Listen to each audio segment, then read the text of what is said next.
your mans getting safe out. See some play game like snakes and ladder. My ex piss, come on, new one's better. It's a playground, better watch your mans getting safe out. See some play game like snakes and ladder. My ex piss, come on, new one's better. Moves like Jagger, piss, come on, new one's better. We ain't in a mix, no grubber. Them trick bang fraud like scammer. Ex claim me real, that's a real bone capper. Pass don't matter, build strong still, pray this thing don't shatter. When shit gets real, so the real don't scatter. Got bread and batter, 4 hands on the bread like platter. Said it's cold out, they ain't back in beef, got the phones out. Watch where I sleep and where I roll round. Guess I'm gone now, they ain't even there when it goes down. It's a playground, better watch your man's getting safe out. See some play game like snakes and ladder. My ex piss, come on, new one's better. It's a playground, better watch your man's getting safe out. See some play game like snakes and ladder. My ex piss, come on, new one's better. My new one's bad, that's my baby. He let me shine and never shady. Girl, same cute, but that don't faze me. If you ask him, then he say, got a queen and that she crazy. Please never play me. He said, please never break me. He's switching station to Mercedes, thinking that it faze me. I can love you for the dark and all my days, but you just never break me. It's a playground, better watch your man's getting safe out. See some play game like snakes and ladder. My ex piss, come on, new one's better. Playground, better watch your man's getting safe out. See some play game like snakes and ladder. My ex piss, come on, new one's better. Playground, bitches got a ring and feel safe now. They see a pretty bird, but I don't wanna cage out. It's a playground, telling me mine, I don't play about. I tell them rise up, used to cry, river shit done dried up. I lost a couple bros on the climb up, I don't mind, but ain't lost nothing that ain't mine, cause it's a playground, better watch your man getting safe out. See some play game like snakes and ladder. My ex piss, come on, new one's better. Playground, better watch your man getting safe out. See some play game like snakes and ladder. My ex piss, come on, new one's better. My new one's bad, he ain't entertained, he don't move like that. Tell him move right back, touch shots over time, let to shoot right back. Robust, you can tell how we move like that. It's a playground, bitches got a ring and feel safe now. I see a pretty bird, but I wanna cage out. There's bad games on the road like a playground, like a playground. It's a playground, better watch your man's getting safe out. See some play game like snakes and ladder. My ex piss, come on, new one's better. It's a playground, better watch your man's getting safe out. See some play game like snakes and ladder. My ex piss, come on, new one's better.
Down to my toes, immobilized, as if my brain completely froze. Colder I go. Colder I go. So still, calm like the waters at the sea. Silence as if to say my mind's actually at peace to some degree. To some degree.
The journey begins anew for ladies from all around the world as they pave the way for those who follow to make their dreams come true in the realm of MLBB esports. You're tuned in to the MWI 2025 live from Riyadh, Saudi Arabia, here at the Esports World Cup at your service. My name is Leo, joined here by our esteemed casters, talents from all around the world. I call them the MYSG connection. It's Sadafa and Churros. Hello, hello everyone. Welcome to EWC. Welcome to MWI for yet another edition of one of the most prestigious women's MLBB tournaments in the entire world. This is actually both of our first times here on the EWC stage as well, so it's a big honor. We're both very excited, right? Yeah, to be honest, I've got two things to say. First is I'm not going to take Singapore or Malaysia's heat for granted. The heat here is crazy. I'm not just talking about the games right here, but man, walking out the hotel, you have like that strong heat wave and the wind. Let me tell you, if you have the wind, you were thinking like, okay, it's going to be cooling, but it's like exhaust level hot. And let's be real here, I'm just here for the women's games that we're talking about right there. It's been about 24 hours since these gentlemen have landed here in beautiful Riyadh, Saudi Arabia. And truth be told, the action has been going. The competition has been hot, and many teams have fallen already, and points have been awarded. Trophies have been crushed and earned. But for now, I bet you guys are wondering what is going on exactly with the club championships. We have a video here to explain exactly what that means. This is the Esports World Cup Club Championship, the ultimate cross-game competition that will crown the best esports club in the world. Let's break down how it works. Clubs will be able to compete at the Esports World Cup and as many titles as they can qualify for. The clubs will then earn points based on their placement in each title. To qualify for the club championship, a club will need a top 8 placement in at least 2 competitions. But to win the championship, a club must place first in at least 1 competition. At the end of the Esports World Cup, the 24 clubs with the highest number of points will earn a share of the 27 million, with the winner taking home a staggering $7 million. And of course, the title of the best esports club in the world. Who will rise above and write their place in history? Watch it all here at the Esports World Cup.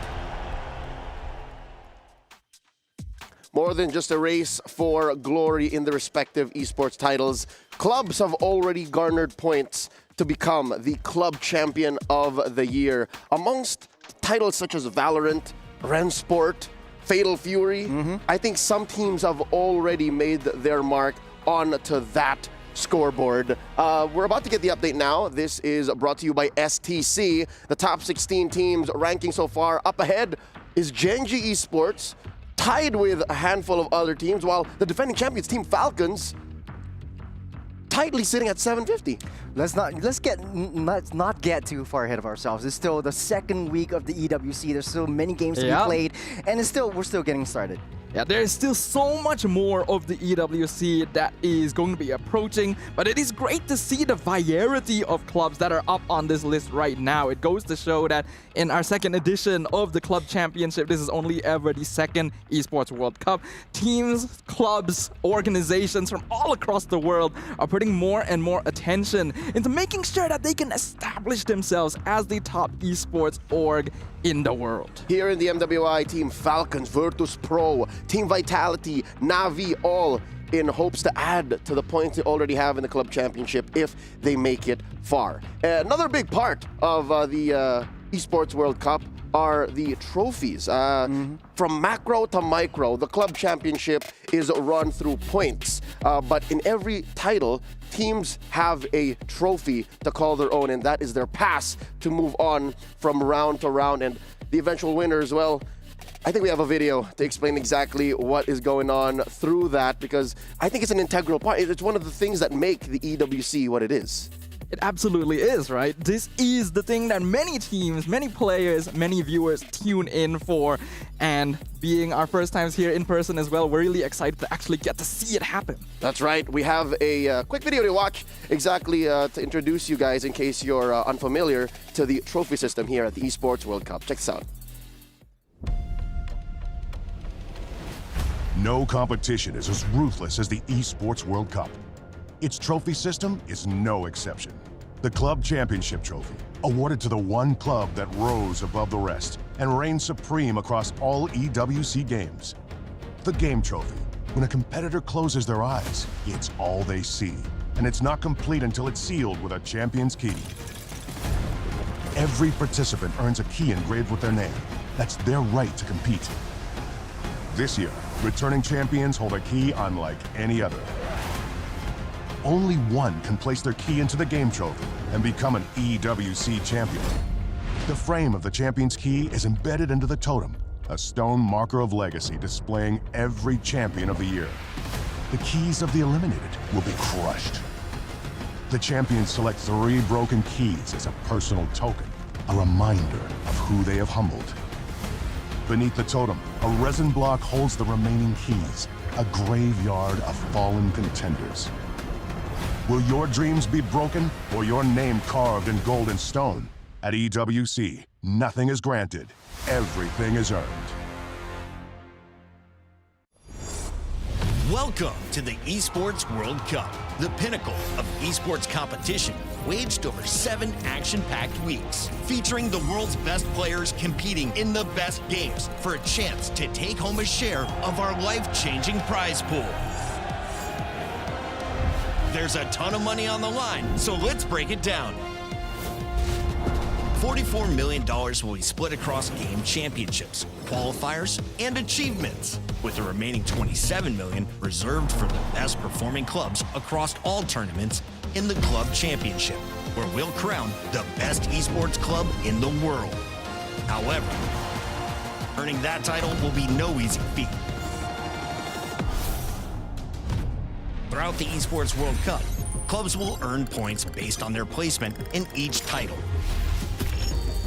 At the end of the Esports World Cup, the top 24 clubs will earn a share of the $27 million, with the winner taking home a staggering $7 million, and of course, the title of Best Esports Club in the world.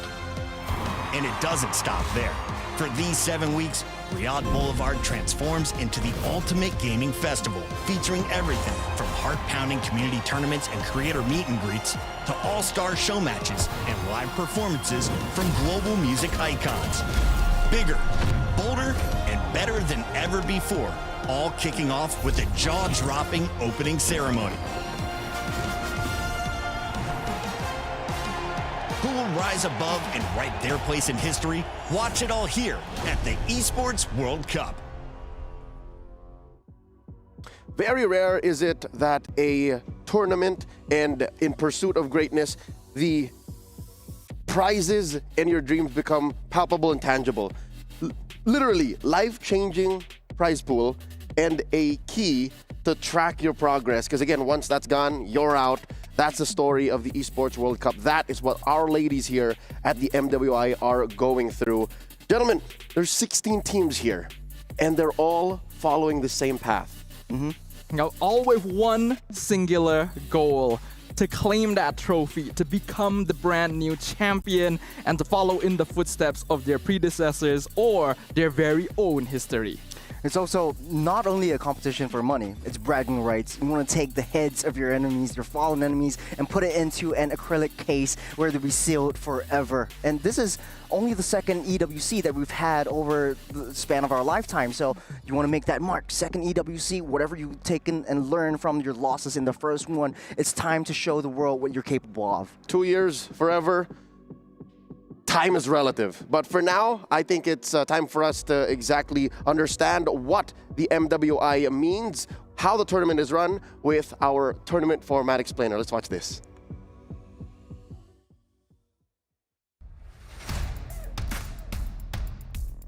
MWI is back at the Esports World Cup from July 15 to 19. The top 16 women's MLBB teams from around the world are heading to Riyadh, Saudi Arabia for a 5-day showdown on one of the biggest stages in esports. And only one team will rise as the champion. This isn't just another tournament. It's a celebration of how far the women's MLBB scene has come and a glimpse at the unstoppable future being built right now. The action kicks off with the group stage, featuring 20 best-of-3 matches across 2 jam-packed days. Teams will compete in a hybrid bracket format, with both upper and lower brackets giving everyone a fighting chance to stay in the race. It's a high-pressure battlefield where early wins mean everything, and only the top 8 teams will advance to the knockout stage, where legends are made. The top 8 teams will enter a single elimination bracket, starting with best-of-3 quarterfinals, then best-of-5 semifinals, and finally, the grand finals. A high-stakes best-of-7 showdown to crown the best women's MLBB team in the world. Expect bold drafts, clutch moments, and history in the making. These players aren't just here to compete. They're here to prove they belong at the very top.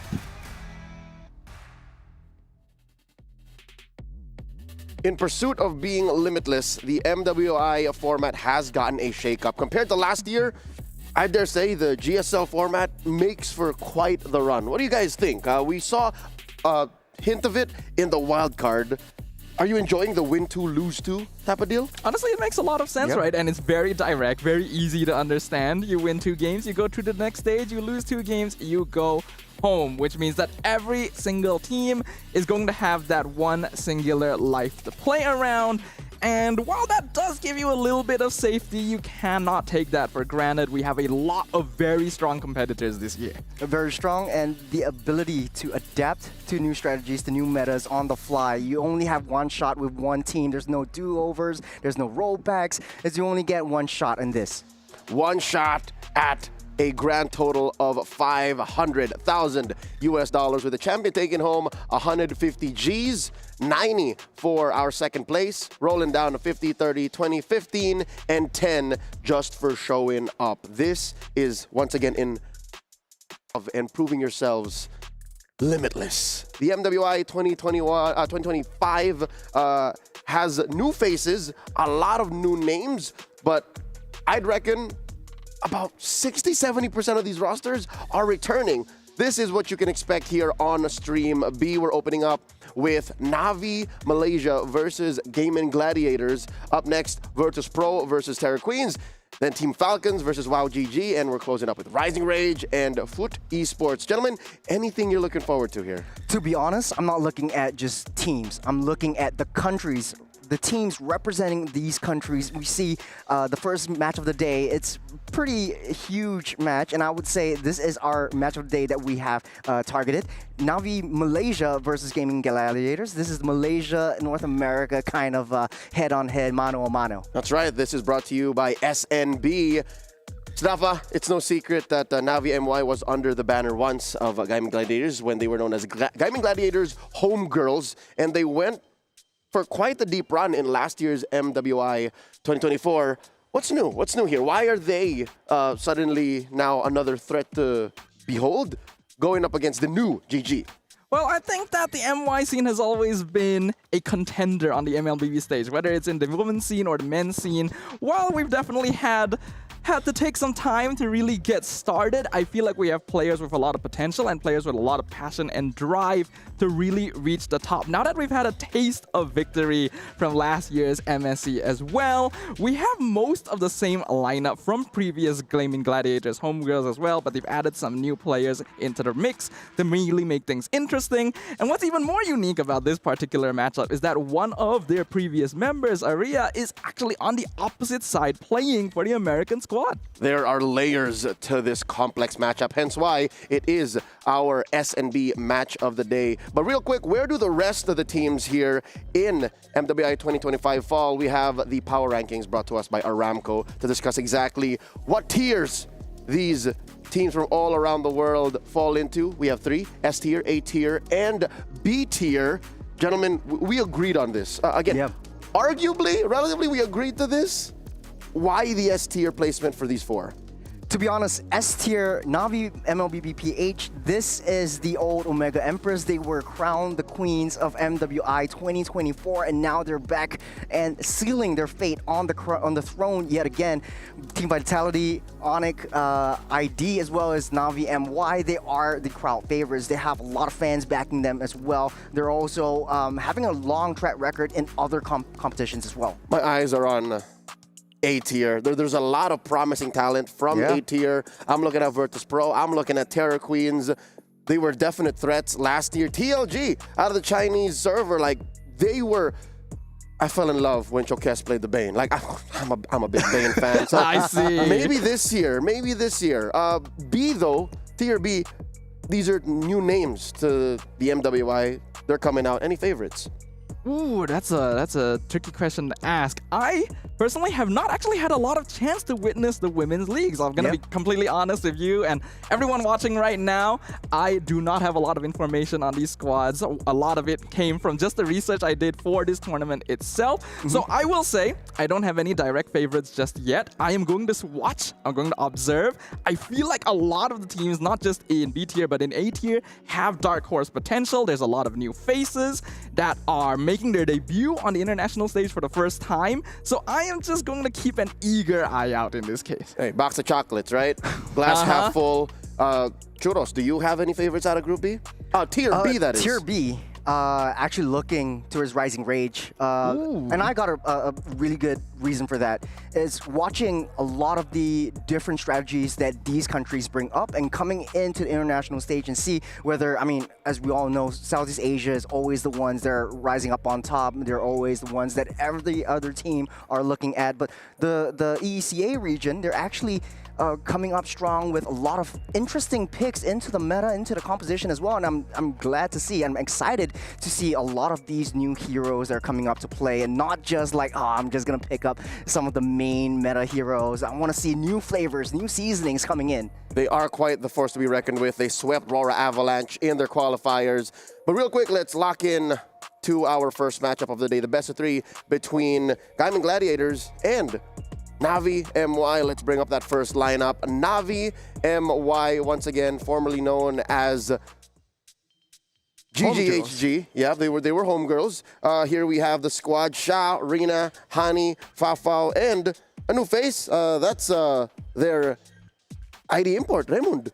Yes, they do have an ID import on the squad this time around. I'm very interested to see how that dynamic is going to work out, even in the men's league. ID imports tend to find comfortable homes among Malaysian squads, and many of these girls are no strangers to the international stage. They performed admirably, taking 5th to 8th place in MWI 2024 as GGHG, and they have stated that they are eager to make up for that lost progress. They may have been unstable, but they're coming into this competition with a vengeance, with a drive to succeed.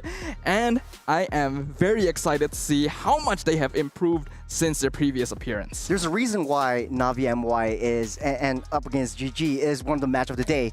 It's the age-old rivalry between Malaysia and the North American region. But speaking of Navi MY, like they've been together before. They have secured countless sort of like great positionings, great sort of like windows of opportunity for them to be up on top. I think they really need a little bit more exposure, and I think they had coming into this game. They should be able to. I mean, a team that sticks together makes really big impacts. Yep, leading up to MWI 2025 to qualify on behalf of Malaysia, they were once known as Arcane Ladies, and they swept Todak Ladies 2-0. What a glorious way to come back under a new banner. Navi MY definitely won on that trade. Now their opponents, they'll be facing off against GG, Gaiman Gladiators, coming out of North America. They have a couple of imports here. Their XP laner, here she is now, Arya, as well as their sub Jewel. They have, of course, Nicolette, Sayori, Panda, and Ashley. This is a squad to keep an eye out for. A team that was actually able to achieve a similar positioning to Navi MY last year, ranking 5th to 8th place as Cloud9 female. Now eager to again prove themselves on the global stage. We've already brought up before, Arya used to play on GGHG alongside many of the players from Navi MY, so there's a little bit of a personal vengeance right there. The members of Navi MY themselves have stated they want to encounter Gaiman Gladiators. They want to face up against Arya. And like Chiros has mentioned, the rivalry between the North American region and Malaysia still stands strong. Lots to prove, dominating the MWI qualifiers in the North American region, just sweeping up the competition. Last year, they didn't do so well. Yes, they got into the playoffs, but they didn't make it through into the top 4. 5th to 8th place in the MWI 2024. They have a brand new lineup, and right now, hearing from some of the players themselves, and you know, Trex has been saying as well that these players have been like hyper-focusing on the roles that they want to play. Ashley used to play mid lane in MWI 2024. Right now, she knows that as the mama of the group, she's staying in the roam position, the main shot caller of the team. If you want to go in, she's the one that dictates the flow, the tempo of the game. Nicolette has been training hard on these assassins, and I've been a fan ever since she was in BTK Cloud9 and playing amongst the boys. And we always have this kind of conversations and discussions whether the boys are better, the girls are better, but right now, GG had the experience and the knowledge of playing with the boys, and right now they're bringing it in to this competition. I don't see men or women. I see athletes. Yes, sir. And yes, here sir. in the MWI, that's what they are. Stars for GG specifically. I have my eyes on Nicolette. Yes. Prior to this, she actually spent a good amount of her career playing in mid. Her Kagura, even with her old IG and Apple, was something to behold in the old days of MLBB. But here now, again, I'm so glad to see that she spent the better part of the last year, ever since coming to MWI 2024, just focusing on, as you said, the assassins, the jungle meta, and this is the best we've ever seen women's MLBB out of NA. Because there's always been this weird shuffle, there's always been this compromise, and yet still they made it to the knockouts last year. So now, what more? I can see Staffa quaking in his boots. Like, are you worried? Are you worried about this first matchup? Because again, lose 2, you're out. Win 2, you're out. This is a great way to set that momentum, right? Yeah, it definitely is, right? And I'm glad that you pointed me out specifically as the Malaysian on the desk here. There's definitely a little bit of bias going on. I want to see Navi MY move on, but in the same way, we do have a Malaysian player on GG as well, so there's still a little bit of, you know, balancing in that sense. I do feel confident that Navi MY will be able to do very well here, but in the same way, we cannot count out Gaiman Gladiators. They have been very driven, like you've already pointed out. I think Ashley specifically is a player that is really worth highlighting because she was the one that really got the ball rolling the moment that she heard about the MWI qualifiers happening again, wanting to make up for their less than stellar finish last year. Ashley is bottled thunder. Again, in game and out of game, like she is a force of nature. Specifically, you mentioned already a handful, but Churros, I want to ask you about the XP lane. Personally, do you think Arya has just as much a grudge against Navi? Because Navi, they're saying, hey, we want to fight GG, right? They got very rarely do you get what you want in the opener of a tournament like this. Do you think this will be beneficial to GG, or will it, derail their approach towards qualifying the knockouts? Because Arya, she knows these girls. They were once sisters. Yeah, it's always a flip of a coin, in my opinion. If you are in the region that you used to be, you're facing up at regions that you used to be in. And I think for the side of gaming gladiators, they do have that expertise from Arya. Hey, they know how to play this hero. This is what Navi MY is really strong in, and let's try to ban out, or let's try to dictate their movements around. But has been a lot of changes in the meta as well. But on top of the meta, though, I would say it's a flip of a coin. They do have one substitute as well in the games. So if they don't work out, if Arya doesn't perform well in the first game, they might be able to switch it up over Jewel. And Jewel actually has a little bit of experience playing together with the team all the way in MWI qualifiers in NA last year and this year as well. So they have a much longer kind of interaction with each other, and I think they know each other more. So I would say more of learning and understanding your players, and I say this again, a team that stays together wins together. And they have been together for quite a while. Hell, they spent the last month in Malaysia boot camping. Stafa, you know this. Yep. I've been following their Coach Midnight stories, standing that hard every now and then, especially when he posts a good plate of food. Any thoughts on the Malaysian server? Because that's mainly what has honed the playstyle of GG for the past month. That's a long time in MLBB terms. Now, I am probably going to say something that us as Malaysians are not going to be very happy about. Hot take incoming. We're going to have a bit of a hot take here. The meme of us being the easy server. I didn't say it. Yeah, You said it. Yeah, I know. I'm the one. You're not allowed to say it. Only I can say it. Because I'm from Malaysia. Are you get the from E-pass. Malaysia? No, okay. He doesn't Technically, need- yes. Technically, He was born in I had. Malaysia. No, I was born in Singapore. You can but half I say it. held a Malaysian passport before because my family traveled from Malaysia into Singapore. Okay, for you a can better life. you can half say it. I can half say it. I can say legally. E. You can It's say an E you can server. say E server, yeah. But basically, continuing what I was saying, I will have to admit the Malaysian server does lack a little bit of something compared to some of the other servers out there.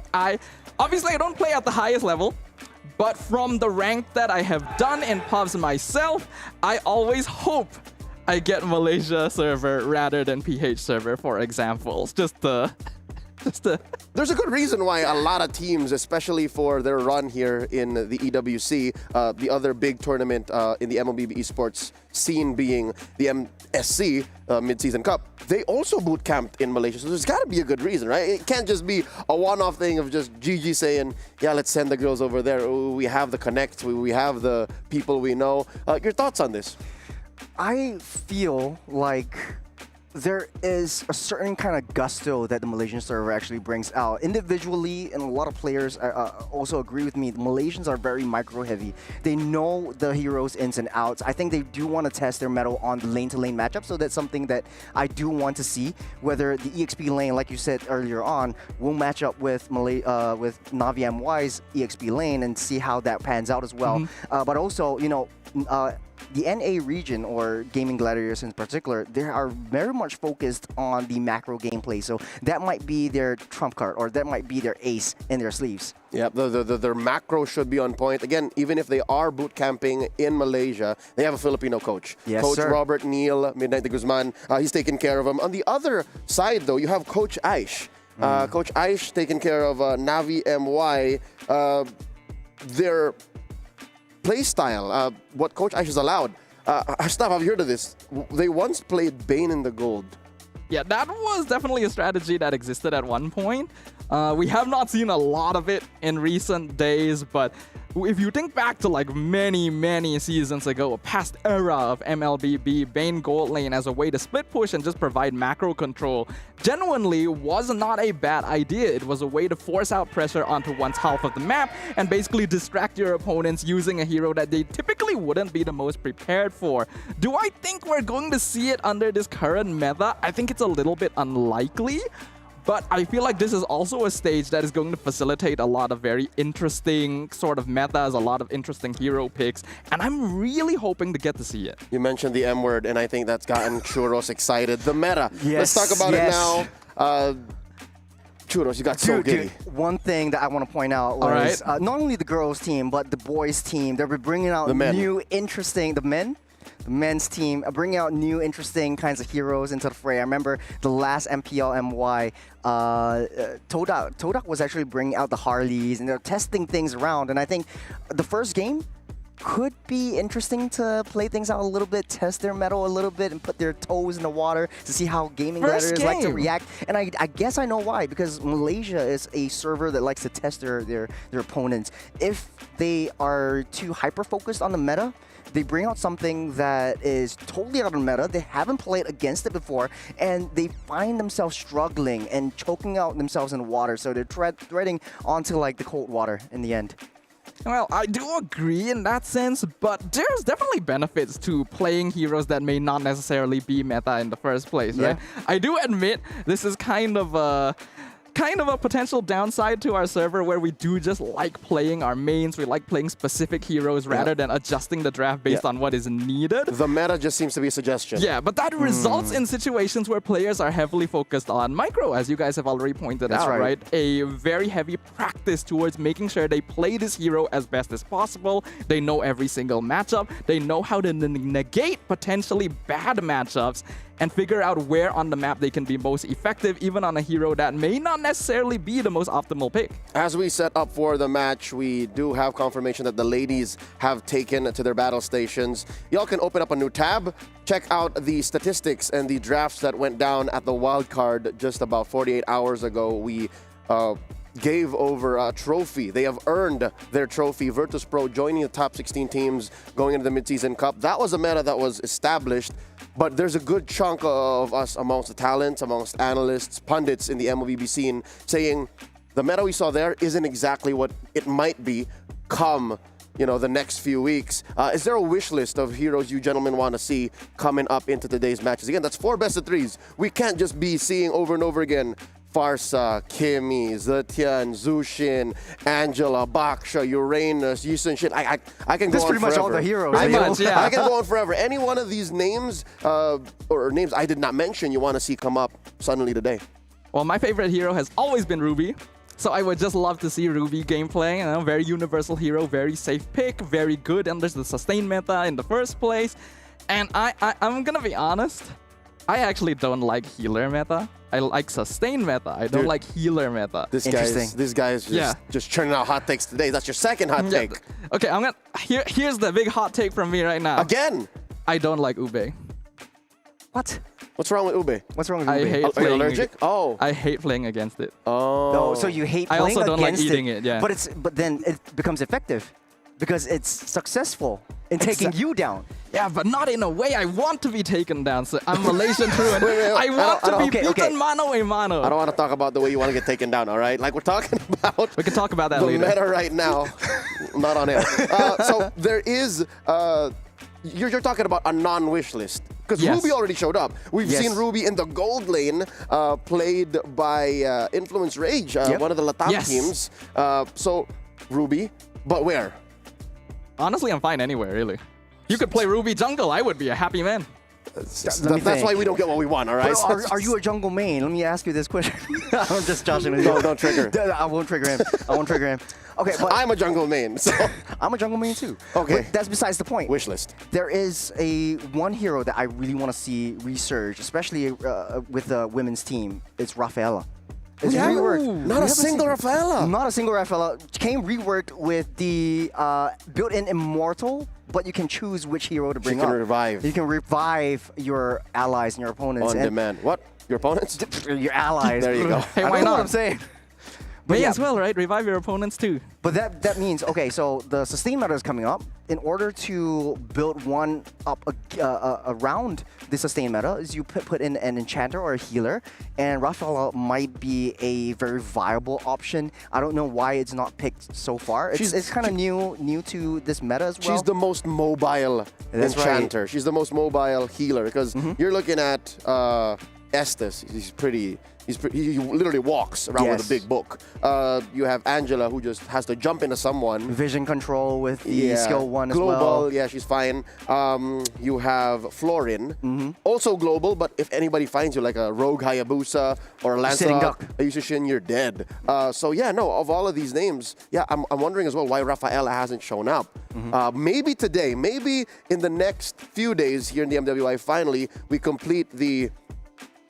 I know if it's 3, it's trifecta, but what's 4? Quadfecta. I'm not sure that's a word. I don't know if that's a word. But yeah, if all of these big name healers come up, then that means it is Staffa's worst nightmare. Yeah, I mean, some healers are a little bit more okay. Oh, so now we're drawing lines. Yeah. Okay. So I don't like healers anyone who except... watches my stream knows if you play with me and there is an Estes on the other team, we are not allowed to lose. So it's Estes. I hate Estes. You respect all of them except Estes. Now, honestly, I respect them more subjectively.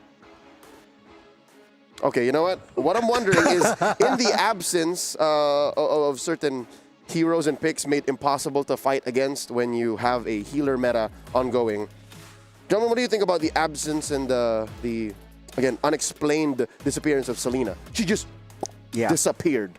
I think the adjustments, the nerfs was hit way too hard.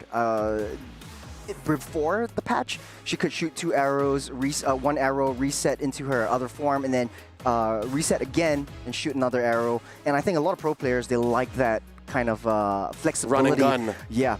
It also allows you to gain vision into the jungle. But right now, it's a little bit too slow, especially since you got to wait a little bit longer. You can't set your traps all willy-nilly. You have to wait out for your skills to get the cooldown. So I think a lot of teams are managing around Selena, and especially since Super Friends has always brought that up as well. All right. That's enough talking about the meta. How about we be in the meta and experience what these teams have to show for it? Ladies and gentlemen, welcome to game number 1. I'll be leaving Staffa and Churros to take care of y'all. GG versus Navi MY. All right, thank you very much, Leo. But straight away, I do have a bit of a question mark here. I'm not too sure if the draft is correct right now, because even in my wildest dreams, I would not expect a Mia first ban. Either this is like some really secret pocket pick I've never heard of, or we might need to remake. No, I don't think so. I think they have definitely scrimmed at each other, and Fafal is known as a really flexible gold laner. She might whip out the Ruby gold. She might whip out the Mia in the gold lane as well. So there's a lot of opportunities for a little bit of an interesting play arounds where Mia actually comes into question. But yeah, I think the draft goes down. We might be able to get a re-roll of that series. Yeah, I think so. Yeah, I think we're getting some information that there may have been a bit of an issue there, because yeah, I get where you're coming from. Yeah, Mia could be a surprise pick. Actually, it's not that bad. I don't think it's that much surprising, because you want to play vision control, and with the ultimate, you're able to just dive straight into enemy lines, backlines especially. You get a little bit of a burst of invisibility. You get a burst of crowd control immunity as well. Yeah. It makes for a great kit. I know there's a lot of pub players out there who are going to say, no, Mia's really good. Yeah. Mia's awesome. I play Mia every game. I play Mia jungle. You know who you are. I don't like you. But Mia is not a hero you would first ban. You know, even if it's like a really strong pocket pick for a specific player, you would not get rid of it first. That's my opinion. To be honest, I don't know what Malaysia server did to GG. If that was actually real, if that actually came up into play, we might be seeing something really new, really fresh. The draft pops back up and the first ban is Hanabi. To be honest though, we did see the Hanabi Lolita combo, so I wouldn't be too surprised if they want to bring out something a little bit different this time around, because now you have the Esmeraldas, the Uranus is actually coming back. Very high sustain EXP laner, so I don't think that might be too big of a shock for us. To be honest, okay, what is one hero that would shock you if picked up? One hero that would shock me if picked up, I mean Mia. That Mia actually shocked me. Mia Layla would be shocking. Honestly, it surprised me. Biggest shock if it gets picked up. Aldous. Aldous? Like the One Punch Man? Yes. If you ask me personally, Aldous is the worst hero in the game right now. I would say Aldous. Aldous? No, Aldous is still okay. But we haven't seen him like ever since his first debut. It's just not the Until right now, time. It's always not picked up. Like, people just like forget about that hero and forget it ever exists. But actually, it kind of works the same way as Freya. If you're playing the ranked games kind of situation, yes, if you get a snowball early, you get a level 15, you get a little bit of a level gap and an item gap, and then you come in all hammering in. Yeah, honestly, I like Aldous. I miss Aldous. I want to see more Aldous, but Aldous is just bad. The straight up. There's no argument here. Anytime I see someone pick Aldous in my ranked game, I know I have lost. If they pick up an Aldous, it actually brings me back up to the M3 kind of season where Wise actually picked up the Aldous quite a bit and get that sustain. You just come in when you have your stacks and you deal with tons of damage. So right now, we have a little bit of fix. It will be the Uranus and not the Mia, and this is what we're all predicting, the first ban up onto Uranus. Yeah, this makes a lot more sense. We have been seeing a huge resurgence of Uranus ever since the changes that made it so that all of his damage also scales off of his passive Radiant stacks. So by building those up, you are not only more tanky, you are also more dangerous. It's very easy to control the EXP lane with this hero because there simply isn't a lot of answers of taking him off the board. We're also seeing a lot of other common heroes being banned out on this first phase here. Badang, Baxia, very common options nowadays. 1-1, also getting a lot of attention. It tells me a lot of about both these teams. Like, they don't want to do any testing. They want to try to ban out the metas and try to pick what is available into play. We still have options like the Kimi, the Yisun Shin, the Jushins, or the Zetian that was still unbanned right now. So as I say, the Yisun Shin getting banned out by GG. So that is a first ban phase done for GG. I am kind of curious to get your thoughts. Let me probe your brain a little bit here, Cheros. Yisun Shin did get banned out, but this is one of the core heroes of the triple marksman lineup that we've been seeing a lot of in the wildcards. What are your opinions? I was honestly edging for GG to pull out the triple marksman, especially since, you know, Nicolette is known as a very versatile jungler, and now into question you have Ashley playing the roam position. You're bringing Sayori into the mix as well, but I think it's more of like, let's just play what we're comfortable with in the grander scheme of things. And now a target ban from Na'Vi onto Nicolette, so no Hayabusa for Nicolette this time around. First pick option, we have Kalea, we have the Kimmys on the tables as well, but they want to pick up that Arlott. So Aria wants to pick something that's more comfortable with her, a nice little setup hero that could never go wrong. Yeah, Arlott, also a hero that got buffed in a pretty notable way in the previous large patch, now having much better quality of life in lane, faster animations, quicker recharge timing on the passive, which ends up resulting in overall more damage and more sustain. The setup ability of the Final Slash has always been very strong, and with Uranus already taken off the table, there's not a lot of EXP laners that put up a good fight against it. It is also a very good combo option with the Fredrin, which GG has just locked in.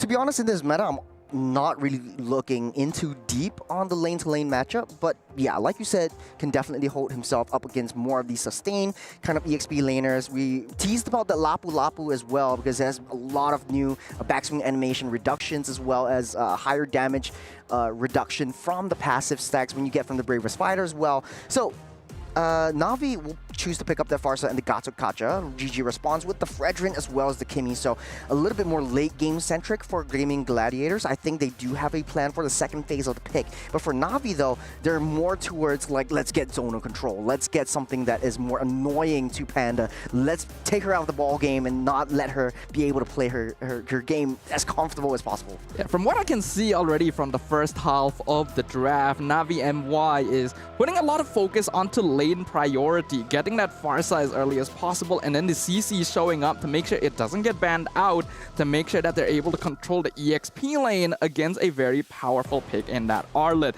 This means that Na'Vi wants to prioritize early game rotations. They want to have heroes that are able to pressure their lanes and then pressure the map in return.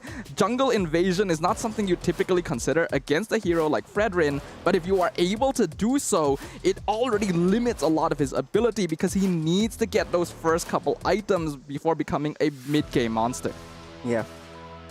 Now, second phase of the ban, Na'Vi MY gonna ban out all of the marksmen. I think a little bit of a respect over to Panda as well. We've seen a lot of resurgence of Moskov. You have that cross-map plays, and I think both these teams understand that macro is going to be the name of the game. the sugar in a cup of tea, where the Ling also gets banned out. We're teasing the Lancelot as well in the first game, so maybe Lavi might be able to pick up that Lancelot. It has a little bit of a hybrid kind of build that you could go for, a little bit more versatility on that Lancelot. Yeah, I think GG is already scouting out that because of the increased lane pressure priority that Navi is putting into the draft, there's a very big possibility that they're going for more of a scaling jungler, Ling being the most obvious choice. They're also gonna get rid of the Joy here. Personally, I feel like they could have allowed this through. They got a good amount of crowd control options, but you can already see that Gaming Gladiators wants to play that classic front to back around this Fredrin, delaying and denying heroes that can dive the backline.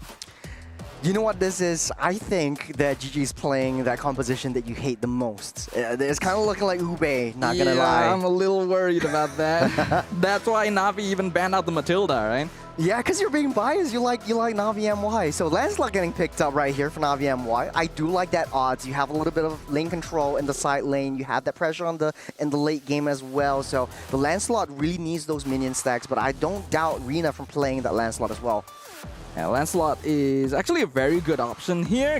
Using the iframes to eliminate the threat of CC would provide Navi with a good amount of play around. It is a hero that is vulnerable in the jungle early, but that is already circumvented because they have good lane pressure in the mid and EXP lane. So Gaming Gladiators ideally wants to get heroes that are able to prevent the backline dive and at the same time offer a little bit more resistance towards the early game to deny potential jungle invades. Kalea is a very good option for this. Going for some pickoff already threatens the Farsa as well and works well with Arlet too.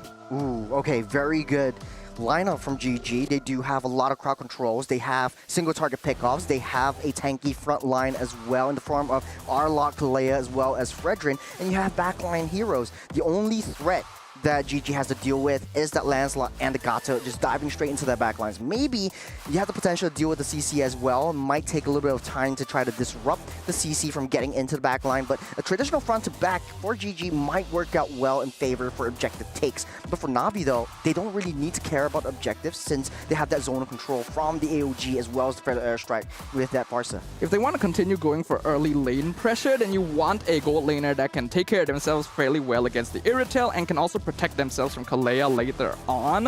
1-1 and Moskov are already off the table. Ooh, I was more thinking something like Bruno, but Harif going to be the last pick from Navi. I know a lot of teams in Wildcard, they don't want to pick up their Harith. The damage that it deals has been nerfed to the core, and they don't really see a lot of value in their Harith. But right now, I think there's a little bit of a difference here in terms of getting that Harith up on top. If it ain't broke, don't fix it. Am I right?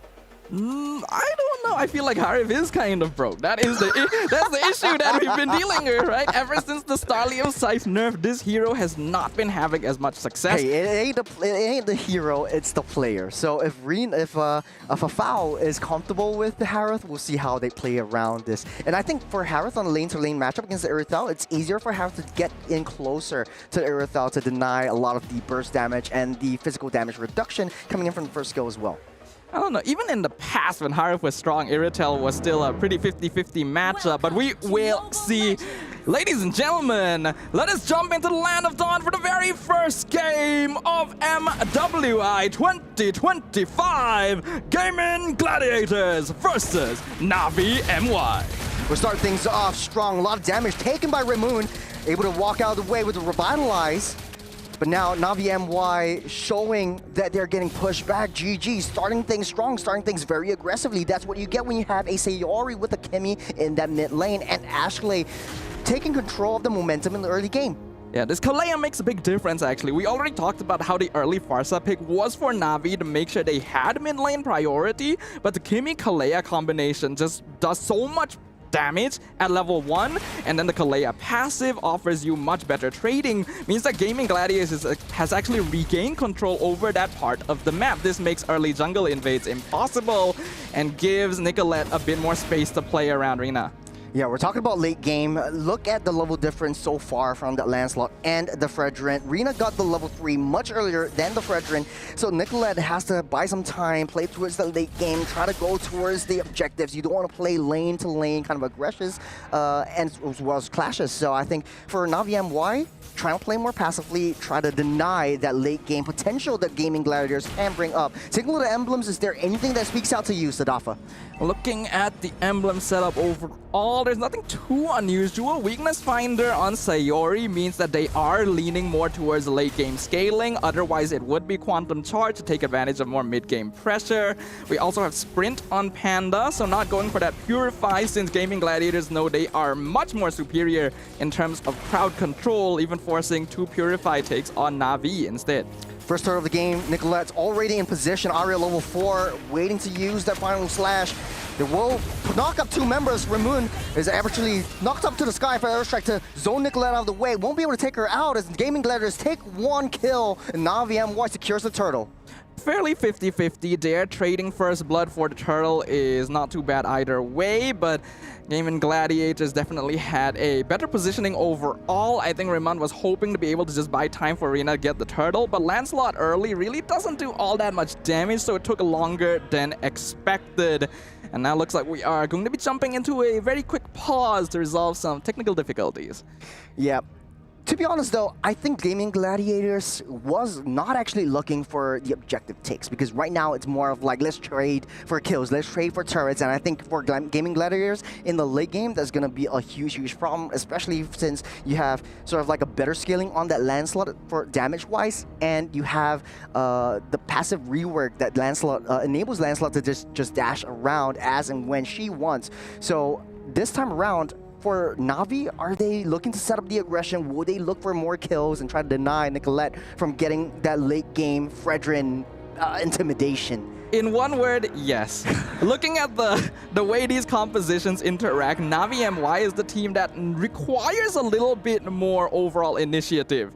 They do have okay late game scaling, but it's a lot more conditional compared to Gaming Gladiators because they have that Kimmy, they have that Iritel, they have heroes who can very easily deny the Feathered Airstrike, which is going to be one of Navi's main tools once you get into that late game stage. So Navi MY really cannot afford to allow Gaming Gladiators to get the farm they're looking for, and that's why GG, aware of this, doesn't need to commit too hard into getting those neutral objectives. To be honest, what I know this about Navi MY was that they actually adapted to the use of the additional speed buff from the river whenever the turtle spawns up or the objective spawns up.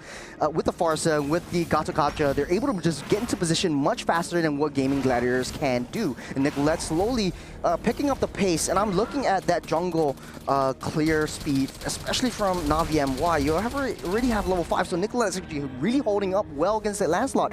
Now on the other side of the table though, what do you think of the EXP to EXP lane matchup? Well, on paper, CC should be able to do quite well, but after the recent buffs, Arlet is actually capable of sustaining himself in lane. We can see that Sha going for the lane freeze instead. I think that's a very smart choice. Nicolette dives in, getting taunted up. Airstrike try to push everyone back. Nice tsunami slam into the wall, over the wall, and AOG out of the way. Ramoon playing with death just a little bit more as Gaming Gladiators almost taking one down. Yeah, that was actually really good spacing of cooldowns coming in from Gaming Gladiators. They didn't commit all of their abilities at once to try and burst Raymond down because they know that Gatot is not going to go down that easily. They space it out. They're able to get him out of the Feathered Airstrike, but then they decided, okay, we do not need to commit on this. Let us just go and play the map instead. It's a little bit of a slow movement. You got Ramoon trying desperately to get a little bit more vision. Ooh. No AOG though. As Sayori forced to get the flicker out of the way. Rina, she wants to kill him with kindness, but Rina woke up one day and said, I'm going to choose violence this time around. Really well played from Raymond right there. You get engaged on instantly. The unbreakable 2-man taunt sets up for the Feathered Airstrike, and Rina is able to chase down a very important target. The more they can delay the farm on Sayori, the more time Navi MI will have to play around. Because once you get into the late game scaling, this Kimmy is going to become their biggest problem. Scoreline, economy, equalized as of now. You can see a lot of rotations coming in from Gaming Gladiators. Panda is actually trying to go over to the mid lane, trying to get as much funneling economy into herself as possible. We're starting things up onto that turtle. Haney uses the fair airstrike, trying to kick things up. Nice little fair, the final slash onto Haney, but able to use the wings to get out of the way. In deep, Arya, one more hit, might be able to go down. Nice little swing and a slash. Rina actually takes one down after another. That's 1-for-1 for both sides. The turtle getting dished, getting dodged. Ramoon is just waiting for her inevitable doom. That was excellent adjustment from Gaming Gladiators. When the fight started, it was almost 100% going to be won out by Na'Vi MY, but I think Rina might have missed a puncture, and that ended up costing them a lot of their damage. Gaming played it slow, backed up into their front-to-back positioning, and used the passive from Kalea to actually prolong the fight, in which they would have the obvious advantage. Trading Arya to get a free turtle and a kill onto the CC already sets up Gaming Gladiators exactly where they want to be. This is the issue, right? You get a final slash, hold on a second. Fair airstrike won't be able to take Arya out, just to zone her away. But, you know, the fair airstrike doesn't really matter as much. Got a tsunami slam into the wall. Shah able to dash out of the way. They're focusing fire on that turret. They need to take that T1 down up the top side. Nicolette trying to zone out the members. Haney and Ramoon can't even get close. They take out that T1 and they get out of the way. That's a drive-by from Gaming Gladiators. I'm really liking the rotations from Gaming right now. Playing the map, going for structures, not overly committing. They already lost the tier 1 down bottom. There's a wave pushing down there against them, actually. So that's something they'll have to keep in mind. But now Raymond does have the AOG, so he is safe. As Revitalize keeps her up and alive for now. Now, focusing fire, they have that 5-minute kind of a composition turnaround as Arya on 1v1 against Rina. So Arya should be the answer for the late game side lane split push. So you want to send that R-Lot over to the side lanes to maintain that priority over these major objective takes. Is that enough though, Sadafa? I think it's more than enough. Gaming Gladiators should just win out team fights once you get into the late game because they just have so many more tools to play around with. They don't even need to fully commit to the macro necessarily as long as they set up the map advantageously in the earlier stages. When we look at their itemization as well, I actually kind of like that there were 2 Dreadnoughts on Arya and Nicolette. There was actually no magic defense itemization because they know they can cancel Feathered Airstrike really easily. Conceal play, just to scare them away, as right now the 2 marksmen down the mid side as well. Oh, Arya starting things up. Vengeance trying to pull them over for airstrike, trying to save Shah from harm's way, but getting pulled back. Saruri takes up that kill. Ramoon stuck in the middle, waiting for an inevitable doom. Nicolette will pick up that kill, but from the back line, you have Rina trying to dash, weave, swiping away.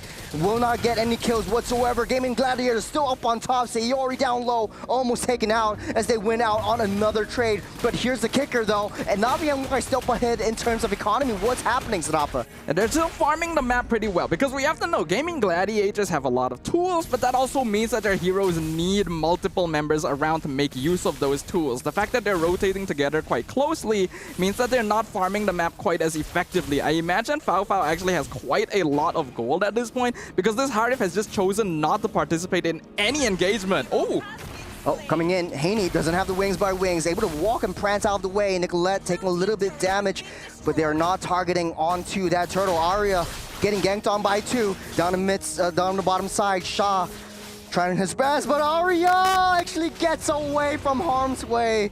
This is the turtle getting decimated, and the Lord getting coming up into fray.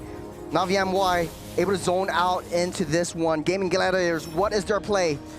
I think they can take this slowly. They're trying to force something out. I'm not sure about it though. Oh, Ashley taking a little bit too much damage. Tsunami Slam gets her out and safe out of the way. But you have Arya chasing onto Haney, taking a lot of damage, not able to get out of the way, and she goes down. Gaming Gladiators loses 1, and I don't think this Lord will be contestable by GG.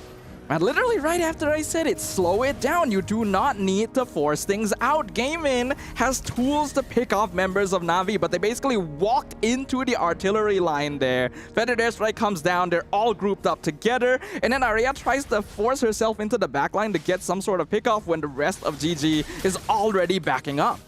It's a lot of damage, but I don't think they care. Na'Vi MY just using their bodies to source for more information. A little bit of a reconnaissance party here for Na'Vi, and vision is all they need because now Gaming Gladiators, they're working hard as a unit and ape strong together. As the girls, they're starting things up again. Gets Tsunami Slam into the wall for Airstrike, try to push everyone back out of the way. Sayori into deep for foul, right from the flank, finds Sayori, takes her out. You got the Zaman Force as well. Aria, no dashes, no way of escape.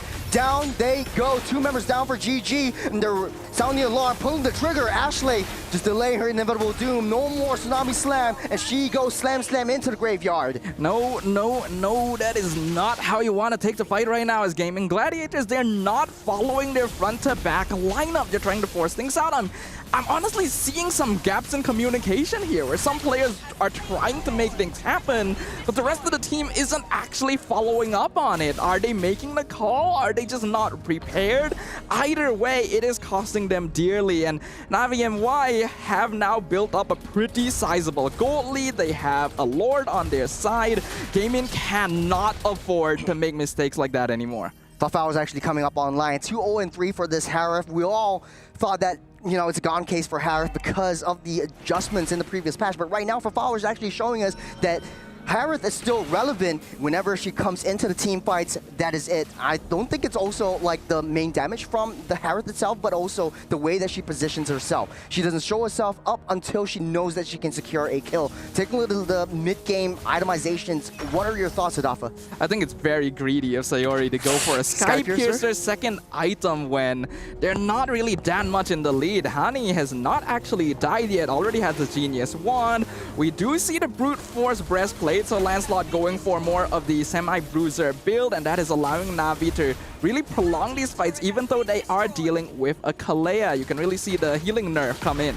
Oh, Aria tackled on by 4. She will fall in the process as GG. They're losing their composition. They're losing their minds over this one. They're running around like hitless chickens. You have a loose member from Na'Vi MWI up on top. Rina doing and making quick work off the long lane. As Gaming Gladiators, they're struggling on that defense. They're starting things up yet again. 2-man traction pulse into the fray as they pull someone back in. Ray Moon goes down by the hands of Sayori, but it's not enough. It's 4 members down by GG. Nicolette is all that's left as Na'Vi MWI cleans up shop.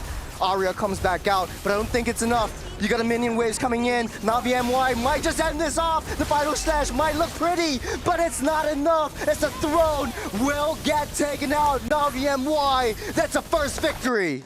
Almost as quickly as it began, it came to an end. A single strike surgically placed into the heart of their opponents as Na'Vi MWI claims game number 1.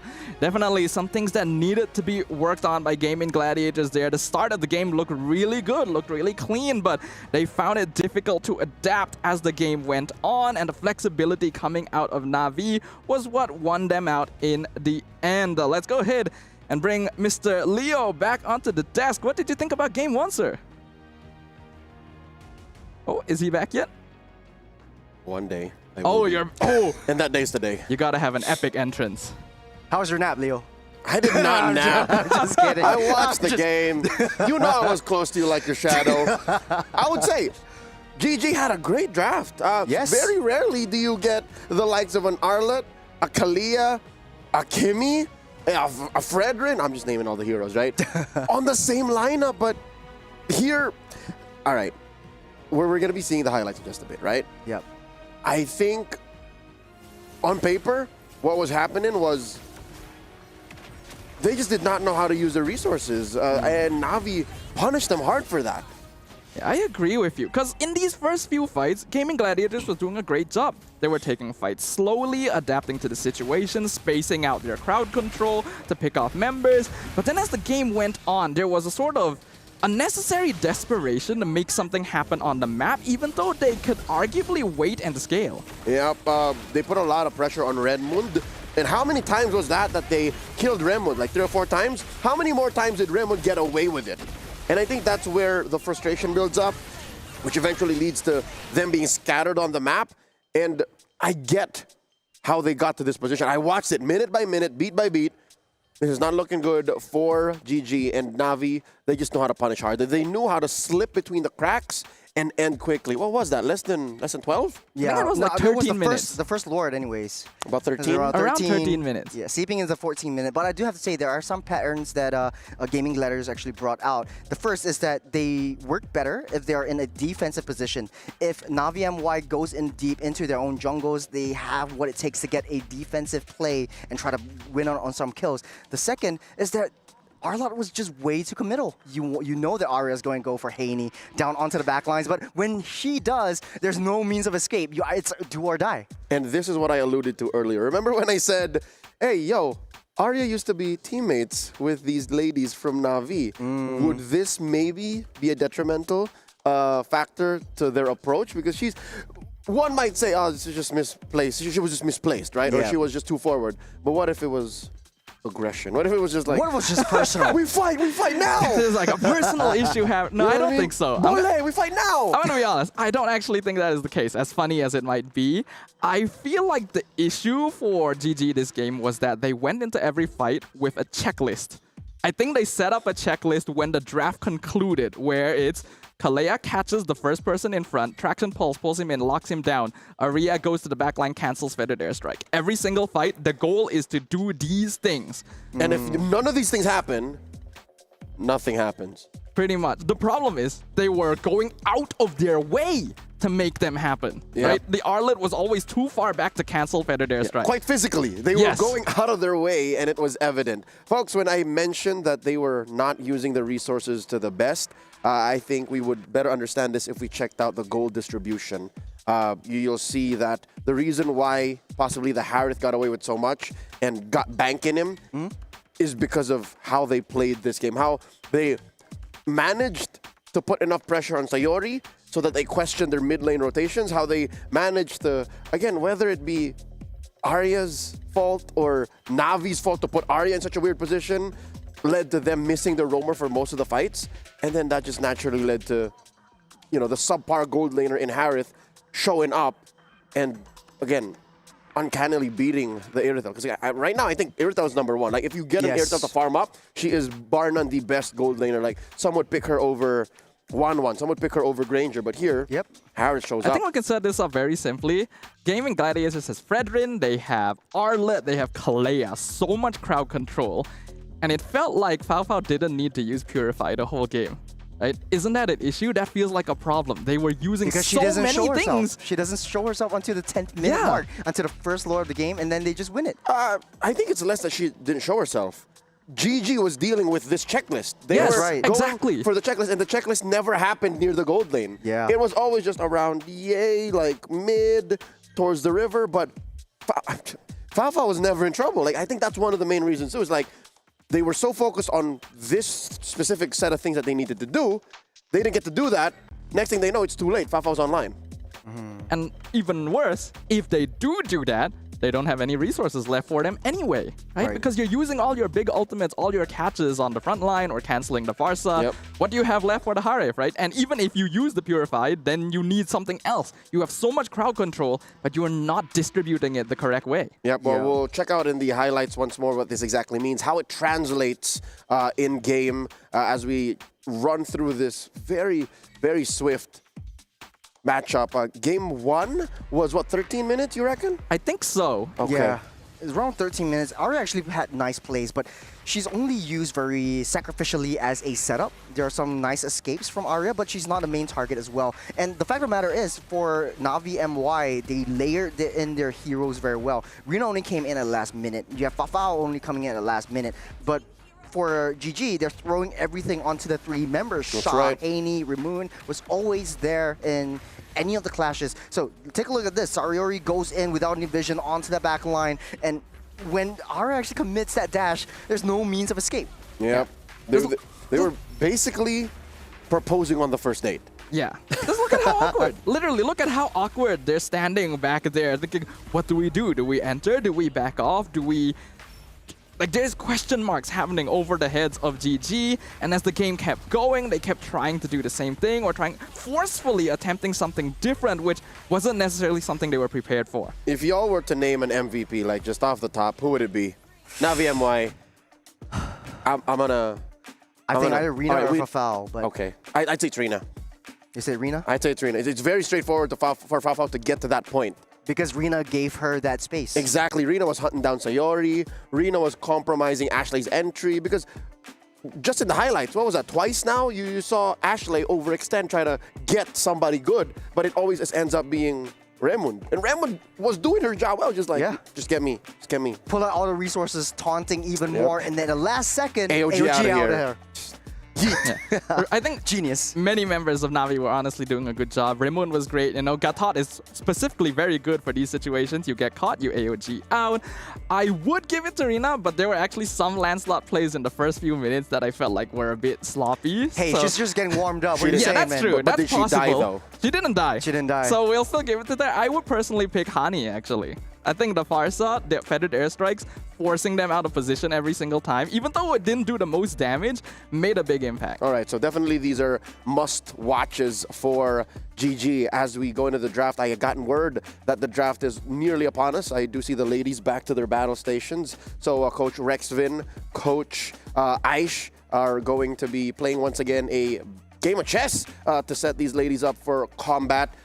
Besides the Lancelot, besides the Farsa, I think these are the two spotlight heroes for Navi MY. Any other picks that maybe GG should watch out for? Maybe that Gatot. Maybe the trade for the Gatot and Kalia wasn't as straightforward as we thought. First pick Arlot, I don't think that would be There a you very go. viable option. Switch the priorities. Switch the first pick Arlot. I think try to suss out what your opponents want. I think if Phobius would have been a much better choice as well. At least you're able to disrupt that back line more effectively. You can soak in more damage and you're healing everything back up. Fight the Harith better. Fight the Harith better. The only trade-off is you don't really have a loose member down on the side lane priority. So I guess that's what they want to go for. But I think putting Arya in a first pick position and you're playing against your old team is like, okay, I know Arya's gonna first pick this one. Now this is how they're gonna play. You're playing right into their books. You're falling into their traps. I agree. I can definitely see that because Arlot is actually not too bad as a first pick, but it's always risky to pick EXP lane early, right? Because this is one of the most what's the word I'm looking for? A lane that can be very versatile, yes. This is a very versatile lane. This is a lane that affects the game very heavily depending on how that matchup goes. So picking a hero early, you need to make sure that it's able to make an impact no matter what. Yeah, it's versatile. Weirdly enough, meta-wise, I think XP lane now is versatile in purpose, but not in hero pool. It's one of the most shallow hero pools I've seen in a while. Maybe only second to mid. Yeah. Because who's really in the XP lane right now? Lapu. Top tier. Lapu. Uranus. Always banned. Always banned out. So it's Lapu, Arlot, Phobius, CC. Glue. That's it. That's it. Maybe on the off chance, sometimes you pick up the Yuzhong, but we haven't seen that yet. We've been alluding to the Yuzhong. The Masha is very situational. My eyes are on these ladies and the coaches. Come on. Rexvin, Midnight, Aish, you have to do this now. Like, no debuts.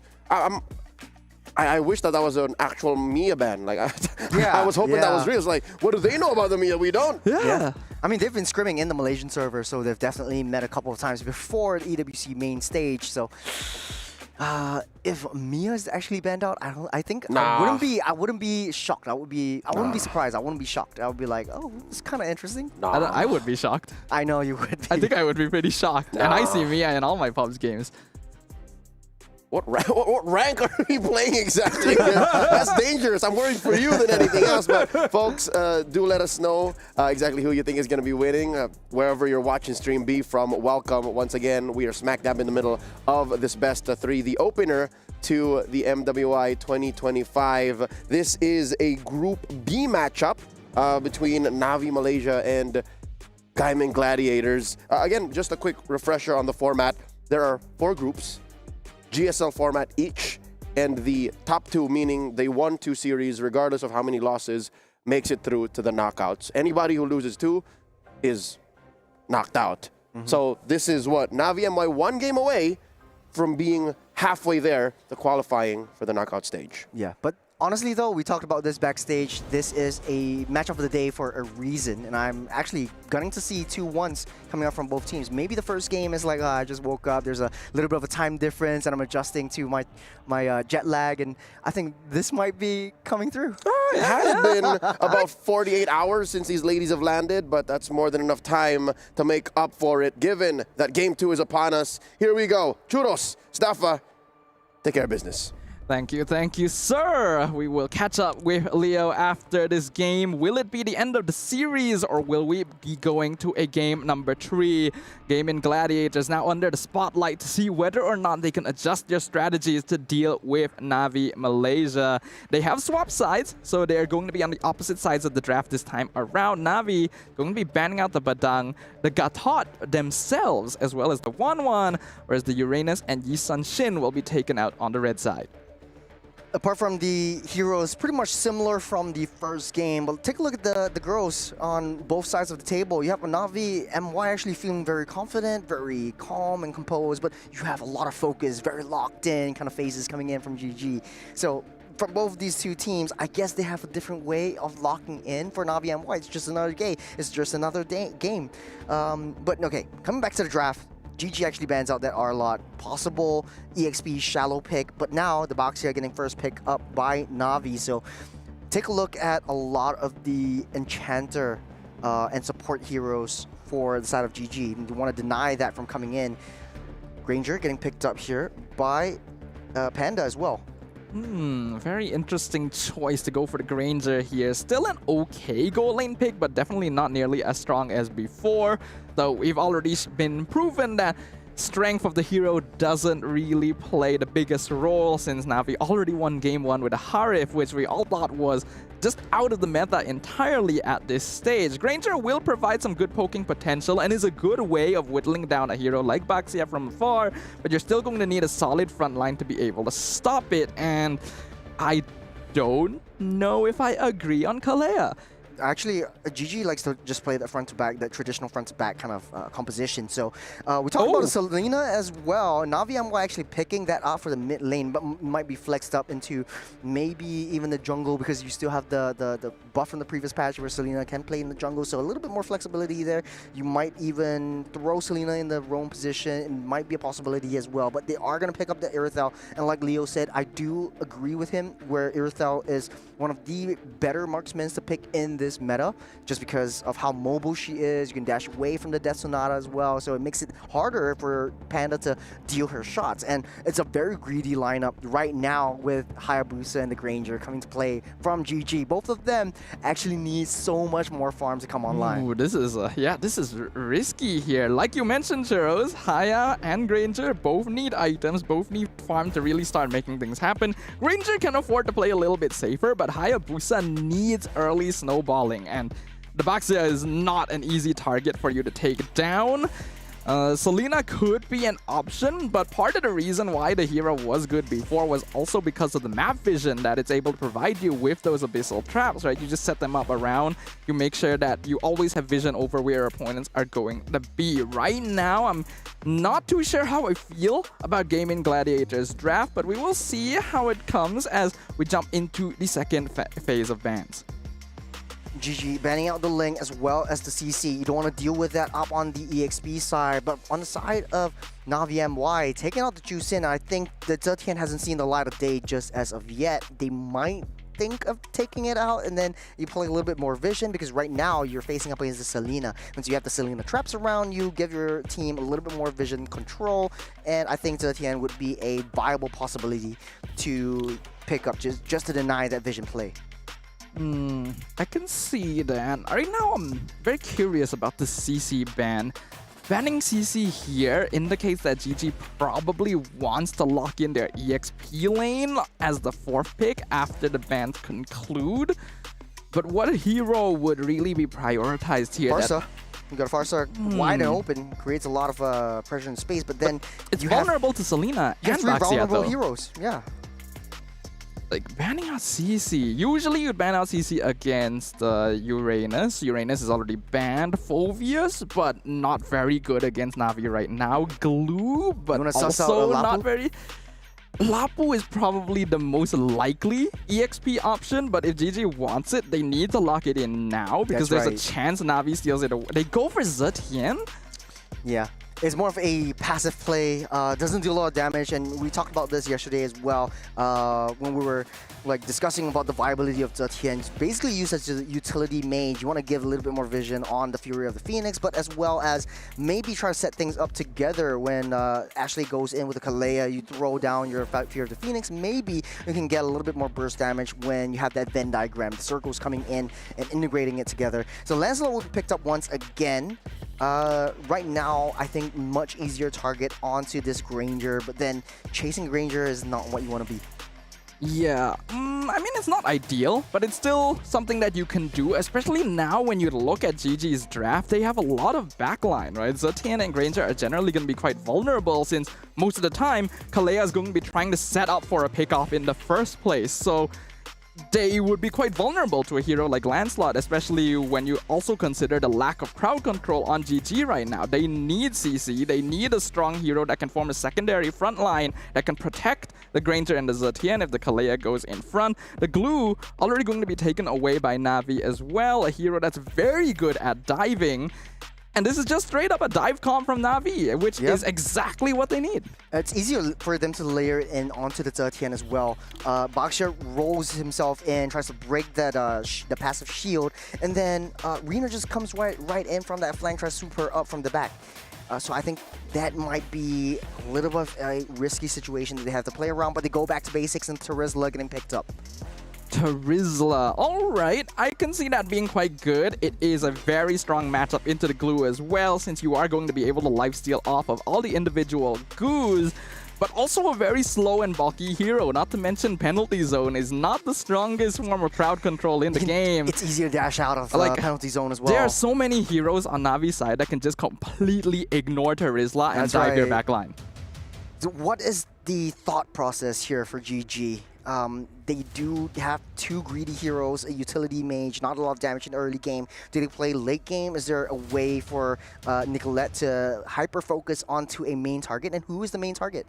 The ideal for GG is to play for early to mid game. If they can get early snowballs into the Hayabusa, that would be the most ideal. Maybe put a bit more pressure onto the Terizla to immediately unlock him from the side lane and allow him to join you, rotating and potentially invading the jungle. But that is a lot of checkboxes that they're gonna have to tick off here. We're jumping into game number 2, ladies and gentlemen. Game in Gladiators, currently 1 game down against Na'Vi Malaysia. Can they bring it all the way? Pressure is definitely on for GG. One more game and Na'Vi just takes it all, especially since, you know, you won 2 games win and you're in, and it doesn't look too good in the group stages. And on the bottom side, you have Sayori, immediate rotation down the bottom side, try to get enough pressure and try to get Panda to win out that lane. Ashley trying to draw a little bit of attention onto themselves and holding onto the mid side. I like the early rotation from Sayori. Like I already mentioned, going to help out the Terizla early is going to be good. Ooh. Way too much damage taken. Very risky play from Ashley. The turret shots actually brought her down from almost full health to down low. Arya taking a little bit too much damage. Swipe and flicker out of the way. There's a crucial resources wasted for gaming Gladiators. Right now, they're being on the aggressive too early. Haney getting the stun up, might not be able to hit Sayori, and Sayori gets out safe for now.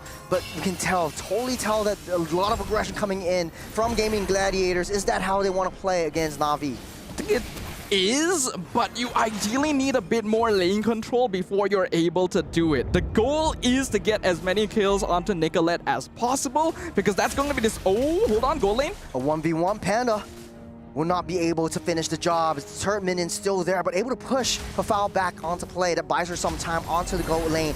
Turtle has already been spawned up. Sayori already popped that shield, and that was the job of Raymond. So what is the play now for Gaming Gladiators? Will they be able to contest for this one? Reno will snap pick that turtle up, and Gaming Gladiators playing on the passive. Top side though, Nicolette comes in, swoops in, takes out Fafal, draws a little bit of attention onto herself as Na'Vi rotating upwards. But Sadafa, this is looking much better for Gaming Gladiators. They have a pickup composition. They're playing it to their strengths. Yeah, that was the correct play. 100% the correct play. Arya was not even level 4 at the time Na'Vi was contesting the turtle, so there's no way they can take a team fight there, go to the opposite side of the map instead, and help out your gold laner, plus get an assist onto Nicolette. That is exactly what they needed to do, and then they backed it off to make sure they do not overcommit the way they did in game number 1. So that allows them to get a slight goal lead. I think Gaming can continue playing around this sort of situation. They actually have a good amount of mobility, so if they play the map and just avoid fights against Na'Vi early, that might actually be a win con. Yeah, Panda just playing a little bit more safe, trying to draw their attention away from the turret range. Seeks out where Ramoon is, and they're losing their gold plate turret up top. You got a Tsunami Slam onto Haney, unable to finish the job, as Nicolette tries her best. Will not be able to land the shadows just in time, though. Shadow kill will not be enough. Revitalize keeps her up safe. On the top side, though, they're trading the turrets. T1 is down for Gaming Gladiators. Man, Na'Vi MY just looking for trades left, right, and center. The macro game is what Gaming Gladiators need to eye around. I'm loving the way that Raymond is playing around this Baxia right now. Really maximizing the capabilities of the hero, of being a very fast rotating early frontline tank, keeping herself in a place where you can either back up the top lane if Gaming decides to go for a full dive, or help out Hani in case Nicolette shows up on the opposite side of the map, which in this case, the latter actually happened, and the Revitalize was able to keep the Selena alive. Na'Vi MY is well aware that the less resources they give the Gaming early, the easier it'll be for them to take control of that mid game, because that is where their heroes really start coming online. Ooh, risky play from Ashley, diving in, forcing a flicker out of the way as Shaw tries to get too deep. Ashley getting hit on by 3. You got a penalty zone already committed. There's a 3-man stun. Shaw hit the mark right on Gaming Gladiators, pulling all of them down. Sayori's next on the chopping block, but won't be able to hit that mark. But did you see that, Sadafa? I did definitely see that, and that was a beautiful play coming in from Na'Vi MY. Did you know, Churros? Fafa was interested in fashion design, you know, because that was a work of art right there. From Na'Vi MY. Gaming Gladiators made a huge mistake. They already lost Arya. There was no reason for Ashley to try and force a flicker catch, and then the rest of their backline walked up to back her up and instantly got 3-man stunned by the glue of all things.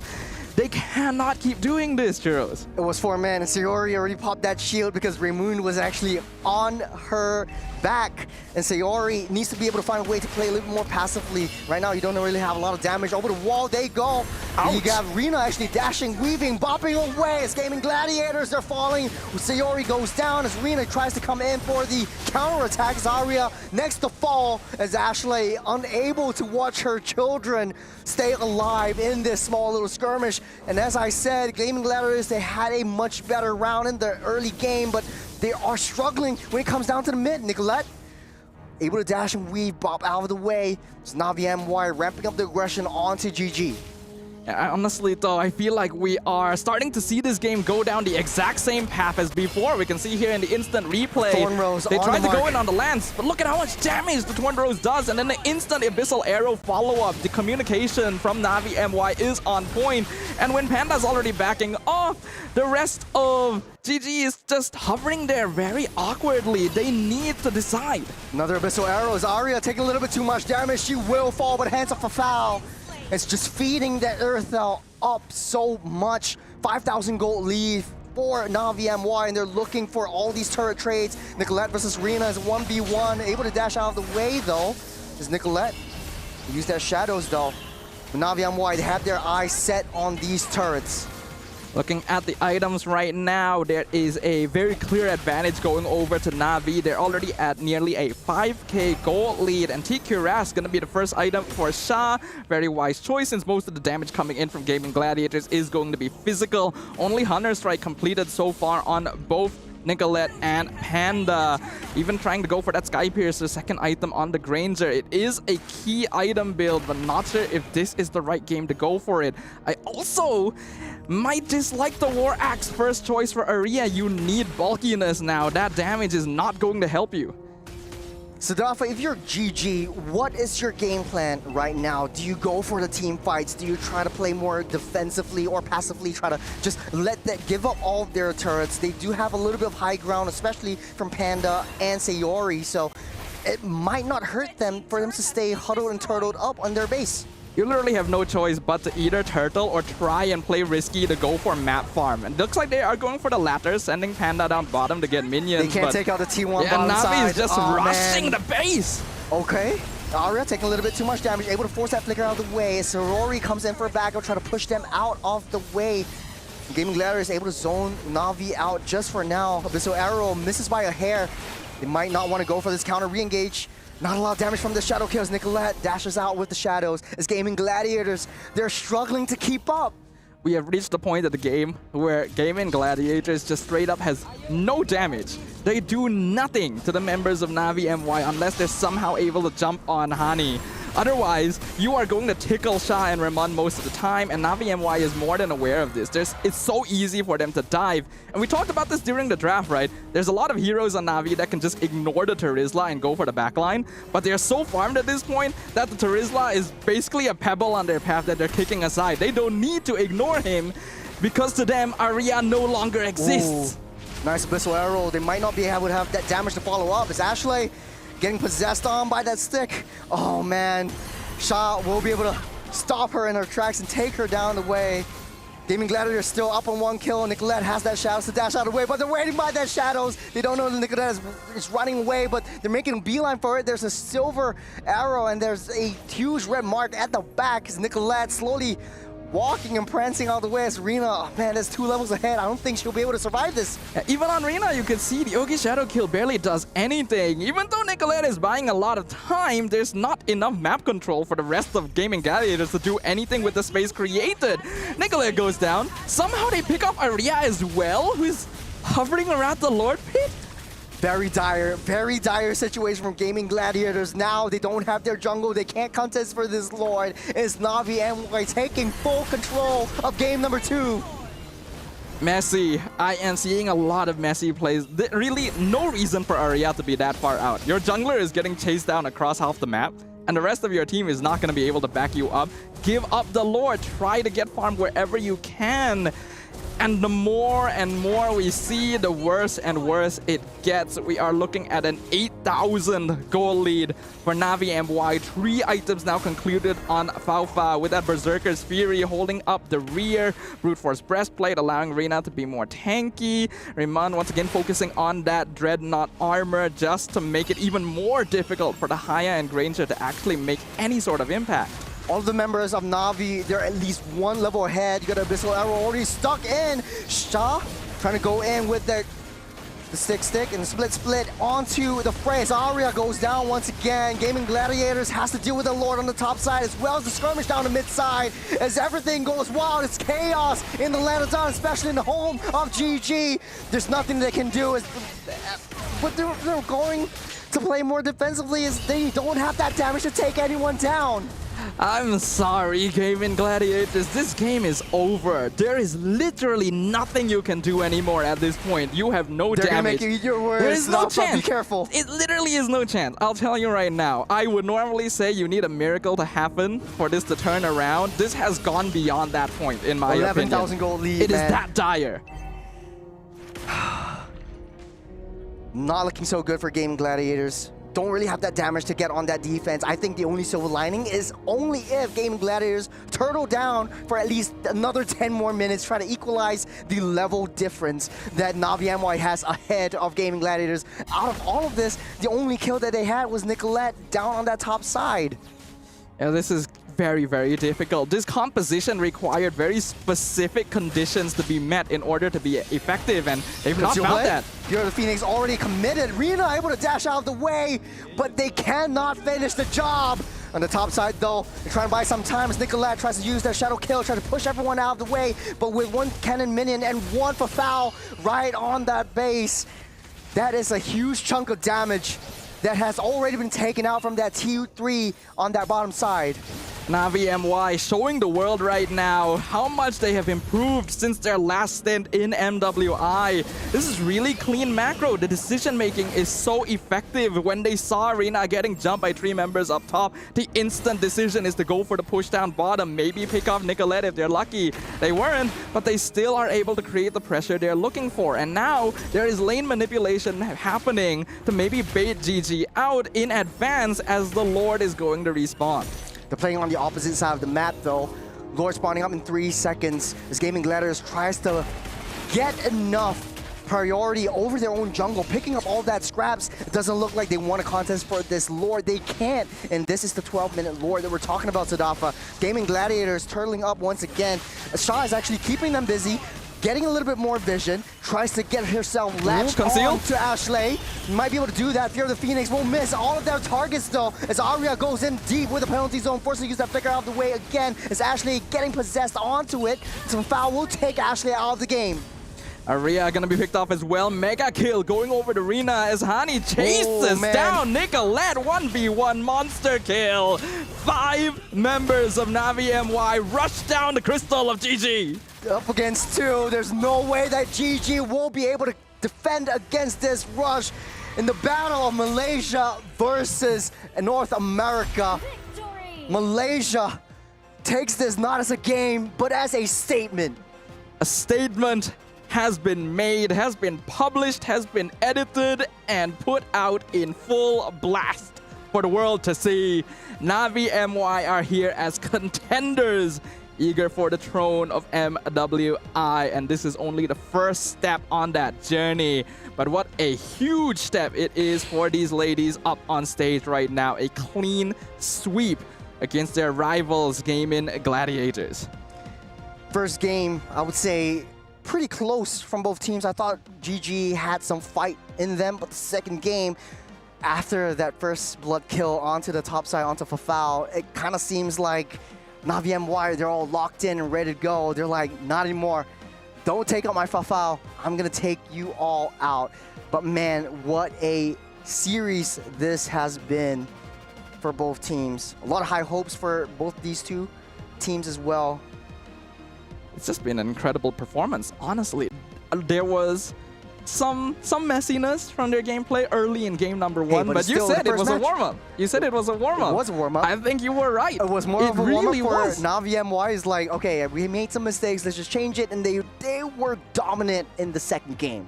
They were so dominant. I'm honestly curious to see what they will have to say, because we have an interview set up. You guys can see Trex, the handsome man standing there next to Na'Vi MY. Let's throw it over to him and see what they have to say. Thank you guys for the throw. It was an amazing 2 series.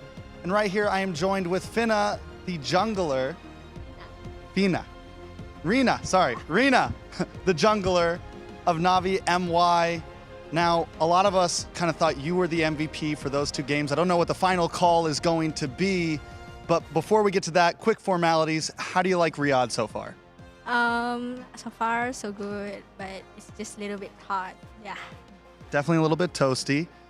You guys came into this game swinging, you 2-0'd. Did you feel confident coming into this game? Yeah, I feel so confident that we are gonna top 1 in my grouping. All right, top 1 in the group. All right, are there any teams that you're really excited to face after you top 1 in this group when you get to playoffs? If you top 1 in the group, do you feel anyone that you're really aiming for? I think it's gonna be Onyx. Onyx? So, because we lost to them in other tournaments, yeah, so we want to revenge, yeah. Okay, and last question. We got to see you play Lancelot amazingly. Are there any other junglers that you're excited to play during this event? Yeah, I will bring Saber. Right. No, I'm joking only. So, you guys have to stay tuned and watch our all games, yeah. Awesome. All right, make sure you guys stay tuned, and let's throw it back to our wonderful casters with the highlights. That is a face of a man that is trying to hold back his tears. But hey, congratulations to Rina and the rest of the Na'Vi MY squad. They played a heck of a game. This is the second game that we're seeing right now. And this was the play that Aria actually went in, Shah actually went in with a 4-man glue stick down the bottom. And they really set themselves up for that. They were basically lined up like bowling pins, waiting for Sha to roll them over. Again, this draft is not easy to pull off. It's a composition that needs a lot of conditions to be met, and they're already playing from the back foot because Navi MY is clearly adjusting their hero picks based on what is coming out from game in Gladiators. You go for full dive composition to punish a front to back, and yeah, I still am not too sure about some of the options we saw here, but we have Leo back on the desk. What are your thoughts about our first series, sir? Something tells me maybe, if not just as quickly, much more quickly, things went sideways for GG in game number 2. Definitely some stuff they need to polish. Their communications, their positioning, even the draft. It's clear that they love Kalia. They like a certain way of team fighting, or they prioritize certain resources when it comes to building comps. But here, it seemed like it was more disjointed than even game 1. And that ended in 13. This one was just... This had at least 2 lords, right? Yes. This had 2 lords. It's just... It felt like it wouldn't have been if Navi MY was being more aggressive in the first Lord run. They could afford to be, but then you might give advantage over to GG. So they were dominant, but they were also disciplined in how they want to play out the entire of the game. A lot of teams struggling with closing games out, but Navi MY actually learning from their mistakes. Yeah, I think that's an excellent observation. That's exactly what happened. It was aggression, but controlled. They knew exactly the limits that they could push while still keeping their egos intact and having fun on that Land of Dawn. It's very clear one of these teams knew what needed to be done. I think that Gaming Gladiators definitely went into this game with a plan. That's why they stuck to their draft so closely.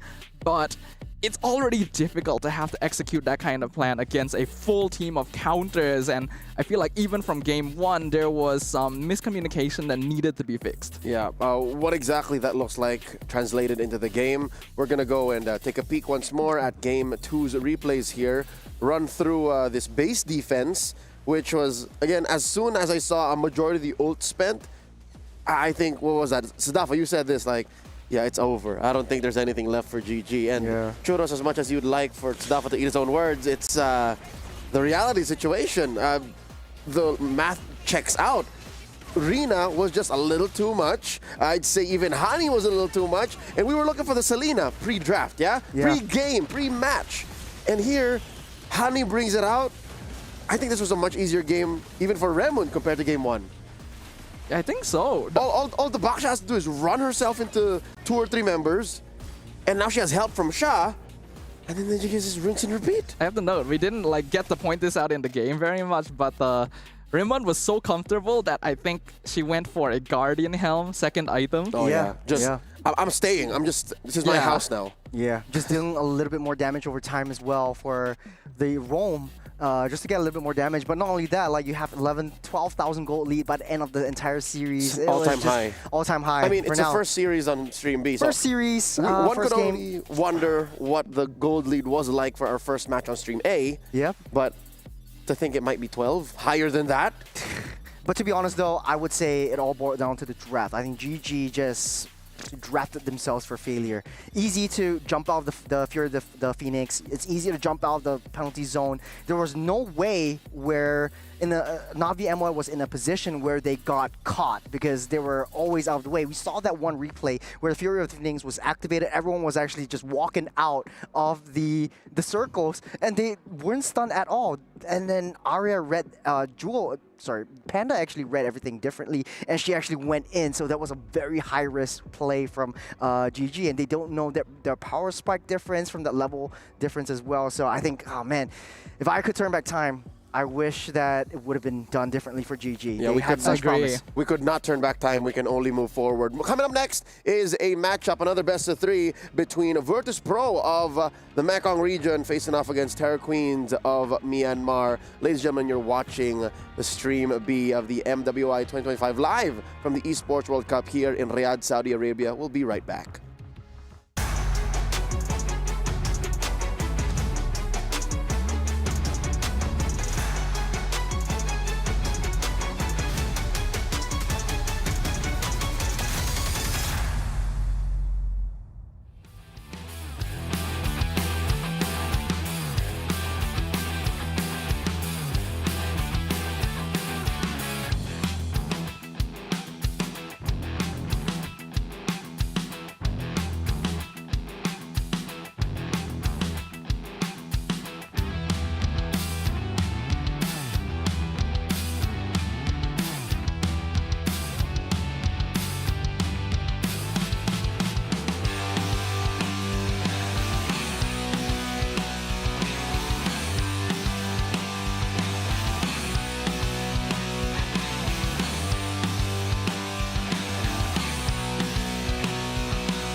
Welcome back to Stream B of the MWI here at Esports World Cup 2025. At your service, my name is Leo, here with Sadafa and Churros. We're bringing you a best-of-3 matchup between Vertus Pro of the Mekong region facing off against Terra Queens from Myanmar. Gentlemen, we ended up with a quick sweep with our opener this time around, or what are we expecting? I think this one's going to be interesting because both of these regions, their men's teams, have actually done surprisingly well on the global stage, even though they don't get quite as much spotlight. And I think the women's teams are just as eager to do so. We got Daisy, Starsoy, Sa, Cow, and Liv. This is Vertus Pro. Yeah, we're starting things off. Vertus Pro sweeping the Mekong qualifiers in first place. And I think they have got their way through. There is a little bit of changes. Starsoy is Indonesian, so bringing the Indonesian flavor into the Vietnamese mix as well. So I am having a lot of high hopes for this team, especially since, you know, they have been highly dominant. They've shown a lot of adaptations on the fly, especially in the Mekong qualifiers as well. And the fact of the matter is, they have been some sort of adapting, and I want to give a huge shout out to my friend Lucian Cutie, who's now the coach of the Vertus Pro team, and bring his own experience into the flavor as well. Lucian Cutie, the cute one? Yes. He is the cute one. He is the cute one. Dude, he stole my heart at MSC 2023. Competed as the roamer for RSGSG then when they played in Cambodia. They went far there. Yes. That's yes, the one they and did. only Lucian Cutie. Yeah, there he is. They are facing off against once more Terror Queens. Majority of the lineup were the formerly known as Net Angels when they competed in the MWI 2024. Let's get to know these ladies now. Once again, these are the Terror Queens coming in from Myanmar. The Burmese squad made up mostly of Klang, Rui, Lunalin, Sikoshi, and Ku. There is one import here. We're looking at Rui. This is a team that has a lot to prove and a team that is confident that they are going to be able to prove it, being the first place finisher in the MWI Myanmar qualifiers, sweeping Weibo Gaming 4-0 in the grand finals. They went undefeated throughout their entire qualifier tournament, and after finishing 5th to 8th place under their previous team last year, they're eager to rise up among the rankings and claim a spot even further in the championship. This squad does not belong in the region. They are so talented. They even got their old coach back, Coach MSK, aka Vladdy. These ladies proved themselves an amazing squad even last year. This is not their first rodeo. Mind you, Skoshi here, if the facts check out, she's a med student. She had to put her studies on hold to be able to chase his dream of esports greatness, and here she is now. Yeah, I believe that is correct from what we've heard previously. Sakoshi did give up on medical studies to follow an esports dream. Definitely a risky path, but we gotta give her props for following up on that passion. This is going to be her second MWI and also her second tournament with Luna Lin and Ku. She has stated before, and we asked her, that her idol is actually Benny Cutie. So that's definitely a player that she looks up to, and we might see similar playstyles from. Yeah. To be honest though, both of these two teams have very notable hero picks as well. For the side of Vertus Pro, they brought out the Alice Angela, the Alyssa Jala, in the Mekong qualifier series, and I think that caused them to sweep the entire round, especially during the group stage and up till the grand finals, where they had a 4-0 run as well. On the other side of the table, we have Terror Queens, who has a little bit of a juicy pickup for the Harley. We haven't seen that in a while. Yep. The last time I remember seeing that was Todak and MPL MY in season 13. Yeah, that was the thing. It was shocking. It was literally the only appearance of the hero in the entire tournament. They didn't even play it after that happened, but it was very effective for that one particular game. And I always love it when teams are willing to bring slightly non-meta heroes in positions where they are specifically designed for the job. Considering that both of these teams have had a little bit of international experience, this could be a chance for them to show off some pocket picks, heroes that we don't get to witness very often. Yep, prior in the series that went down, Navi MY in the hands of Hani debuted, or re-debuted in this case, the Selena. So Selena is once again a real pick this time around. I do believe, yeah, that is Hani. She scored something disgusting. It's like a 504 on the Selena. So we were looking for her, and now she finally shows up in the post 1.9.90 hotfix patch meta. So maybe this time it's the Alice that gets debuted, or Maybe. I highly doubt it, because I think Terra Queens might be on it. Coach MSK might just straight up ban it. Yeah, suss it out, right? It's just like, take it, respect it. But then again, it's still the first day. Would you want to risk playing things around, trying to open up kind of a tease new heroes that are coming into the mix and try to play around that meta? No, this might be the best time. Because That if would it be the doesn't best work, time. you revert back to what works. Yes. I see, if you ask me, there's no difference between first day, second day, whichever day you are in the competition. Every single game could be your first, every single game could be your last. So you gotta bring your A game regardless. Let me remind you, they're in Group C, so their other contenders are Navi, PH, and CFU Gaming. So then again, if you have these kinds of like options, you leave them as options. Like if the draft calls for it, then maybe you play for it. But now you have to think about what your strategy is. You need to think about like what do you really want to show your cards on. If it's on a greater team like the crowd favorites on Navi PH, then you bring out your kind of like wildcard heroes. We scored an audible from one of Vertus Pro's players, Sa, that is their mid laner, and she says she wants to face off against Tegami. She pulled a King Kong from Team Liquid ID back in the days of M6 when she says, Sa, Tegami, says Sa, I want to solo kill you. So luckily, CFU is also in the same group. Yes. So this moment might actually happen. Coming from today's match of the day, Navi MY came through to take down GG. Here, I think we have some time to wait for this rivalry to brew. But yeah, no, Vertus Pro and Terra Queens, they know each other very well. Again, Xeno Lilies last year, Net Angels last year. There's a good chunk of these players that have locked horns in the past year of MLBB esports. Gentlemen, are we expecting this to go long, or are we expecting a 3-game series, fast rotations? Might this be a stomp? I'm hoping it's not. I think it's going to be an interesting dynamic for sure. Because when we went into the start of the day, right, GG versus Navi MY, we were expecting that to go the whole way. We were expecting that to be the game that really started things off, the ball rolling for Real MWI. scrappy. And then it ended up being a very fast, clean sweep for Navi MY. So even if we say, oh, these teams might be evenly matched, we don't know how much preparation has gone into this tournament in the past few months of both these teams. Based on what we know, though, from previous information and from the interviews that have been done by our production team, thank you very much, the guys behind the camera, I think there's an interesting dynamic happening here where Vertus Pro were very honest with themselves, right? They admitted many times that they didn't play very well, are quite blatant and direct to each other about their gameplay and willing to look within themselves to see if they're doing anything wrong. Whereas on the opposite side, Terra Queens is one of the only teams that has self-proclaimed that they will be the dark horses of the tournament. That's right. How often does that happen?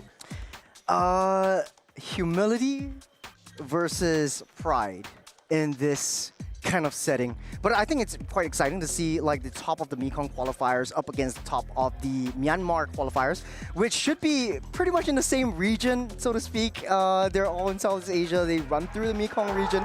And Moment was also saying like, yeah, they should be in the same team. But hey, right now, it's their first time, or Vietnam's first time in a international league. And so this is where most of the Vertus Pro players are having their first foray into international tournaments. So jitters definitely in, but then you have some experience from star players like Star Soy and Sa. Yeah, more about Vietnam as a region itself. This is the first year that they have been removed just being under the Mekong banner. Yes. They are more now likely known as the Vietnam region.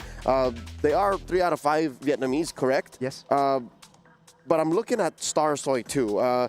Story goes she was inspired by EVOS, the champions of the M1 World Championships, and here she is now fighting for a world championship of her own in the realm of women's MLBB, facing off against a fellow Indonesian too. In the jungle as well, Rui, who has, word on the street, been staying in Myanmar. She's lived with her team for the better part of the past 6 months. I think it's very important for these teams to be able to create that chemistry, right? That's why a lot of these teams have gotten together. They boot camped in countries outside their own to get used to more alien locations, being able to play under pressure and not necessarily in familiar positions, alongside faces that they may or may not have a lot of experience participating in tournaments of this scale with. So we can tell that from this year of MWI, a lot of teams have put a little bit of that extra effort compared to when MWI joined EWC for the first time. There's a lot more eyes on this competition, and the players are aware of that. Yeah, let's get down to brass tacks here. Talk about the meta because the draft is nearly upon us. Starsoy plays heroes that, in her words, are unkillable. So she wants to try and make the Angela Alice work if it comes through. Yep. She also has a pocket Lucas. Well, in the days of their qualifiers, Lucas was still a top-tier jungler. Gentlemen, what heroes do we want to see come out this time around? I think it matters more now because the wish list is very real. As long as we manage our expectations, we did see a Selena come out in match one. To be honest, game 2. When I was watching the Mekong qualifier, Starsoy actually pulled out Fanny a couple of times. And we oftentimes don't see Fanny anymore because there's a lot more, I wouldn't say better heroes, but easier to execute heroes. But Starsoy played it super well. They understand their own dynamics within the team. They understand what their job is, what their role is in between every single one of the lanes, especially big team fights and macro plays. So I'm not surprised if she actually picks up the Fanny once again. And don't be surprised of other assassins that might not see the light of day. Like the Lancelot might come up once again, the Lings as well. Starsoy Fanny might definitely be a thing unless Vertus Pro puts Cho in the hands of How. It's one of the heroes that can actually answer to the Fanny. Stafa, your wish list, what heroes do you want to see? I mean, Ruby is still up there. Still? For sure. But now that I've known that, okay, Starsoy likes unkillable heroes, we could see assassins. They're known for Angela Alice combination. That could be interesting.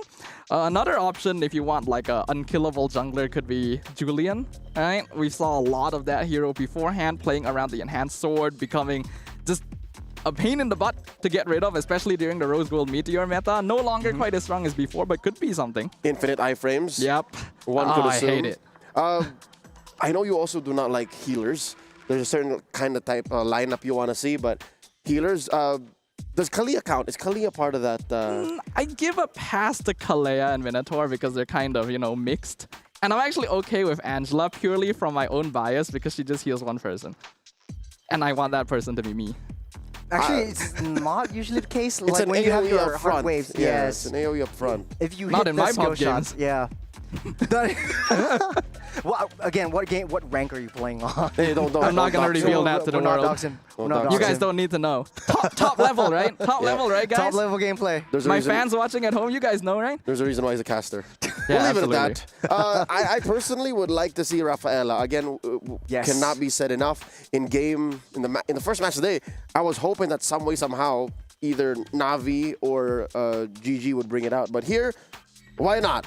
Vertus Pro, please, Terra Queens, do us a solid. Bring out the Rafaela. We've already seen Florin in the wild card. Maybe Kufra. If Fanny is an option, then Kufra, Cho, Moskov. Ruby. Yeah, whenever she lands, just stop her in her tracks. Granger still can't catch a break. No. Sadly, we have heroes that we want to see. These are some of the heroes I want to see less of.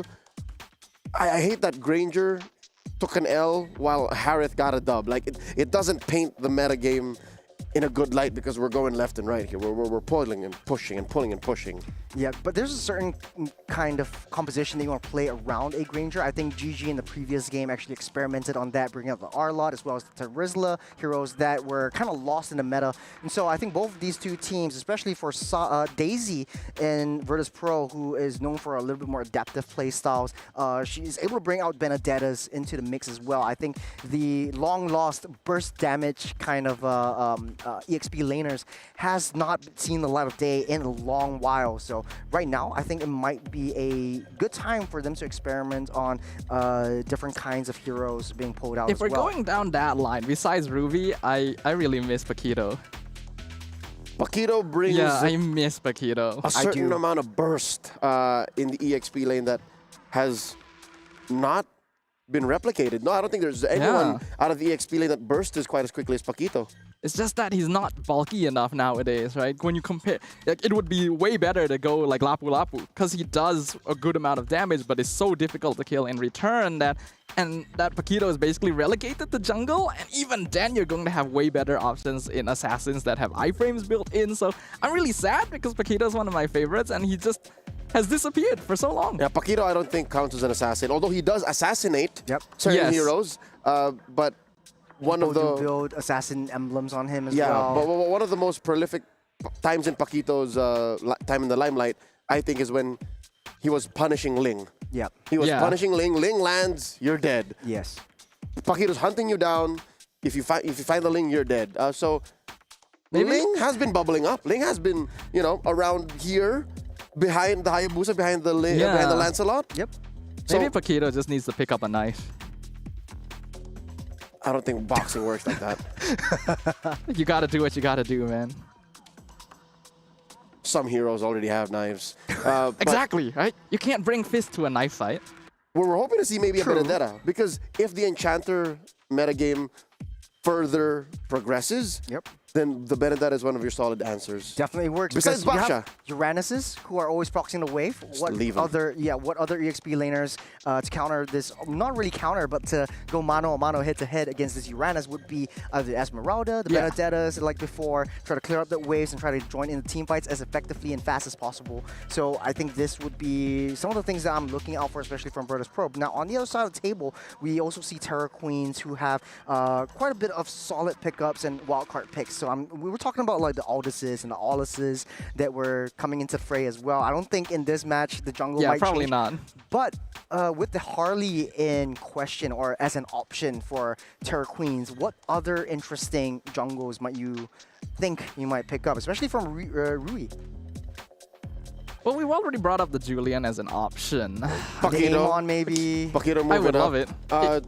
Nolan, I'm wondering why Nolan isn't the thing. That's Right. true, 'Cause actually. Nolan has a modicum of CC immunity. Actually, Suyo hasn't been picked up as much anymore. So. Amazing burst. But yeah, I think I've alluded to Suyo like at least twice or thrice in the wild card, because Yeah. as long as you know that the magic damage profile from your opponent is clear, Yeah. no one is as high a utility pick in the jungle as Suyo. He has everything you need. Mobility, damage, sustainability, can steal away major objectives with the Sever Retribution combo. That's It's right. still like maybe only second to an Appraiser's Wrath or Lethal Counter plus Retribution in terms of mechanical execution. So yeah, no. Where is Suyo? In the same scheme of it, we haven't really seen Lucas jungle in a long time, right? We've seen Lucas XP in the wild Yeah. card, as played by Rare Adam out of the Chinese server. They came close. They were almost gonna make it through, but Vertus Pro, not this Vertus Pro, but Vertus Pro men's, knocked them out. So I'm happy you brought that up, actually. So the men's team actually got in through the qualifiers. That's right right. now, the MWI women's team has a lot of pressure. Like, hey, the boys are already making it through. You guys have that onus in you to really take it to the top and win out the MWI series, and they do have that gusto in them to make it work. Yep, they're driven. Again, this is for club points as well, for That's that club right. championship. And if I'm not mistaken, Vertus Pro was right about here. Like, they were at least top 8 Yeah. in club championship. There's still a shot. Points. Still 2 weeks into the EWC. And if you ask me, big picture, I think Vertus Pro, this Vertus Pro now, these ladies, I think they can make a top 8 Yes. here in the MWI. So that means those points count up towards the club championships. No matter what happens to the men's team in MSC, they're going to be in action like later on in the month. I think Vertus Pro is in a good spot. This is a great way to get that started, because if they do win this series, they're halfway through to qualifying for the knockouts. It's not going to be easy, though. I think both these teams have already proven that they are capable of standing on an international stage. Both teams actually went completely undefeated in their qualifiers, didn't drop a single game. So they are clearly threats on the international stage. Like you pointed out earlier, neither really feels like they belong in their region. But do they belong here at MWI? We're about to find out because, ladies and gentlemen, in just a few, we are jumping into game number 1. The draft is nearly ready. That is a best of 3 delivered by Stafa and Churros here. We've already talked about the heroes we want to see, and we want to hear from you. Wherever you're watching from, please do put it in the chat. Let us know what heroes you miss and who you think is going to be winning, who you think is going to be taking this down. The first game out of Group C this time, playing out on Stream B. Vertus Pro out of Vietnam or Terra Queens out of Myanmar. Gentlemen, let's do some predictions. Predictions? Ooh. I'm going to help you out. No need to put scores. Honestly, I gotta say, I'm with Vertus Pro on this one. I've seen how they play in the Mekong qualifiers. I've seen also Terra Queens play in the Myanmar qualifiers, and I think Vertus Pro has it in them. Stafa? Well, I mean, if you guys are going to go Vertus Pro, then Terra Queens needs a little bit of support. You know? This is a team that has said that they're going to be the dark horse. And before they went undefeated in the qualifiers, they said, we will be undefeated in the qualifiers. They made reality. You just gained about 500 Burmese fans just about now. Hey, follow me. Ladies and gentlemen, we do apologize. This draft will have to be rebuilt. So do hang on. And this does give me time to give my predictions. Hot take. I could have sworn I was going to get away with it. I was just about ready to dip out. Yeah, so Terra Queens. VP. I've seen a fair amount of play from both of them. Yes. And I think they both have a fair go. Politically correct answer. Yeah, no, but I'm going to say it now. Patience, sir. Terra Queens. Let's go. Ladies and gentlemen, Okay. Game number 1. The draft is upon us. Coach Destined 1, Coach MSK here at the helm. Stafa and Churros bring you the action. Thank you very much, Leo. Very good of you to leave the desk before we can ask you for more details on that, especially after you said Vertus Pro was probably going to be top 8. But we'll catch up with you after game number 1. Vertus Pro on the blue side, Terra Queens on the red. And we're already seeing some very different bans. Haya and Joy being focused down. 2 assassins by VP. It's a respect over to Rui. They know that Rui is more like an assassin player, so I wouldn't be surprised if Lancelot getting banned out right here would be an option, unless Starso wants to pick it up right from the bat. Now, on the other side of the table, you got a Kalia, Baxia, and now that is typically the Uranus spot. If they open it up, it will go over the hands of Vertus Pro, and they have to play around it. Now, without the Baxia, the Uranus will be a huge threat. And getting rid of Baxia here means that Terra Queens probably have to consider banning out the Uranus themselves. I'm trying to think about what else has been let through the draft. The Yisun Shin, the Badang, the Wanwan also, which has been getting a lot of attention, all are wide open. So Terra Queens do still have the option of just leaving it open entirely and playing around with the draft. And it seems like that is what they're doing. They banned the Arlet instead. You want to go for the 1-1 first pick. We talked about how risky that is. And now for the side of Terra Queens, Uranus hasn't been picked up. And Uranus is typically the first pick, first prio material. It kind of counters a little bit on 1-1. Wherever she hits, he will get that restoration. So in this case, I mean, there's a lot of options for them. They could pick up the Yusun Shin, Kimi, Uranus for themselves, but they go for the Juicin instead. A little bit more zonal control from the side of Terra Queens. Zusin and the Hilda going to be locked down by Terra Queen, so not going into the expected result of the Uranus. Although that hero is pretty good, it would actually be kind of difficult to play into a 1-1. Correctly played, it's a very easy hero to set up Crossbow of Tang on, so I think Terra Queens just wants to avoid that entirely. And by putting Hilda on the table, it puts VP in a tough spot where if you go for an assassin pickup, it is going to be very vulnerable to this hero. Yeah, I'm just thinking, okay, it is possible for VP to actually pick up the triple marksman meta because you already have to deal with a Hilda, but now it gives a little bit more space. And now the Kimmy has been picked up alongside Uranus. That gives a lot of lane proxy approach, but not a lot of crowd control. The only one right now for VP is basically Attraction Pulse from the Kimmy itself. And it kind of works well because you have that range to keep yourself a foot from the Hilda whenever she pummels at you. Now, to finish up the first stage of that draft with the Earthel, which I like, it keeps both of these lane-to-lane matchups in the gold lane. I would say it's still even Stevens. It is tougher for 1-1 to actually get close to Earthel, and that's how you want to counter it.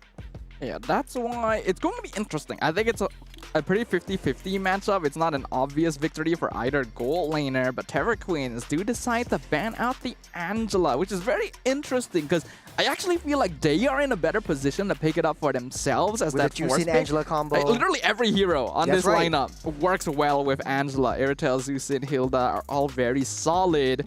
So getting rid of that is interesting. It indicates that they may want more of a roam presence since Hilda has the potential to be countered by this Uranus in lane pressure. The land's now going to be focused down, so even more priority onto getting rid of Rui's heroes. I think a lot of assassins are definitely taken off the bat. It's interesting, they banned out the Esmeralda for themselves actually. On top of Uranus, might hint that Uranus could be going into the jungle as well. It has happened in the MSC wildcards, so I'm not going to rule that out one bit. That last ban slot might be a Ling or a Hanzo has been picked up by Rui as well. I think it might work well against a triple marksman composition as well. Man, Yisun Shin, you want to ban that out for yourself?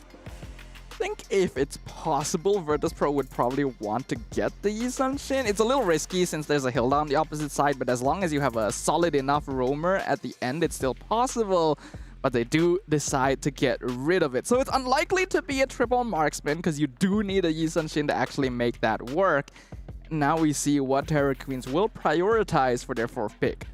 Quite a bit of options right here, especially on the jungles. They could very well snap pick the Ling up for themselves if they want to secure a assassin jungle.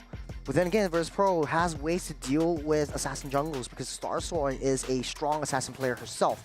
So they might be able to identify and suss out what Terror Queens wants to pick up for themselves. Will be the CC first, try to mitigate a little bit mano-a-mano damage with the Uranus. So to match up the tempo, I think that would be a good pick for now. Vertus Pro, last two picks. I was thinking it might be good for Terror Queens to keep Hilda flexible and lock in their jungler first, but since they don't know whether or not Uranus is going to be jungle or EXP, I guess they've decided to play it a little safer. But that means that Hilda is going to be locked into the roam position, and VP just makes sure they don't draft a weak early game jungler, and they should be pretty okay. Uranus can actually still go into that position quite well, but Dang going to be locked in. This was a hero that was 100% banned in the first match of the day. Let's see what their final pick is going to be. Now, left with the Phoveus. Okay, so it will be the Uranus in the jungle, Budang in the roam, and then Phoveus in EXP. And then you got a double marksman that you can possibly protect. I love how Vertus Pro likes to play things around. A good amount of recovery, a good amount of crowd controls, and a good amount of chase onto the back line. So Irithel and Jusin will be a huge threat into this lineup. Okay. The Phoveus is kind of interesting because that is a hero that actually loses lane to the CC, so you're picking him into the counter actually. But they are anticipating the last pick Assassin, which in this case does end up being the Ling. I think it is one of the best options that Terror Queens has. A hero that can dive the backline and has a get out of jail free card just in case the crossbow of Tang becomes a threat. Out of all of this though, I think Vertus Pro is giving us something new, something fresh. Throwing Uranus in the jungle once again.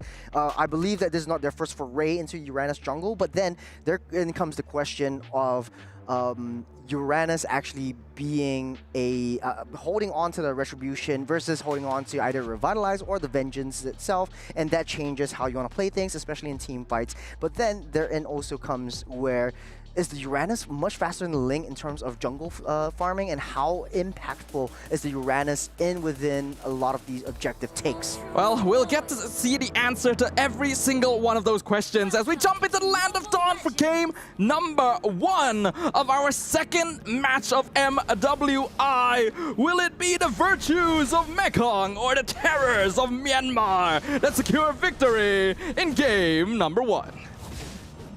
Quick little aggression, especially from Ku over onto the jungle side. Starsway needs to try to push her away because there is always that threat of the buff getting stolen, and trying to get back into the battle would be a little bit tougher. You have to pop that retribution off the bat. Trying to take it away from the hands of Ku, but just giving a little bit more information. But on the bottom side, Daisy taking too much damage from the CC. So that shows a little bit more dynamic into how Terra Queens wants to play this very aggressively. Yeah, that's what we were worried about, right? The Phobius loses lane to CC. So Vertus Pro picking this into the counter matchup is very risky. Loses out EXP lane pressure. Ku gonna try and annoy Starsoy again, but this time Sa is around, and you do not want to mess with a Kimi level 1 and 2. It just creates so much pressure. And speaking of pressure, Terra Queens are on reconnaissance duty. They're always in Vertus Pro's jungle. Take a look at itemizations, and nothing screams out to me on the top of my head. But now look at where that Uranus is. Starsoy is being pummeled on by the 2 double fighters in the bottom side. Still okay though, Uranus is pretty bulky even at this stage of the game, and will definitely have a lot of Radiant stacks built up since the jungle creeps are just gonna be hitting them back. So even a Hilda is not gonna very easily chase Starsoy out of the jungle, and that'll allow Vertus Pro to play for a potential turtle contest as long as they can give a bit of help to the EXP lane. No level 3 from Cal and Ku as of now. You're able to push that in. A lot of damage down by Cal. Starsoy tries to... Traction Fall's gonna be avoided by Hling. Starsoy still in position. We can see Rui actually picking up another buff. So Ling going to be 1 level up on the Uranus. That should give Terra Queens a potential advantage on Turtle Take. Infernal Pursuit comes in. Cow gonna be buying some time as Ku eating up the damage from Daisy, baiting the Phobius away from the rest of the team. Terra Queens taking this very slowly. Daisy now gonna be engaged on the Lantern. Pick up on Daisy, forces the flicker outwards. Rui comes in, does the damage, chases Vertus Pro back into the mid lane, and Terra Queens gain control on the turtle. That's how they want to play it. Terra Queens has a lot of early game damage. You don't have to have that level 4. Starsoy taking a lot more. Starsoy might go down here, is able to get away. Rui secures the turtle. Tempest Blaze comes out. 1v3 in the turtle pit as the rest of Terra Queens turn around and pick up the first blood on Cow. Daisy gonna be chased down as well. Double kill over to Rui. And the Purify even forced out. Sa not gonna be able to escape from the terror in the Land of Dawn. Where everything broke down was that they pushed Starsoy away, and this is where it gets a little bit risky. Yeah, Ku also stolen the orange buff away from Starsoy, so that leaves 2 levels behind of Rui. This is not a good start for Vertus Pro, but then again, it is so difficult for Vertus Pro to play this early game because of how well Terra Queens has that damage and that crowd control, especially from the Juicin whenever they come into that clash moment. You can tell that the draft was played kind of defensive. Cow in trouble again. Ku on top. Oh, that is a lot of damage. Fistcrack comes in, but here comes Rui. Killing spree to the Ling. And now chasing down the purple buff, contesting it away. 3 level difference on the Ling. Looks like Starsoy was still able to secure their purple buff though. Hey, Silver Lining. At least you take the purple buff away. Try to claw yourself up on top again as Vertus Pro actually back on that defense. Terra Queens 4 kills to 0, and this shows the amount of aggression that Terra Queens wants to put onto Vertus Pro. They need to be able to draw some more time though. Vertus Pro might be able to play it more safe. Wait till 1-1 or Liv gets online. Wait till Cow gets a little bit of an angle, finds a nice little flank for any team fights. But Rui's already 301. There's a lot of damage from that Ling on the top side though. Rui wants to pick off Sa. Gonna use the anti-grav thrusters, get away through the back of the purple buff pit. But Terra Queens living up to their name, terrorizing the map, not allowing Vertus to even play on their own half of the jungle. That's it. I think Vertus Pro early game is in shambles. Look towards that mid game. How do you want to play this? Liv trapped in the middle though, on by 3. Looks like Terra Queen's not going to commit to this. They don't really need to. They just zone out. They gain control. Turtle is coming up. There's not a lot of fight that Vertus Pro can do is 3K gold lead up on top for Terror Queens. And giving away this turtle might be the best option here, as Vertus Pro don't want to throw bodies. They want to be able to play objective. They want to be able to push and wait till that late game until most of them get to their power spike. Starsoy can't even sustain over the damage coming in from Ku, so that's going to be a huge problem from that. How do you want to play it though? Again, oh my goodness, Ku. Nearly 1v1ing the jungler as the roam. They're the same level, by the way. That's how far behind Starsoy has been put. 5 minutes into the game, we are looking at a 4K net worth lead. By the way, Sa went for a Sky Piercer first item. I'm not sure I agree with that, considering the state Vertus Pro is in. But hey, you made your bed, now you gotta rest in it. yeah, you have that early game rotations, but Terror Queens reading it so well. They're matching that rotations and sending Sikoshi down to deal with the waves, and now the top side T1 is already broken down. This gives a lot of opportunity for Rui to place cross-map plays for the side of Vertus Pro. There's not anyone that you can actually feasibly send at this point to maintain that wave prio. So Vertus Pro sitting ducks for now until maybe the first Lord comes up. But silver lining is that they're very patient. They're playing defensive. They don't want to throw their bodies in the mid side though. Daisy trying to look for the fight. Infernal Pursuit doing good damage to flicker backwards defensively. Daisy just, no, doesn't get away. Lunalin has the Sky Piercer. Lantern finishes off the Phobius, and the terror continues in the mid lane as now Starsoy in a little bit of trouble, has to use the ult to get away. They're trying to re-engage, but the curtain call latches two together. Starsoy can only eat damage to keep his team alive. Not a lot of damage so far. There's a problem with the 1-1 pick. You don't deal a lot of damage in the early game. You need to wait till your Trinity build, and this is proving to be a little bit tougher. And for Ku to match that level that Starsoy is at is not where you want to see yourself. It absolutely isn't. The Uranus jungle should be able to hold things well, but Terror Queens have done such a good job of controlling the map. Purify forced out on Sa again. Kao goes for the flicker and is not able to lock down the Zeus in. Yeah. Vertus Pro actually sending all their resources to protecting all the crucial buffs that Starsoy actually needs to come online. There is sort of like a crucial moment. Look at the bottom side as well, where Sikoshi is busy handling that Liv T2. is in trouble. Oh my goodness, the Sky Piercer. How many stacks does Lunalin have? Liv just exploded, and now Kao is gonna be chased down, gonna follow her into the grave. Double kill for Lunalin. And by the way, Sikoshi got a free tier 2 down bottom this entire time. It's in shambles. Right now, 7,000 gold lead. Rui's always in question. Is able to burst down Starsoy. Rui is just diving. Tier 2 diving inhibitor. Wants to kill Sa. Able to escape just barely. Rui now in some trouble. Doesn't have energy. But the rest of the Terror Queens are here. Ku heals her up with the Revitalize. And the mid tier 2 is being slowly whittled down. Vertus Pro not able to do anything about it. Even in the defensive position, Vertus Pro might not be able to succumb to the aggression that comes from Terror Queens. They don't really have a lot of high ground defense. The only one that can effectively clear waves might be Kimmy. The 1-1's still not online as of now. They have to build more defensively to try to buy themselves some more time, but Terror Queens not giving them the luxury of time. Still 0 kills from Vertus Pro. They don't have that damage to take anyone down, and they don't have that defense to soak in as much damage. This composition doesn't allow Vertus to be the one making the initiations. They've lost out lane priority in almost every half of the map. And with them so far behind in EXP and gold, it's very difficult for them to even contest the Hilda, let alone the rest of the Terror Queens.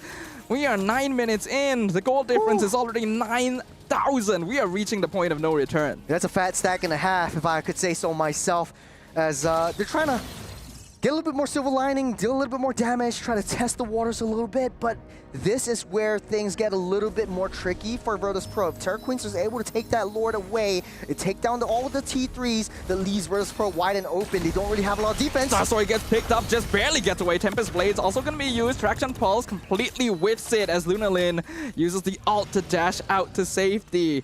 Vertus Pro are able to keep their towers alive and everyone still standing, but Terror Queens have complete control of the map and the Lord. Complete control is an understatement. This is more of a dominant performance from Terror Queens than it is Vertus Pro. They're just in here for the ride. And they, honestly though, Sadafa, I think Vertus Pro should just look towards that next game. Terror Queens already taken down that first Lord. They found Liv, and look, Lunalin's already on the opposite side. Crossbow of Tang is available, but Liv knows that there's no point going for it. Tempest of Blades, Rui just stabs Liv to death. Mega kill. Now without the marksman, will be that much more harder. You still have 10 more seconds until the Lord spawns up for the side of Terror Queen, so this gives Liv some time to get online and get that respawn. But again, you don't want to make these kinds of risky plays. You built or you have a Ube composition, play towards your teamfight composition, and Terror Queens are just breaking them apart one after another. What a risky play by Liv. It's risky, but it's kind of something they have to try and do. It just didn't pay off for them, and now the lead is growing even further. Lord pushing down mid lane for the Terror Queens. 10.5 minutes in is dominant. Fist Crack comes in, only locks down Sikochi, and he just dashes away. Queens all the damage. It's unstoppable for Lunalin as they execute them one by one.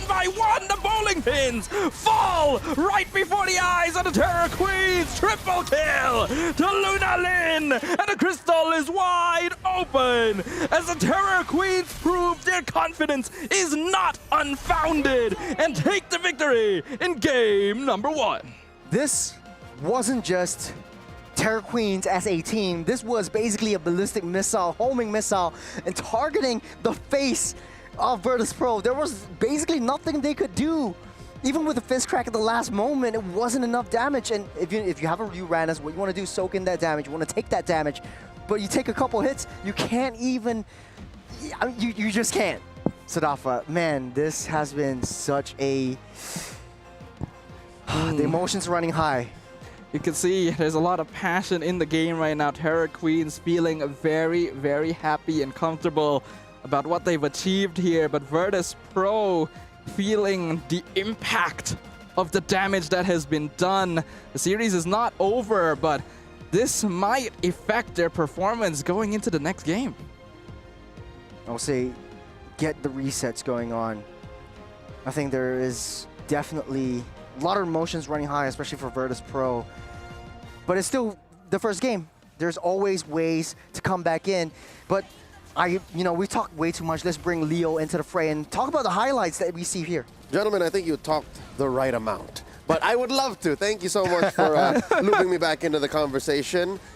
It's true that emotions run high, and this being the opener for Vertus Pro, after everything that has been said, I would understand why there is some disappointment in their own performance. But looking at the lineup, right, starting with the draft, I think it's one thing to say the damage profile is good, especially since there's a solid amount of magic from the Kimmy. There's a solid amount of damage from the 1-1, but both are relatively conditional. Yes. Especially the 1-1. That one moment in the twilight of the game, I'd say the last 2 minutes, wherein they actually, weirdly enough, caught out Liv. Like that's not supposed to happen. Yep. Liv tried too hard, and maybe there wasn't enough communications happening from Vertus Pro, and I think that much is true. We can only guess what was going on, but I can tell you this: being in the SEC studios and listening to the difference between both sides, Terror Queens are laughing. Terror Queens are communicating. They are just shouting out, calling every move, and that's good. That's a sign of life coming from a team. And when a team is quiet, when they're not saying anything, you know something's wrong. Yes. That's what happened to Vertus Pro. Honestly, I don't even really blame Vertus Pro too much about this. I don't even blame Liv for going all the way out and getting caught out there, because you really just have to try and make something happen in that position. Get some farm, pull some pressure elsewhere.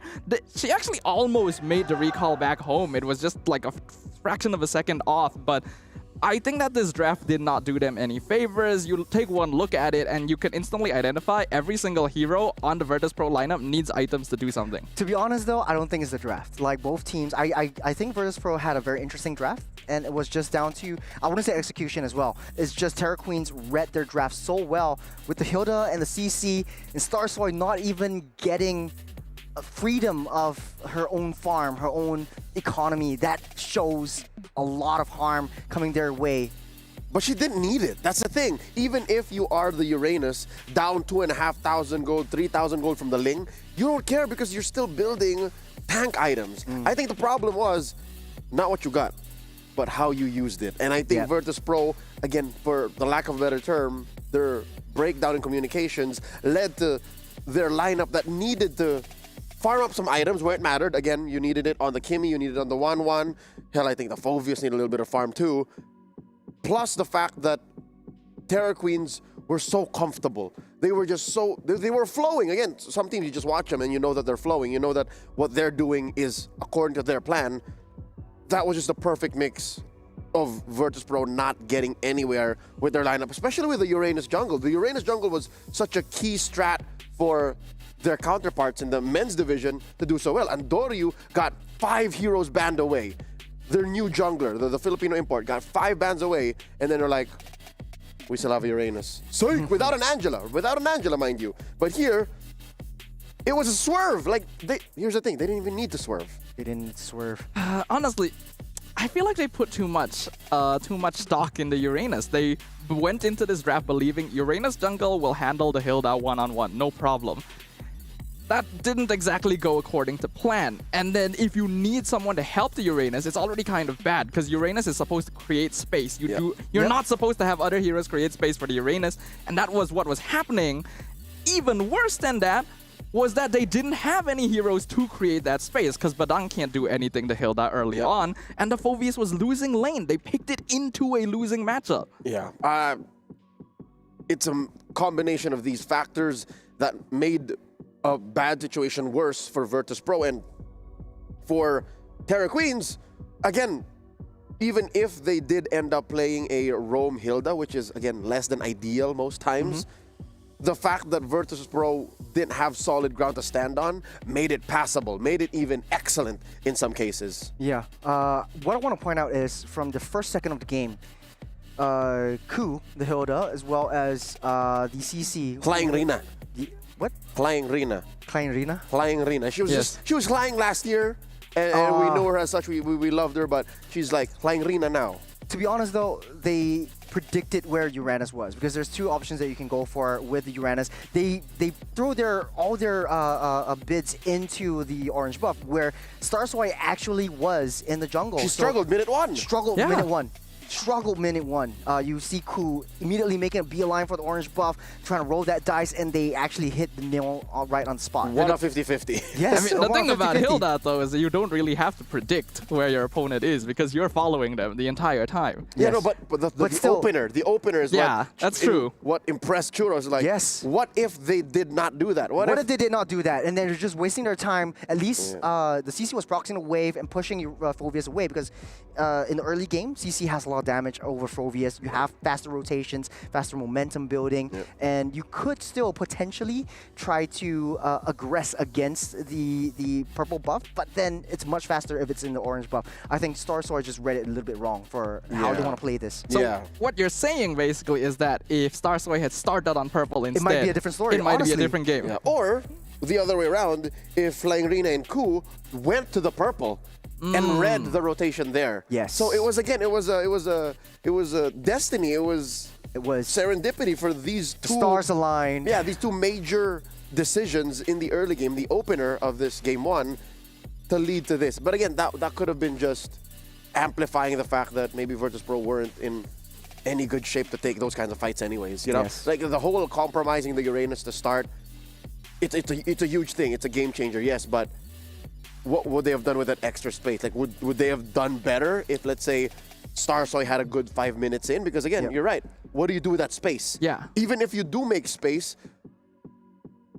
Terra Queens picked up the perfect hero to use that space. Yeah. The Ling, like, if you do get space, then the Ling just goes away. Yeah, I'm taking a look at some of the replays as well. Remember where Cal was when, the Ku was in the orange buff and the orange buff was in shambles. Cal was actually walking up from that purple buff, so she was actually giving vision onto where the buff was. And this was the one where Liv was trying to use Inspire to get away. She shouldn't be too far ahead from the rest of the team, and I think that was the whole breakdown in communication issue that Leo, you talked about. Yeah, well, what could have the decision have been made, right? Like, I'm going to bait them away from y'all. No, you shouldn't. You're the gold laner. That's an argument you should be having. But alas, it still happened. It's still what we ended up with. And the reason why we're so fixated on these small things is because the rest of Terra Queens basically had a free game. I saw Lunalyn, believe it or not, her first real item was a Sky Piercer. Yes. Wasn't even the glowing one, wasn't even the boot. Maybe she had boots, I don't know. But Elegant Gem, like that cooldown book, and then Sky Piercer. That's how well, they knew early on that they were going to dominate and win. Yeah. I think I have to also commentate on the item build on the opposite side, right? Sa on the Kimmy went Sky Piercer first item, even though they were in such a bad position. Yep. And then the second item was concentrated energy. That's ballin' before you got rent covered. It's like, right. why? Why is that the play? You need to be building damage. You even went weakness Still, finder, I right? You're understand not meant where- for utility. I understand where she's coming from, though. Like, I mean, if Sky Piercer is part of your build arsenal, you want to build it earlier on because you only have like 1,500 gold that you need to actually activate that Sky Piercer. So, I mean, damned if you do, damned if you don't. Just get it and try to build other things. If it doesn't work out in the late game, then you sell it off. So I think, yeah, it kind of worked out better for the Jusin instead of the Kimmy. And to be honest, though, I think how Jusin likes to play, and I forgot this all the way back in previous 2 seasons ago, where Jusin first came out and she was being used as an aggressor. She was being used as a vision play, but now she's being used as a vision control, and of course a sort of like a crowd control setup and a hunter. Yeah. I think it's going full circle. She's both now. She can start up fights, zone out, and then once you get your build going again, folks, do not try this home. Do not just jump to Sky Piercer. These are professionals, all right, competing at the highest level of MLBB esports in their realm. If you have these 2 items, the Glowing Wand and the Sky Piercer, and you are way ahead, like you know that your team is ahead and you've done your job to zone out, get some vision, control fights the way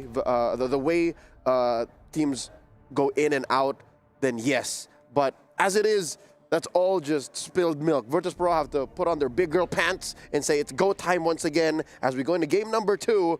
Vertus Pro on the play, Terror Queens, match point. Gonna answer back with a double. Churros and Stafa gonna take care of business. All right, we'll catch back up with Leo in a little bit, ladies and gentlemen, because now is the true testing ground. It is no longer just a game to see whether Vertus Pro can upgrade their gameplay. It is about whether or not they can regulate the emotional state to come back and take game number 2 to keep themselves in the series. To be honest, though, right now, I think it's the same first pick, second pick kind of lineup. Terror Queens really like that second pick, so it's a little bit more adjustable for them. They are respecting the Hilda, and that is something that I like, but definitely Terror Queens has something up their sleeves. At least you take Hilda out of the equation, you know that your jungle is safe, and Star Sword can play a little bit more passively on that front. There seems to be a little bit of technical issues, but man, I think, what do you think would be the best case scenario, especially for Vertus Pro if they want to have take a game off of Terror Queens? I do think you need to be a bit more balanced in the draft overall. Yes, there were ways they could have played around that hero composition, but it's difficult, right?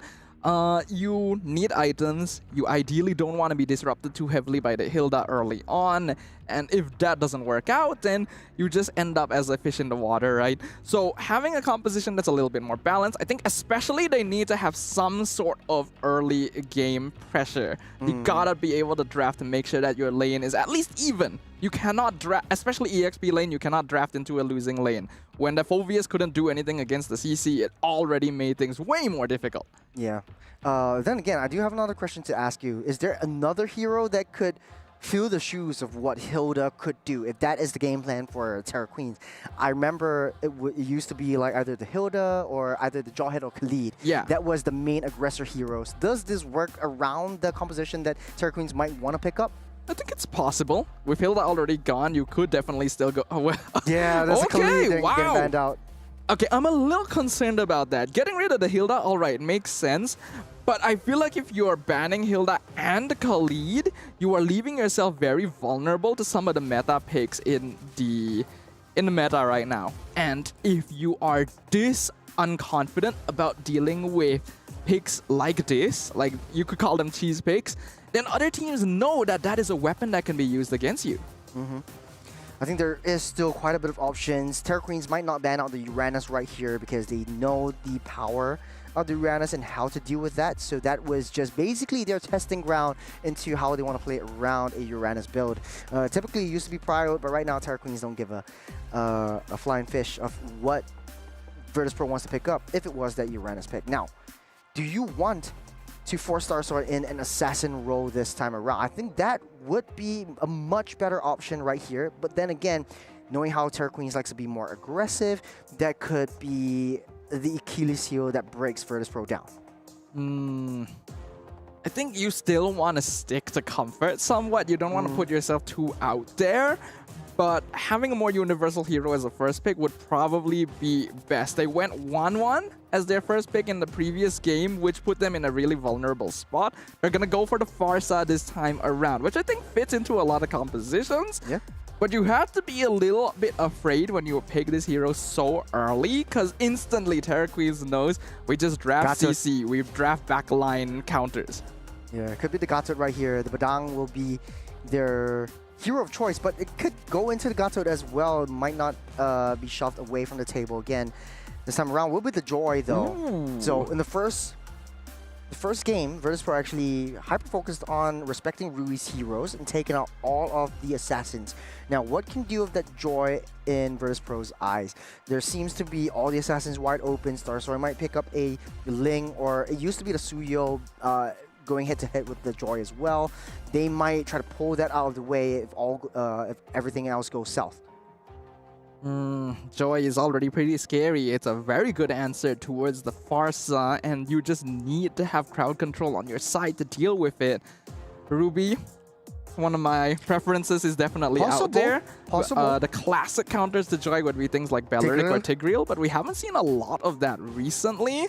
They're gonna go for the safer option. That's gonna be the Gatot, as well as the 1-1. Definitely has the mobility to outpace a Joy once you have the items.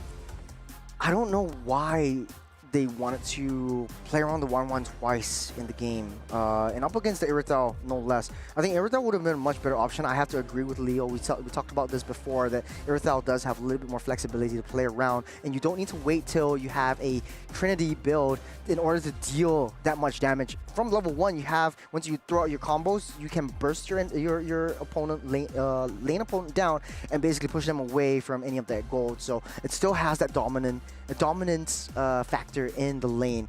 1-1 still needs a bit of time, but right now there is a little bit more of a rotation speed coming in from the far side and the Gatot, so that might change things, but it's all down to execution, Sadafa. Yeah, Vertus Pro needs to make sure that they ban out heroes that would deny mid lane prio to a Farsa Gatot duo, because that would enable the Joy to farm very safely and give Terra Queens access to their jungle. I really like the Fredrin ban from Terra Queens, because typically when you play 1-1, it's for one of two conditions. You either have a lot of CC on your side to set things up for the crossbow tank, or your opponent has a slower, bulkier front line that's easier to get the stacks on. Fredrin fulfills this role on both teams, so Terra Queens just takes it out of the table.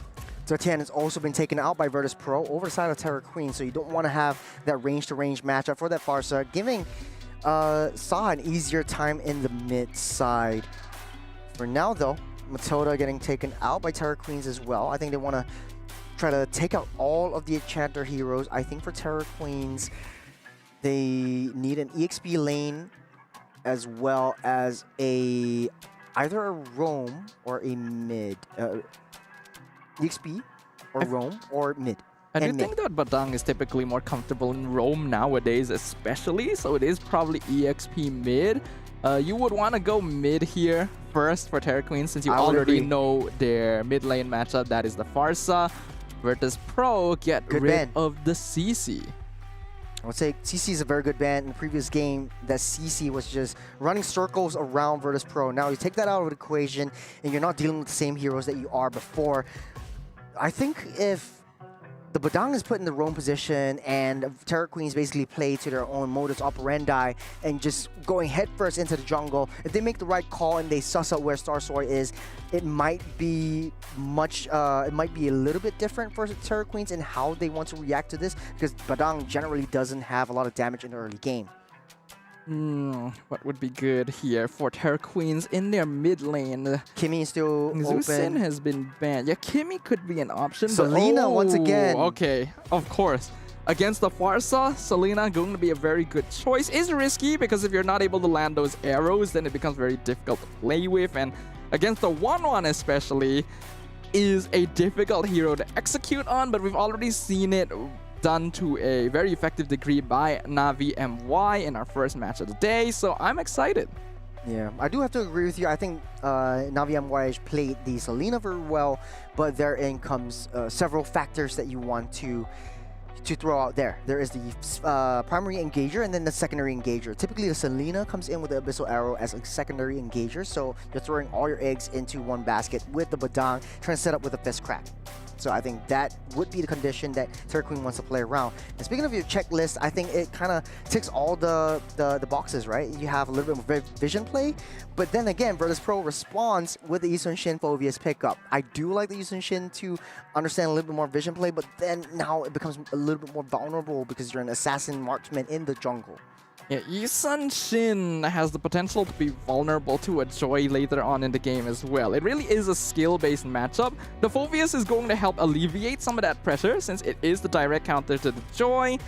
But with no EXP lane revealed just yet, there's still the possibility of a counter. They got rid of the CC specifically to make sure they could lock in this Phobius, and I imagine that Coach MSK would have definitely seen that from a mile away. So yeah, there it is. That's what I was wondering about. It's either the Glue or the X-Borg, and the latter here is going to do a great job of controlling the front line for Terra Queens. Yeah, it typically leaves 1-1 out of the equation. There's nothing that I mean, if you pop the weakness points and you throw the crossbow tank onto the X-Borg, it doesn't really matter. The Firaga armor comes off and you basically throw yourself away. And there's a lot of hints on X-Borg actually coming up into the meta as well because you have more spins in the Last Insanity. Yep. You have a lot more true damage that you can pile on top of yourself. So I think the tanks for the side of Vertus Pro is a non-factor in the eyes of the Terra Queens. We're once again seeing really good flexibility in the way that Terra Queens are drafting. There are more tools for Vertus Pro to play around this time, but they once again gotta keep their jungle safe, play around the mid lane priority, and give their Phobius some help because their EXP laner had a lot of difficulty in the previous game, which meant that the map could not be unlocked. Let's see if they're going to be able to hit these conditions because they have their backs against the wall. Can the Terra Queens spread their terrifying aura across the Land of Dawn once again in game number 2? Pressure's on for Vertus Pro. If Vertus Pro loses this one, you're taking a whole game out of their hands. But right now, we don't see the same aggression that Terra Queens has brought upon the Polar Bears in this round. There's a little bit more held back, a little bit more patient. They want to wait till Rui gets that power spike. Take a look at emblems, not a lot of differences, but I do like the killing spree coming out from this Irithal. So Sakoshi looking for that late game. Whenever you get a snowball rolling, you want to be able to come in. Oh, the engage onto Cow forces out the Revitalize, but that's a pretty good battle spell to get rid of early on. And that means Terra Queens are actually winning out a little bit in that mid lane prio. But still, Vertus Pro having a much better start. You don't really have the aggression that the Hilda, that the CC brings on top of the Yisun Shin. And what you need as an assassin is basically a little bit more space, a little bit more time to farm up and get your power spikes. And Yisun Shin is known to be one of the, if not the fastest junglers. We have the world record level 15 in less than 8 minutes on an Yisun Shin. So if Starstorm plays her cards right, it might be a really easy time for Vertus Pro. That's why it comes in. Mountain Shocker dropped on Huang. Gonna be able to burn away the Firaga armor, force them back to base, but Abyssal Arrow comes in from the mid lane. Daisy gonna be caught out. The Flicker doesn't dodge as Lunalin picks up first blood. Beautiful dashes from the Selena, and I saw what Daisy was doing there. The Abyssal Arrow was coming in, but he was going left and right and left and right. Wasn't she was a little bit confused. The arrow comes in, gets stunned up, and basically Starstorm can't do anything about it. But first blood goes up. Gonna be caught out with feathered airstrike. The artillery strike alongside the 1-1 picks up the kill, but Rui gets the turtle. I spoke a little bit too soon. Terra Queen's ramping up the aggression. Helen Rina coming into the jungles, and you see Rui trying to pop that retribution away. Won't be able to get it though, but buys themselves some time to get into position where Terra Queens is able to understand the rotations of Vertus Pro a little bit better. Now Rui, it's free map, free play for her. She can go into the enemy's jungles, go to her jungles, and just farm up whenever she wants. Yeah, we can really see why Vertus Pro devoted so many ban slots to Rui's assassins in game number 1, because you could see that there's a really notable awareness in rotation of how aggressive she can afford to play on the map. And yeah, even though she didn't manage to steal the buff away, the damage is still done. Yeah, you got Mountain Shocker already used up by Star Soy, so vision play. Oh! The arrow actually long hits range. Luna Lin, flickers forward! Executes Star Soy from a mile away. Must be happy about that one. Man, what a shot from Terror Queens. And right now, Vertus Pro, they don't have that momentum that they had in the early game. We're seeping into 3 minutes, 50 seconds till the next turtle spawns up. And Rui's actually 2 levels, it's right up ahead in terms of Star Soy's rotations just because of that death. And that was a really unfortunate timing for the Yisun Shin, and it felt like a really dodgeable arrow as well. It's like Star Soy wasn't actually paying attention to the map, and you cannot afford to have that happen when a Selena is walking around. I'm trying to wrap my head around what is happening around Vertus Pro. They had such a strong time in adjusting in their Mekong qualifiers, but now going up against the Burmese team, it kind of seems like they're intimidated, they're scared, they don't know what to expect. Cool with the face crack, lockdown 3! Infernal Pursuit comes in from Daisy. Peng Rina coming in to back up the mid lane as well. No casualties here. Coming out of nowhere, I think Vertus Pro, they're desperate in trying to find a target to take down. I know they take down one hero on the top side. It's Sakoshi went down, but now there's no way they can get close to the turret. Better strike committed on top of Ku. AOG gonna be used as well. Meanwhile, the backline is being bursted with the last Insanity. Hangry forced to flicker away. Luna Lin finally caught as well. Star Soy getting some much needed revenge. Cow gonna be holding the front line. Revitalize still available, keeping her intact and forcing Terror Queens to retreat. That is the play that Vertus Pro wants to execute. A little bit more defensive, wait till Terror Queens come in, but it kind of seems like they're throwing away the objectives. And right now, Vertus Pro, they have their first lead of 2 games they had so far. Scoreline 2-2. It's a slight lead, but it's more than enough. It's something. At least they will have a foothold to put themselves into the game. Liv also has been farming pretty well overall, so Vertus Pro will be able to play more towards their mid to late game scaling, especially with a Farsa as well. Looking at the items, we're already seeing the first being completed. Yeah, we're starting to see the rotations. Loose member Star Soy actually having on the, going onto the long lane, trying to maintain that lane, Prio pushing it in and trying to draw Terror Queens away from that. The power spike has ended, the scoreline is equalized, and Vertus Pro has a fighting chance for this last turtle of the game. If things go well... Better strike comes in, Ku gonna be caught between 3 members. Vertus Pro executes the Terror Queen roamer. Defensive play coming in from Vertus Pro allows them to secure another kill. This is how Vertus Pro wants to play around. They're not too busy rushing into any of these team fights. They want to draw them in and try to play a little bit more reactively onto Terror Queens. They know that Terror Queens are very aggressive. Just let them come. And then Vertus Pro just comes in for that defensive play. I think it is a smart idea. Their counter attack is actually pretty good, especially if they can time Feathered Airstrike for when Terror Queens have already overcommitted, but it's giving space to Rui. Feathered Airstrike comes out once again. Ferraca armor burnt down on Peng Rina. Ku trying to go for the flank, not able to find it. Crossbow tank comes out, AOG cuts him off, Fist Crack, not gonna be able to buy more taste for him. Ku gonna be picked off straight away. Terror Queens still in position, but they don't have a lot of HP to work with anymore. And Arena still has the immortality. They're waiting and buying some time, but Vertus Pro will snap pick this turtle up. You don't see Rui in position anywhere at all, but it's a 2 turtle for 1 trade out of both sides. Daisy 1v2 actually burns away the immortality. Liv picks off Sakoshi with the Feathered Airstrike as well on the top lane. Peng Rina gonna recall backwards. Vertus Pro finally in control. Mountain Shocker stuns the Joy. Rui goes back in just to pick up 1 final camp. But Vertus Pro finally in control. Finally, after the second game, the first game, a lot of emotion. Second game, it's personal for them. This time around, they know their win condition. Star Soy is coming up online. You have the vision play around. Luna Lin, the early game is over, and it will be easy for Vertus Pro to take her down. Late game, Selena is a non-factor for the lineup such as Vertus Pro. It's not too viable in team fights, so Daisy's able to just zone out that back line. Conceal play. They're looking for Rui down bottom. Rui realizing, uh-oh, this is a bad spot. Unbreakable into the Feathered Airstrike, and Liv picks up the last hit. Killing spree for the 1-1. 23 seconds, she'll never get back as the Lord spawns up. Look at where Star Soy is. She's handling herself over on that X-Borg. Playing Arena, not successful in stealing the purple buff, actually loses her entire Ferraga armor, gets caught with the Dark Wave. Daisy not gonna overcommit this time, the damage is done. That being said though, Sakoshi busy with the side lane pushes. You want to maintain that side lane priority. They have a lot of pressure on the back row. That's right, they caught out Ku, forces the flicker.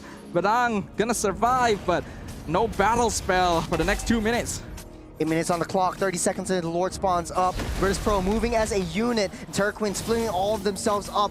They seem a little bit desperate, but Sakoshi has an idea of trying to get that side lane split push up, get a little bit more farm, and when she comes online, the rest should be history. The longer this game goes, it goes in the favor of Terraqueens. They have a little bit more tankier lineup in the form of that export and a lot more burst damage from Irithel. Now we are reaching the point where Vertus Pro is able to play more of a death ball style, and it does seem like they're more comfortable in that position overall. Terra Queens aren't out of the game just yet, but you can see that they're a little more uncomfortable now that they are on the back foot. Next Lord currently in control of VP. Vertus Pro starting things off, but I think Terraqueens a little bit in trouble. Federico also catches Rui in the backline. He's sidestepping it, but that means the Joy is out of the fight. Last time he comes in, Starsai gonna be picked off. Star steals the Lord away. Liv gonna be picked off by Rui. It is absolute chaos in the Lord pit. Sakoshi still inside the fight, will lead the retreat, allowing Terraqueens to back off. Very good try. I saw that Rui was being targeted on by Sa, able to dip out of the way and try to get in for that retribution. Unfortunately, though, it was a little bit too late as Sa actually picks that up with a skill 1, skill 2 combination. But then again, it buys Vertus Pro some time. This game is a little bit closer, but I think it's still anyone's game. Take a look at the replay. Look at where Sa is. They know where Rui is. It will dip out of the way. You get the Last Insanity deep into enemy territory, but it was a little bit too soon. If Arena waited for a couple more seconds, the Lord would have been theirs. It doesn't seem that Rui would be able to get in position in time. But Arena actually had to go in there. The Last Insanity comboed with Ku was actually what allowed them to take out Starsoy in the first place, and that's what allowed it to be a 50-50. It was just unlucky that Sa was the one to get the last hit. But it's still actually not a bad trade. Terraqueens have been able to halve the net worth difference at this point. Yeah, it's still a long game to play. Vertus Pro wants to push it through the late game. It will be all even Stevens. That's comes out once again. Infernal Pursuit follows Ku all the way into the mid tower. Last Insanity used for defensive options. Terraqueen gonna be able to keep their mid tower standing. Their goal is to just keep their T1 mid up. As long as Terraqueens is able to, they could sort of like sustain their farm over onto Vertus Pro. If their jungles open up, I think it gives a lot of opportunity for them to come in. Flicker, Fist Crack connects to it too, but in the mid lane, Cow already chasing down the backline. Sa picks off the Badang. Revitalize gonna be used by Cow. Rui looking for the entrance, but the Mountain Shocker locks her down, forces the retreat. Vertus Pro deny the attempt. Super risky play from Rui, just jumping right in, taking the full brunt of damage from Starsoy, Cow, and Liv. Man, this is a very tough matchup right now as we're seeping into that late game. 12-minute mark. Lord spawns up in 50 seconds. Does look like the airstrike. Sakoshi in some trouble, but able to get out of that. I do like that Sa is creating a lot of pressure. Has to be careful though. Terraqueens is going to eventually figure out the patterns if there's not enough adaptability. When you slow down tempo just a little bit, especially for Terraqueens, they can find a way back into this fight. As Vertus Pro, they're leading and dominating this game so much more. And every time Daisy opening up that map, Terraqueens need to find a viable pickoff. Starsoy though. Starsoy in trouble, able to dash away, but now the Purify count out from Sa, actually dodging everything. But Sakoshi picks up the shutdown. Crossbow of Tang finishes off Ku in the backline, but it's still a pretty good trade for the Terraqueens. 1-to-1, Sa for Ku. It's so much better for Terraqueens. They don't have that the mid lane from Vertus Pro to zone themselves out from this Lord. They're able to handle that side lane. Then this Lord should be theirs. And this is the 12-minute Lord, mind you. Sudafa is looking really good and really even Stevens for both teams. And it's a trade for trade, tit for tat for either sides. And I think that the one that would lose out on this game is the one that manages the side waves. And speaking of which, Liv already pushing that in. So they're pulling Terraqueens away from that Lord pit to deal with the bottom side. Yeah, macro play is probably going to become quite a big role in determining who actually comes out on top here. Terra Queens have been able to narrow down the net worth difference quite a bit. Mountain Shocker going to be used. Rui scouted out in the bush behind Daisy, making sure they can't enter. Conceal going to be scouted out as well. Ku forced to use the dash to get out of Feathered Airstrike, but the Abyssal Arrow connects. Here comes the last Insanity. Terra Queens are stepping on the gas pedal. AOG comes in defensively. Daisy buying a lot of time against caught in the fist crack killing spree to Sakoshi as Terra Queens regains control of the river. Very smart move from Terra Queens, but Vertus Pro also was too trigger happy with the Feather Airstrike. Cal trying to buy a little bit of consolation prizes. Gets the taunt on Hlangrina. One hit away from death, but still holding on to that immortality. Lord down to 30%. Cal gonna be jumped on by Luna Lin. Stunned once again with the fist break. Feather Airstrike gonna be used. Terra Queens chooses to reset the Lord, start the Lord dance all over again.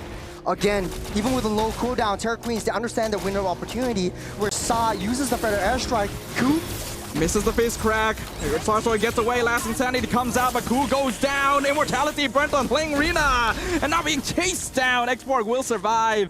But Vertus Pro now the leaders of the dance. This is a very different crew that we're seeing in this game. Again, he tried to go in for the steal at the last minute, but caught, stunned, taunted, literally everything under the sun thrown at her, and the joy falls. Ku is just sacrificing her own body. She was down low. She knows that Sa still has the Feather Airstrike. Taking a look at itemizations, it does look like Wanwan and Aretha are online. The good thing about Wanwan is that you don't even need to buy boots. That might be a defensive item like an Immortality just to keep her alive just for now. And the zone potential from that Farsa is actually too much for Terra Queens to handle. And now Luna Lin or the Selena doesn't have that value coming in. Mountain Shocker burns out the Faraga armor. Liv, you can see the 1-1 already becoming a problem, level 15, and probably close to max build at this point. A Malefic Roar now completed for Starsoy as well. Terra Queens simply do not have enough consistent damage. Macro game, bottom side pushed up. Terra Queens can't find himself to split. You got a nice Abyssal Arrow onto Daisy though. Vertus Pro just slowly waiting. At the very least, they could take out that T3 top side. But they could be looking for an endgame where Predator Airstrike comes up. Purify can be used. Sakoshi survives all of it. Predator Airstrike already used as well. Inferno plus 2 bang a lot of time on Shocker. Lands in backline. But Sakoshi picks up the mega kill and chases Vertus Pro out of their base. Smart move by Sa though, using Feather Airstrike. Oh, Abyssal Arrow. Lashing onto Cal. Revitalize comes out. Cal stuck behind the wall. Gonna be able to dash over it just in time. No more casualties here. It's a bit of slow tempo. But that was a smart move by Sa using Fair Airstrike. You have that Purify on as well. The Flicker Fist Crack finds Sa! Farsa will go down to the hands of the Badang. It's a very, very even game. After coming out from a dominant game from the side of Terra Queens, right now it's super, super even as Vertus Pro actually economy up ahead. Take a look at the jungle to jungle matchup. It does look like Rui has a much faster farm over Starsoy, but this doesn't put Starsoy out of the equation just as of yet. In the late game though, Rui is very sacrificial. That's why we talked about Joy not being in the meta as much. When you throw yourself in the mix, you're getting shot down by either Sa, either Starsoy, or Liv, and basically you're a sitting duck. Rui should be looking at getting something a little more defensive or trying to get that macro game going on. For the side of Starsoy, easier to execute. You have the Mountain Shocker that you always need to be in the team fights. But now the question is, in Vertus Pro, who do you send out to the sideways? Right now they're playing as a unit, they're stronger as 5, but is there anything that they could do to manage that sideways split push that tears Terra Queens apart? Well, I think they do have the heroes that can do so. It's not quite as easy because they're... Oh, hold on, Luna Lin, why are you there? Barely gets out with the... I'm actually surprised that she's alive, but Vertus Pro now have easy control over the Lord. Yeah, you also have the long lane getting pushed in as well. Arena starting things off, trying to give a little bit more vision. Playing Arena, going to be engaged on once again by Daisy. Here comes Rui from the side lane. AOG used, misses, but helps hold the front line. The two-man taunt into the Lord knockout. Combs takes the mega kill to Liv. Last Insanity not doing enough damage. Luna Lin secures the Lord. But what did it cost? A double kill going over to Liv. It buys them some time, but they have to deal with the side waves. This is what I'm telling you. Vertus Pro has it in them. They're pushing the top wave, the bottom waves. And now Terra Queens, they have to wait till Ku and Sakoshi comes up. Without the Aerithel, they don't really have that burst damage. So it's basically a Lord for them to buy time for the next Lord to spawn up. And it's the 18-minute Lord. The enhanced Lord will be in question. Starsoy gonna start working on that mid tower with only 3 members alive. Terror Queen's not gonna be able to stop him from getting Rui trying to go for it. Vertus comes in Winter Crown. Rui punished for trying the 1v1. Yeah, right now Vertus Pro, a huge 180 turn of emotions in the first game. A lot of stress, a lot of pressure, and right now they're just having fun. Nice little outplay from Starsoy on a kind of a 1v1 against Rui. But right now, the later this game goes, Starsoy does have the upper hand. You have that vision play, the vision control. You have the zonal potential from Sa that tries to push everyone out of way from Terra Queens. You know what I'm saying? Yeah, we're seeing the quick 1-2 coming in here from Vertus Pro. They have definitely managed to adjust themselves back into this game. It's almost as if a little emotional breakdown we saw earlier never happened, and that's exactly what we're hoping for from these professional female teams. Terra Queens now running into an issue. Their comp highly dependent on finding the right time. Now, as 90 seconds till the next Lord spawns up, this is the third Lord of the game, mind you. Vertus Pro slowing down the tempo, and so should we. The fourth Lord of the game. This is going to look really scary, especially for Terra Queens. Do they give it up? Do they throw Rui into the mix? Because this Joy is super sacrificial, and that's why I think it is super difficult for Joy to actually come back into the meta. Yes, you can deal with the side lanes, but Vertus Pro has the Mountain Shocker that Starsoy can use at their own disposal. If you try to go for that side waves, you get sought out by Vertus Pro, and Terra Queens are unable to find a way out of any tight situations. It's definitely still possible for Rui to make something happen here. It really just comes down to patience. She needs to wait. There's a sensation of wanting to jump the gun, of wanting to get those kills, but Abyssal Arrow connects. Gonna eat a lot of damage. Actually manages to fly away, but the Wings by Wings still has immortality intact too. Purify already popped up, so that's a crucial battle spell out and about for that Farsa. Now, 20 seconds until the Enhanced Lord spawns up. We have everyone from Terra Queens already in position. Crew already giving a little bit more vision on reconnaissance duty down the mid-brush. As Vertus Pro, they're playing on the opposite side of that map because they know that the tower is in shambles. If they're able to take down that T3 up top side, Terra Queens has to watch their 6. Or their 12 for that matter. Oh, here comes the Feather Airstrike once again. Ku goes in. Fist Crack connects with Saba. Daisy is buying so much time in space. Last Insanity comes in. Bursts down the immortality with the electrifying beats. Rui gonna be caught in front though, but Daisy finally falls. The big purple man finally taken down after such a long time. Abyssal Arrow actually connects with Starsoy again, but Terra Queens knows better than to overcommit. Yeah, the minion was there. It's 40 seconds. Daisy is offline. And Terra Queens, they need to be able to find a way to block out Vertus Pro from getting in too close. As Rhythm of Joy onto Sa.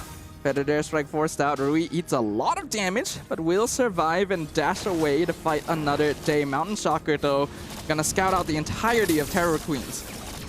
Rui at half health is going to be a They're going for the concealed play. Ku goes in with the Fist Crack. Connects with one. AOG used defensively. Catches out Ku with the knockup. Last Insanity does a lot of damage. Winter Crowd keeping Langrina alive. Electrifying Beats comes in. Starsoy is gone. Another will fall. Double kill to Sakoshi as Terra Queens bites back with a vengeance. Rui still has that. It's still online with 3 members down for Vertus Pro. That was such a good pickup. Lingarina starting things off 0-11 for this export, giving a lot of space for Sakoshi to just gun everyone down. Another stun coming in. Liv taking a lot of damage. Daisy in some trouble. Last Insanity comes out once again. Oh, look at the backline. The electrifying beats from Rui. Liv in trouble, but the crossbow of Tang comes out. The dash away, though. Rui survives all of it. Too close for comfort. What a close sacrificial play from Rui. Man, oh man, this is starting to look... both these two teams playing on instinct right now. Rui trying to find flanks. She knows that she's sacrificial, but right now, since the Lord is being picked up, slowly marching up on that top side, they might be able to crack down that mid lane. Look at the burst coming in for Sakoshi as well. Liv can't survive from that Irithel burst. The positioning really right. mattered. Oh, Feather Strike might have been used too soon here. Ku goes in, gets caught between 5 members with Mountain Shocker though. And that means they go down. Abyssal Arrow connects, but it's Cow. Cow will be fine. Is the Revitalize coming in as well? Star Soy! Rui, okay, learn her immortality. lesson. She knows she cannot afford to take those. She doesn't know the position of the rest of VP. They're desperate. They still have the Lord in their possession, slowly marching down. That's a slow push up on that top side. Terror Queens eventually broken down that T1 mid side. You have all 3 lanes sinking and pushing in together. And Vertus Pro has to play on that defense. Another Feather Strike used mid. Sikoshi dropped to half HP, but still alive. And now there is no Farsa ult to defend this mid tier 2. Sikoshi will slowly work. Rui comes in, forces the Wings by Wings out, and Cow bursted 100 to 0. Immortality gone. Cow falls. It is a 4v5 defense. Mountain Shackler lands on Sikoshi, but the last Insanity flies into the base. Terror Queens are turning it around. Double kill to the tie. Mega kill to Sikoshi. Liv and Sa the only survivors, but Terror Queen's very low on HP, and the Lord will eventually fall. That will be the end of the push. They're taking turns. Harina goes in, but hold on a second. Rui toying with death, but eventually a little bit more discipline to get out of the way. Still have a little bit of silver lining though. 30 seconds until Star Sword actually eventually comes up as Terror Queens continues their rampage onto the turrets. The minions keep pelting against the base. Rui looking for Liv. Bursted down Immortality, but the Abyssal Arrow into the mid crack. Shut down. Unstoppable. The Terror Queens have done it. They have taken game number 2 and the series. Playing from the back 70% of the game, and at the last moment they played their cards right. Sikoshi coming into the fray, gunning everyone down and buying them that continuation, the momentum that they so desperately need. To be honest though, I was counting the Selena out of the way, but at the last moment just landing every single one of those Abyssal Arrows, Sadafa. It really came down to the opportunity. Would the Terror Queens be able to create the situation, the perfect spark to take that game away despite Vertus Pro's dominance throughout the early and mid game? And somehow they did it. To be honest, GG to both sides. This was a heck of a game, and Vertus Pro actually showed us that fighting spirit, losing out on dominant performance, and right now at least they found a way back up. Emotions ran high. It turned around to 180 from the second game. And right now, man, who do you want to hear for? Honestly, though. Man, I feel like we can hear from anyone at this point. Terror Queens, they came into this. We knew this was a confident team, a team willing to call themselves the Dark Horses, to predict victory many, many times in advance and turn that into reality. And they've done it again in their first match here at MWI. To be honest, I thought they were sacrificial, especially Ru, especially Ku. The Badang, and coming into this matchup, I think the sacrifice actually paid off. Throwing her body, if she didn't attempt to make big plays, none of this turnaround, this comeback would have happened. It was a clear adaptation. These players learned. They realized what they needed to change during the game itself, and that speaks to a level of experience and maturity that we're hoping for from these female teams. We're going to be hopping into an interview very, very soon, though. I think this will be one to watch, right? I'm very curious about what the team, what the players will have to say. We already have Trex in position. I believe that is Luna Lin down there as well. That's gonna be very interesting. I think Luna Lin did a great job. So let's hand it over to Trex. You know, we'll let him handle things and ask the questions. All right, another 2-0 Terror Queens come in strong. With me today we have Luna Lin. You played an amazing 2 games. Now, after the first game, you guys completely dominated. Second game was a little bit closer. What do you think the difference was? And I think my teammate is just a little bit through in early game because they think like first game is so really easy game. So maybe the second game, they just throw a bit and it's like, oh, we can lose, yeah, like that. And then they really seriously in late game. Nice, nice. Now, It seems like the other team took that first game a little bit hard. We saw some emotions running deep. Do you have any words to the other team for their future games? And I want to say good luck for them because there is a three player from like Golena and Roma is my old teammate also. So I said I want to say to them, good luck. All right, and last question. In game number 2, you guys were falling a bit behind. Yes. And I think it was second Lord or third Lord. Rui goes down, and you get the steal on that Lord that probably bought you guys the time to win that game. What was going through your mind there? Take me through it just a little bit. Like I'm thinking like my Roma gonna withstand to the enemy jungler. Maybe my jungler is cannot dash here because there is a Fovia hero also. So I'm thinking like, okay, I will use my scale 1 and scale 2 to Lord, and I will try to get the Lord. I just thinking like that. And you did it. I mean, you did it amazingly. We were all bouncing off of our seats for that one. Before we toss it back to the casters, any words to fans, family, anything like that? Can I speak with Myanmar language? Yeah. ညီမတို့တင်းပေါ့နော်အခုချိန်ဒီပေါ့နော်အပိနေတွေကိုကျေးဇူးတင်ပါတယ်အပိရကျိုးနဲ့အောင်လဲအကောင်းဆုံးပေါ့လုပ်ခဲ့ပါမယ်ရှင်အခုမြန်မာနိုင်ငံကနေကြည့်ရှုနေတဲ့အဲ့တော့အကုန်လုံးပေါ့နော်မိဘတွေအကုန်လုံးတန်ငယ်ချင်းအကုန်လုံးကျေးဇူးတင်ပါတယ် Thank you for supporting us guys. Thank you. All right, let's toss it back up to our wonderful casters. Thank you so much, Luna. It was amazing.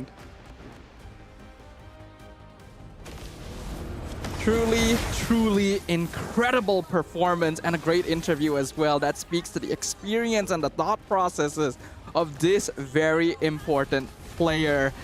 Churros, that was quite a game, right? To be honest, that one Lord take that Trex was talking about and asking about, of all of the heroes, Selena stole that one out. And I can't believe that, and I'm sure Leo can't believe that either. Let's pull him back in to see his perspective on the game on the sidelines. I can believe it. Oddly enough. No, but really, I did not spend a second on my behind. This game kept me on my feet. I was giddy, I was jumping, I was hipping and hollering. And I don't know if any of that came through the mics because I literally was inches away from Sadafa's face. But ladies and gentlemen, what a sweep by the Terror Queens. Again, I think Trex got the right interview. I think by hearing from Luna Lin, we got a lot of the early game. We got a lot of what happened in those tight moments underneath the Lord. And we understand exactly what kind of experience Luna Lin brings to this squad, given that she has spent some time in Indonesia playing as well. Yeah, I think the name of this series is Evolution, right? We got to witness the growth from both of these teams, actually. Vertus Pro, we got to give them props. Their game 1 went really badly, all things considered. But in game 2, they really picked themselves up, played comfort, dominated throughout the early to mid game. Whereas on the side of the Terror Queens, even though by Luna Lin's words herself, she felt like her teammates were throwing a little bit in the early game, it didn't matter. The goal is still that victory. You lock in, you do whatever is necessary, and even if your composition is not quite as consistent, you create those opportunities for yourself. I do have something to say. A lot of people think that esports, it's just a game, but it's not. A lot of pressure, a lot of emotions that you have to control, especially coming in from Vertus Pro. First game, dominating performance from Terror Queens. All right, that's fine.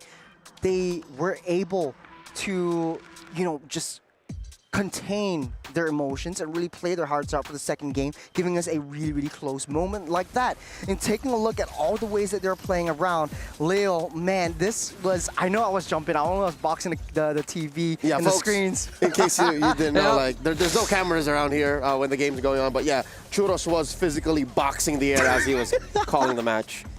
Pretty much. On my screen, by the way, you have your own screen over there, and you have to come over here and I just want to be closer to you, Sadafa. I think this was a really close game, just like that. And every single second was just nail-biting for me. Yeah, no, it's clear that Vertus Pro had an amazing reset. The reset of all resets.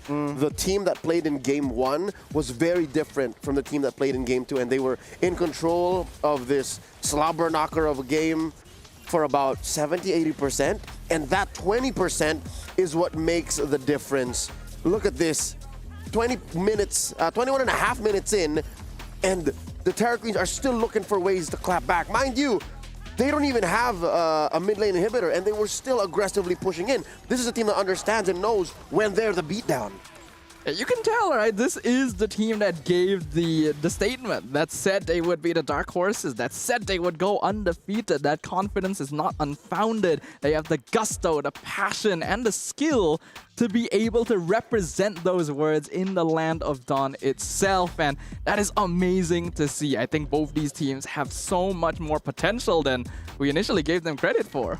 They made a believer out of me. Ladies and gentlemen, what a treat it is to have witnessed this long-standing rivalry go this way. Again, a brand new confidence in the Terror Queens after changing their banner, grabbing a couple new friends along the way. But that is a sweep. Taking down Vertus Pro. We wish them the best, hoping that they come back stronger in Group C. Coming up next after this quick break, we do see Mana's finest go up against the Mongolian squad. It's Team Falcons versus WOW GG coming your way after this short break on behalf of Sadafa and Churros. My name is Leo, at your service. We'll be right back.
Hello everyone, my name is Lafel and we are gonna see the journey of the teams. So we have our official, unofficial EWC drawing game.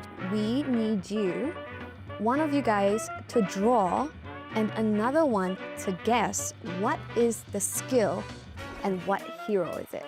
And this is your canvas. 3, 2, 1, draw. Okay? Yeah. Again, mahirap ah. Check the status of the drawing. I'm so proud of her right now. This is one of my favorites.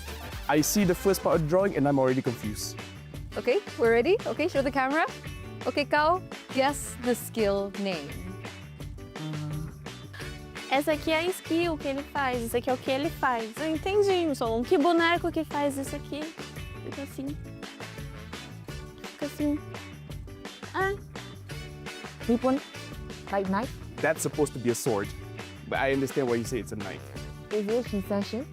Wrong, it's not Hisushin. Sing, sing, sing, sing, sing, sing, sing, sing. Let me give you a clue. The skill looks nothing like this. So good luck. What skill that is? To help you out a little bit more, I'll add sound effects. Okay. I think you'll get it. Sing. I can't think of anything. Maybe you can do the movements to let Dai guess it. For context, this is the hero. Okay. Okay. Ling. Yes! This is Erythil, first skill, but you drew it horribly. You drew it horribly. Vexana. No. No. Harley. No. No. No. Heavy spin. There it is. He got it. All right. Zishan. There you go. Now we've established that you are good at MLBB, Very good. but you're not good at drawing. And we'll catch you guys later.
It's my second time in Riyadh this year, and this city is beautiful. I see a lot of tall towers and very, very clean streets here. Last year, I had a lot of fun. The experience for me was all learning.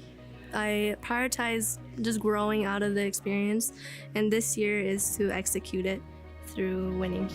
CX Panda looking for the kill, looking for the takeout. Ashley able to secure it. Nicolette looking for one as well. UA goes. I'm very glad to be back in EWC and to be able to compete again. I feel like this is a great opportunity for me to make something out of my journey in Mobile Legends, because I've been playing Mobile Legends for quite a while now, and I really, really want to win the trophy for North America.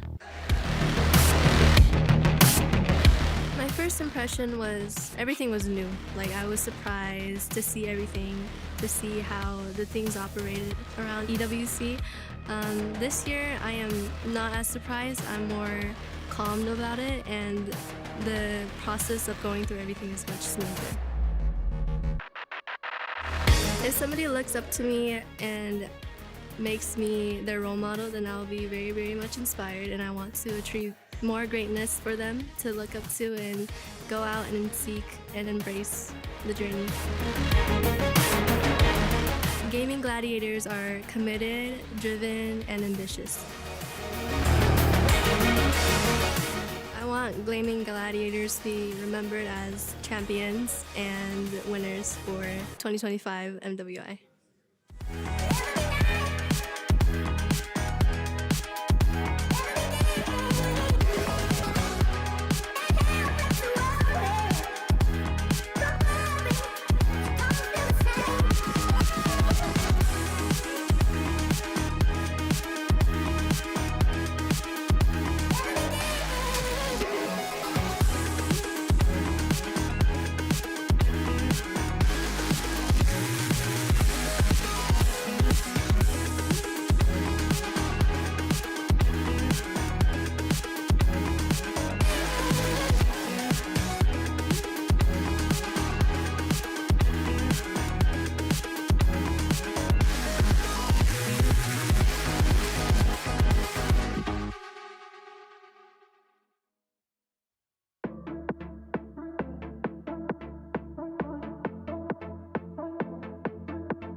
Level up your gaming experience with over 8 billion playlists, only on Spotify, the official audio streaming partner for the 2025 Esports World Cup.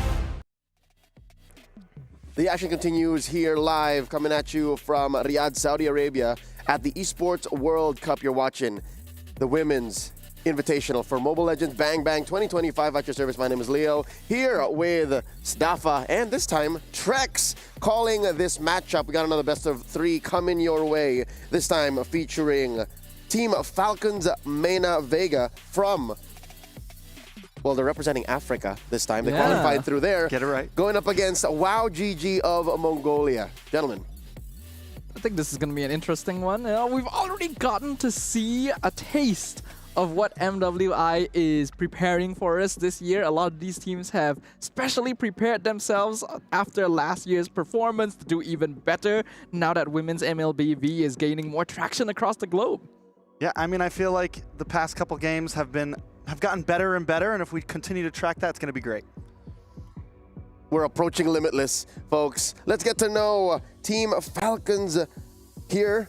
Representing, again, Egypt, you have Velvet, Sunlight, Yui, Piven, Names, and Anucci. I had the pleasure of meeting these ladies towards the end of last year, 2024, when they competed for country pride at the IESF WEC finals. And even then, they were proving us wrong. Like, I have to be honest, I shut them down. I shut them out. Like, if you're not from Southeast Asia, then you got to do something else to prove that you belong on this stage. But I saw them in action, and they were playing awesome heroes. This was in the height of Sicilian, and they were rocking that pretty well, pretty confidently. So I guess they basically did do that something else that you were looking for, right? They have earned their spot here on this stage, and it's a very interesting journey that Team Falcons had to go through, because they technically had to go through 2 different qualifiers, right? They went through the Egyptian qualifier first, then the African qualifiers, and managed to clean sweep KTG Esports at the end to become the representative for Africa here in MWI. And no, we asked them before this as well. This team actually said it was easy for them to dominate their entire region. Yeah, I mean, I feel like so far every team has brought a little something different. I'm excited to see what Falcons Mena bring themselves. Do they have some sort of clutch pick? Are they going to approach the draft a little bit differently? Because so far from the past 2 series, there's been a little bit of spice from each different team. Yep, we have notes on the draft as brought to you by Dr. Sulaiman Al-Habib. Those are the doctor's notes coming your way in just a bit. Very specifically for the draft, because Little Birdie told me that their jungle situation is something to be watched out for. The patch, the meta, it's in flux. Let's see how this squad will use that to their advantage. You're looking at WOW GG from Mongolia. You have Deja Vu, Force, Mike Wazowski, Ayame, Rika, and of course their sub here, Kairin. I'm going to say right now, I love the team name. Wow, GG is such a fun team name to play with. And could have sworn there was an exclamation point. Right? And I'm hoping that we get to see a similar sort of gameplay as well. This is history in the making for WOW GG Esports and for Mongolia as a whole, because this is the first time that the country has had its own representative in MWI. Listen, my eyes are on Mike Wazowski. With a name like that, you gotta, exactly. You gotta be a beast. You gotta be a monster. You gotta live up to the name. And earlier, we saw other mid laners dominating and being those controlling players. So I'd love to see how she performs today in the land of Dawn. If you're all about Mike, I'm all about force because she is a self-declared, get this, killing machine. So this is what I was alluding to in the doctor's notes. So she's happy that assassins are all the rage right now. Ling, Lancelot, Yisun Shin, one might argue. But on the other end, you have Sunlight. Sunlight is a self-proclaimed utility jungler. She's cut from the same thread as cut from the same thread as Wise, M3 World Champion. So you know that if you're in a meta where Baksha and Fredrin are a thing, then there's got to be something. Reports say she also rocks a Julian. Yes, I did see that in the notes, right? Julian as a potential pocket pick here coming in from Team Falcons. We already talked about that in the previous match, right? As a potential sustain assassin jungler that's difficult to remove from the map. Could have good synergy with certain healer supports that we have not really gotten to see just yet, but I'm hoping we get even more variety in the hero pool, because so far the female teams have still leaned a little closer to the meta we were expecting. I don't know about the Julian just yet. I think we're still maybe a little early for that. I think in these terms of best of threes, where we're not seeing super target bans exactly, where it's not like all junglers on the ban field, it's still a little early. I think these teams are going to keep it simple. Maybe we throw a little spice here and there, but I think whichever teams make it to these best of fives later on, that's when we're going to start seeing some of those more niche picks come out. And those are going to be coming through in the semi-finals. Quarterfinals, once you do make it out from the groups to the knockouts, will still be a best of three to start. But I'd rather be optimistic about the situation, because every series so far since we opened up the show here on Stream B has shown us either a reintroduction of a hero or a debut. I'm looking at the likes of Selena. That worked out. The X-Borg, one might argue even the X-Borg in the hands of the Fury Lairina was untouched. She was immortal. Like, she didn't, I'd like to think she didn't die once. If she did die, it was just in the heat of that final push.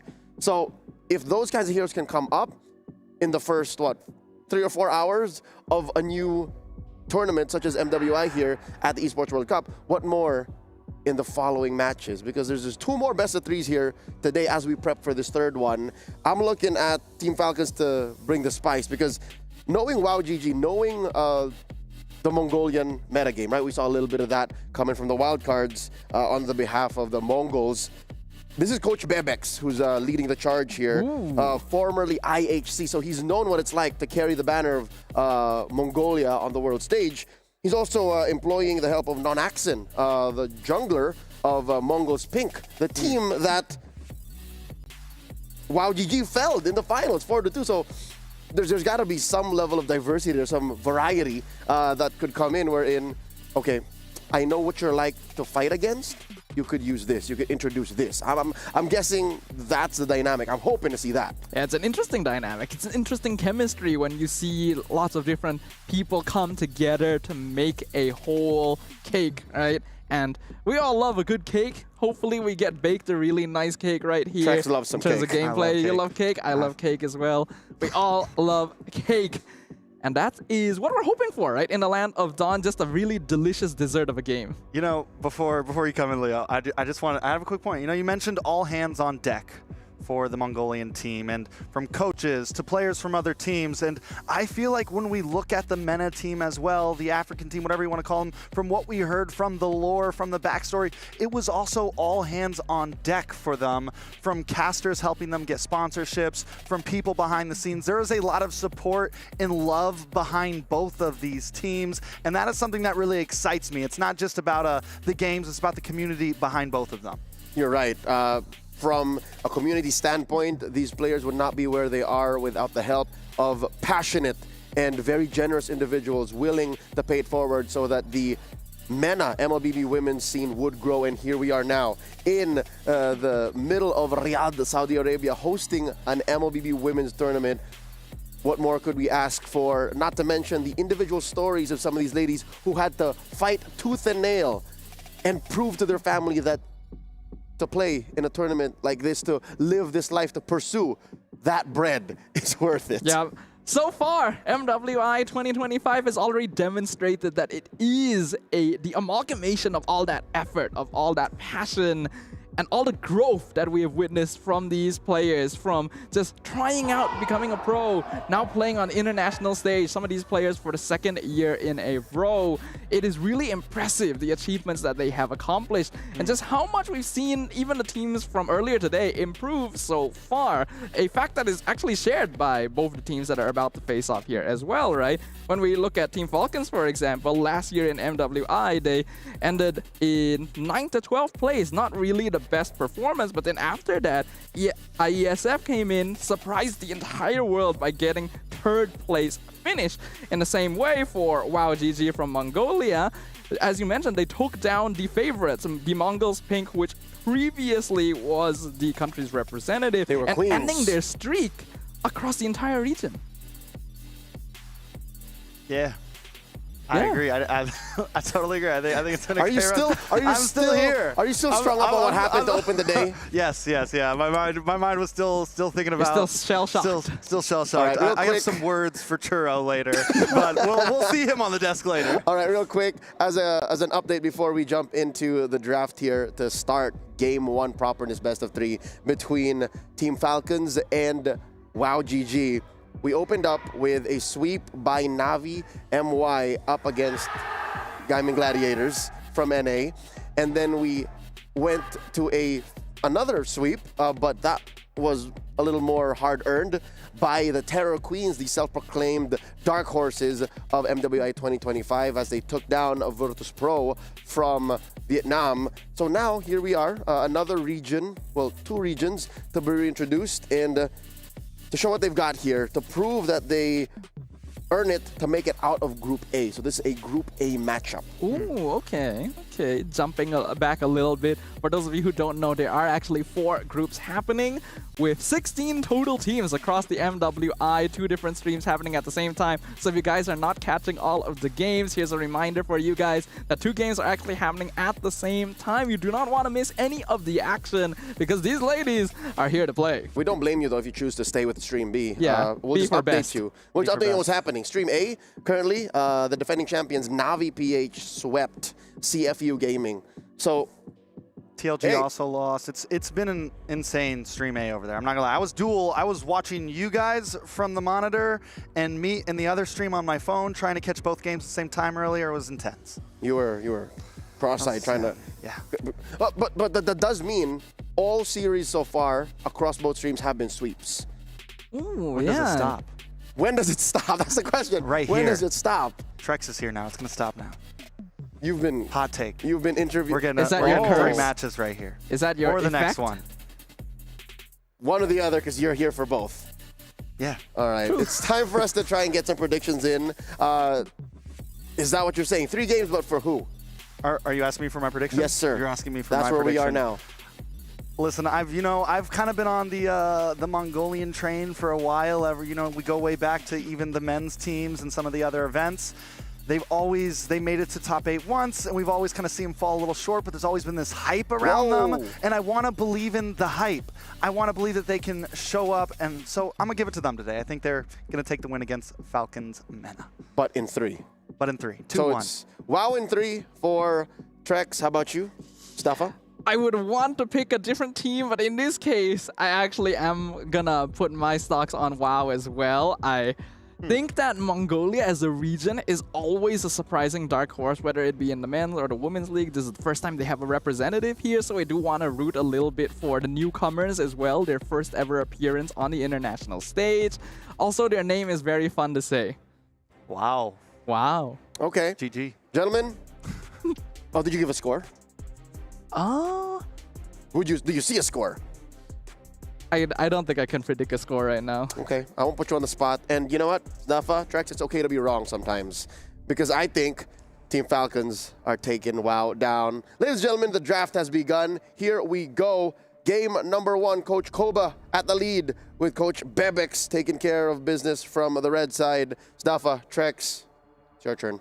Once again, thank you very much to Leo for calling us out and then leaving without giving us a chance to rebut. This is starting to become a pattern, but we'll go ahead and jump into the first draft for our 3rd match here in Stream B. It is going to be WOW GG Esports on the red side versus Team Falcons on the blue. All right, so we're going to jump right in, and things already taking a slight change. We're seeing the Jushin this time banned out, and earlier today we saw the Farza banned out, and the other team take advantage of that by picking up the Jushin. Earlier that was Luna able to pick that up. So this time the Jushin banned out. I'm wondering if maybe we're going to see the side of Falcon focusing on a mage first pick here. Kimmy gone as well. Farza is the next best thing. But what is also interesting is that Zusin and Wanwan are both good counters to tankier heroes, right? The Fredrin and the Baxia might actually end up being more priority for Team Falcon, especially now that they've also decided to ban out the Farsa, all of these being more squishy backline DPSs. Wow, GG getting rid of the CC for their final ban. Yeah, I mean, this is interesting overall. All three kind of meta mid-laners taken off the map, so we're going to have to see them dig a little bit deeper than what we would normally see. But as you said, yeah, Uranus open, Basha open, plenty of choices that have been getting taken out over the past few days, over the past day, along with a plethora of jungle, pretty much multiple lanes with a lot of freedom to draft and pick here. Uranus is wide open, the Baxia is wide open, the Arlet got first picked quite early on today by GG as well. Didn't go quite as well, but Baxia definitely going to be one of the more universal options. Already provides a direct counter to the Uranus as well, so that's why Team Falcons are okay with leaving that open for WoW GG. So they pick up the Matilda to respond. Yes, the Basha does great into Uranus. Is it something they still want to pick up? I think it still can be a solid pick overall to give you that front line. You add something with the Matilda, which adds a little bit of shield. Now you're looking at a fast-moving, tanky composition, a good start composition. Like I said earlier, with all the mages gone, that's not something you really have to worry too much about. I think so as well. The Matilda is often used as a combination with Fredrin nowadays, but looks like they go for the Lapu Lapu first instead, and I think this makes a lot of sense. You obviously don't want to lean too hard into the Uranus at this point since the Baxia is already on the opposite side. So next best thing, one of the most universal EXP laners in the current meta, going to be this Lapu Lapu. I mean, I've been excited for the Lapu. The moment I heard Lapu Lapu was back, it brings joy to me. Same, man. I mean, I agree. We finally have an EXP laner. We finally have a dive EXP laner back. We have someone that can just cause mayhem and damage, and I'm glad it's here. But in terms of that, how do we deal with that Lapu Lapu on the side of Falcon? Lapu Lapu doesn't have a lot of counters, actually, when you think about it. CC, one of the more obvious ones, but already banned out by WoW GG in advance. Otherwise, you'd have to go for more bulky side laners like the Uranus to just hold him in place, or try to win out the dive trade with something like a glue. It does seem like the former is the option for Team Falcons. They go for the Uranus since they already have the Baxia on their side as well. This gives them a very solid front line to play around. And then also the Zetian, which is instantly responded to with a Valentina. Yeah, we were talking about the Valentina last night and how we barely see it anymore. But again, with all of these mages banned out, these start to be your only options left. Now, don't know not too many options for ults right now. I guess you could take the Zetian ult and be able to maybe get a world, a little bit of hit all over the place, but still things up in the air for both. We need marksmen on both sides. We need junglers on both sides. Basha actually has been a jungle pick more often than not, but there's still the possibility for that flex. I think Baxia jungle is still one of the better options, but it is definitely possible for him to be roam. As for the Valentina pick, I do feel like it's a bit strange, because if you did watch the hero spotlight for Zetian, Moonton themselves said that Valentina is a counter to Zetian since you can steal the ultimate, but when you really look into the nitty-gritty of it, it means you share the cooldown. And it is one of the longest cooldown ultimates in the whole game. It means that Valentina just basically has nothing else for that entire duration. I mean, if that's the only ult you want, though, then I guess it's okay. Taking a look at the Valentina, at the Matilda, at the Lapu, it's a quick-moving composition from the side of WoW GG. You've got quick rotations. You've got dashes back and forth in these team fights. It's a dynamic setup so far from their side. Getting rid of the Moskov and Iritel now for WoW GG, focusing specifically onto the goal lane matchup. Getting rid of these two makes me believe that they might be leaning into something like the Harif or Granger, but there are still better options that I hope they go for instead. What is interesting though is the Barats ban from Team Falcons. Yeah, I mean, the Barats, if they follow it up with a Fredrin, I guess it starts to make sense. Like, they're getting rid of that possible bulky roamer that WoW GG might want to bring in, but they take out the carry instead. So now we're also limiting down onto marksman. All we have left is what, the Granger, the Harith. We haven't seen the Bruno yet, but we've heard that it could be good overall. But yeah, I mean, mid lane marksman, seems like both of these teams have their eyes on the damage dealers in terms of bans. Might be good for WoW GG to grab their gold laner in advance, but there is of course the risk of losing out the lane matchup if you grab it too early. I think Bruno is a pretty safe option since there's not a lot of early game marksmen that's going to be able to deal with it in return at this stage, and I do think that WoW GG is going to need some pretty solid damage. With a Matilda roam, you are not going to be quite as bulky compared to a Baxia Uranus, and you need a gold laner that's capable of taking care of themselves, but I go for the Granger instead. Yeah, so Granger Valentina, a decent amount of damage. I do think they still could slot in a more utility-based jungler. On the side of Falcons, though, what I'm seeing lacking right now is totally crowd control. Yeah, they have the Zetian ult, but that's only every, as you said earlier, every 60 seconds or so, 62 seconds or so. Longer, isn't it? And I think at level 15, it's like 62 seconds. Okay. So end game, it's at around 62 seconds.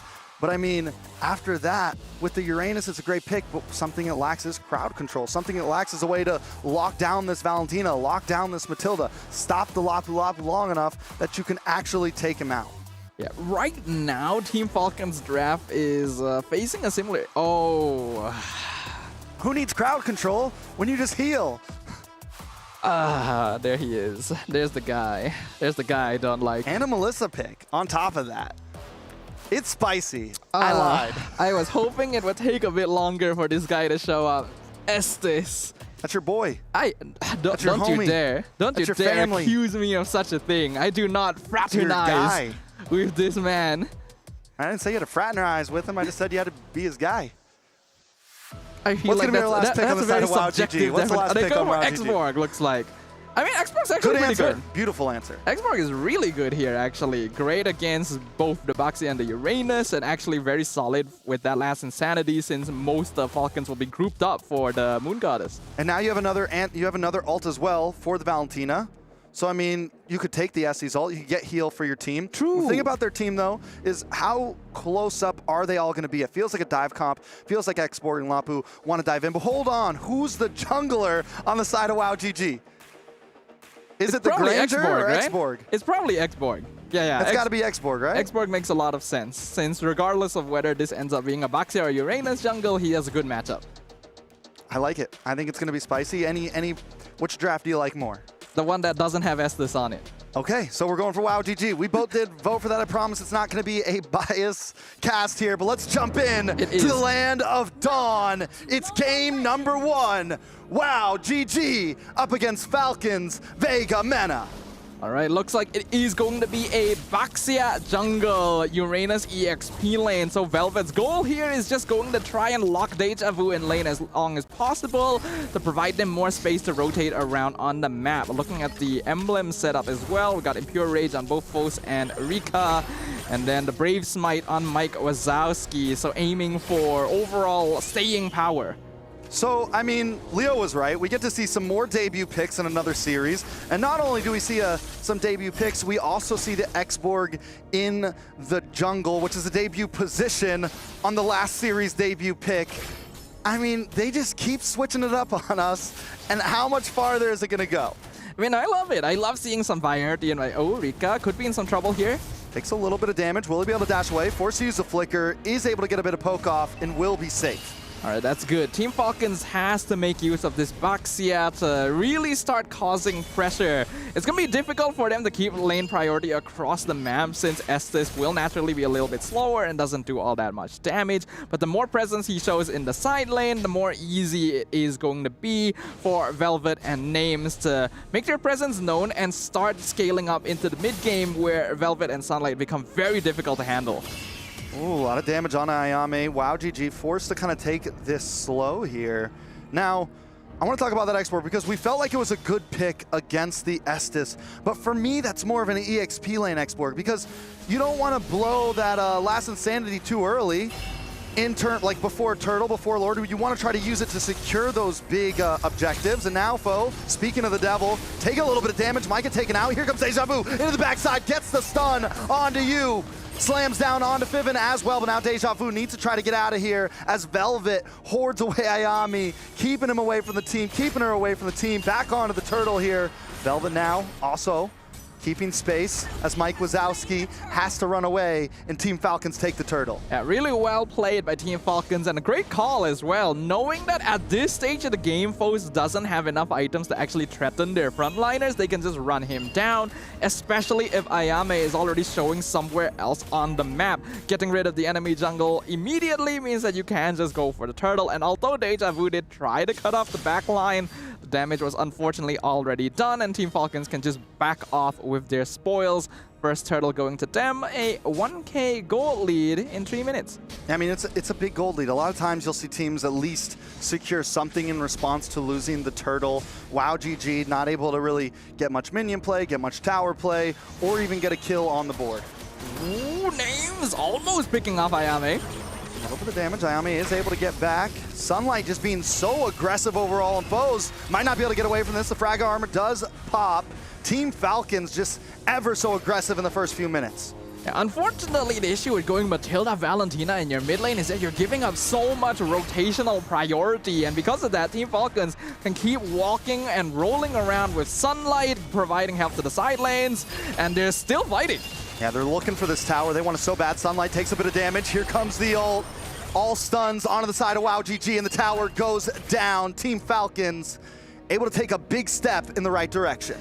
Man, Estes ult is so disgusting to me. The fact that 4 members just dive the tower and barely take any damage in return really does not feel particularly fair, especially when you also have that Baxia and Uranus on that side. It just becomes impossible, especially in the early stages, since again, no mid lane prio from WoW GG. Foes doesn't have enough items yet. Not only that, but if Yui on the ZTN, wait a second, Circling Eagle does get the knock-up. Foes trying to get some chip damage down. Deja Vu to the backside, able to get the kill on a Fiv, and this could be the game changer. Ayami goes down as Names, drops the shots. Names takes another one, Foes falls as well. Velva onto Rika now. Foes just trying to pick up the pieces, trying to get away, but they're not gonna let it happen. Not today. Sunlight picks up a kill, puts it on the board, make it a Turtle as well. 4-2 for the side of Team Falcons. All things considered, that started off not too bad for WoW GG. They were able to effectively split the team fight in half and basically ignore Velvet to try and go for the backline. But again, it comes into the play of there's not enough damage when you have a Valentina on your side, especially against an Estes. Even worse here. It's so much easier for Velvet to survive, actually whittle down the backline, and Team Falcons were able to regain control of the team fight towards the end there, which is definitely not what WoW GG wants. I mean, even WoW, and the thing is, Deja Vu's doing the right job. Even able to get the kill onto Fiven there, but it just was a little too late. And by that point, WoW GG's all split up, and Team Falcons just takes advantage of it, taking them down one by one by one. Yeah, WoW GG probably needs to play it a little bit slower. Ideally, wait for the mid-game, get around 2 or 3 items on Foes as well as Mike Wazowski. If you can get a little bit of assists on Rika too, that would be great. Because Team Falcons is definitely going to be controlling this stage of the game. Again, Baxia, Uranus, Estes, you are not getting through this until you have that armor pen, until you have that anti-heal. They can literally do nothing to Velvet right now. Yep. It's disgusting. I mean, and they do have the crowd control, maybe, but they're gonna have to use so much of their utility to try to take him out. Foes on the X-Borg, I like the idea, but I think Team Falcons just has too many answers for it. You have the Basha who can quickly close the distance, get the stun onto the X-Borg, buy some time to get down the frag armor. You have the Estes who can get the second skill, slow him down, not let him get away. And the thing is the next Borg has to get kind of close. It's not big range. He's not a super quick hero, and I think we're seeing the problem here, but now a lot of damage. Here comes the ult. Everyone gets stunned up, and Team Falcons closing in. The blessing does come through to heal up the team. Deja Vu, once again, caught in the middle of 4. Tries to flicker back. One more shot, but he is able to get away. WoW GG are able to survive at the cost of Mike Wazowski. That's actually not too bad for WoW GG. A 1-for-1 trade here is actually pretty solid, and they were actually able to finally take down the Uranus. Unfortunately, Team Falcons are just able to top themselves up completely with the Estes once again. Take a free tier 2 up top, instantly rotate, take up a free turtle. Having access to these really bulky, high rotation tanks alongside a portable fountain that is Estes allows them so much map presence. Yeah, I mean, it just feels like once Team Falcons groups up like this too, there was no entry for WoW GG. Even Ayami starting to get shredded down now just by using the ultimate, just by looking for a knock-up, just by looking for some space. If anyone enters that death circle, it's tough, man. Even worse so, Team Falcons picked up this lineup after they had already seen the Valentina and the Granger. They're well aware that WoW GG just doesn't have enough AoE damage. Even though the X-Borg was actually a pretty solid final pick, it might not be enough. They're gonna try and find Velvet by himself though. Velvet might go down for this one. Might not be able to get away. Foe's able to get the kill there. The stun does come in for ZTN. Ayami almost goes down. WoW GG should be able to take a tower, but they're gonna lose one on the boss side as well.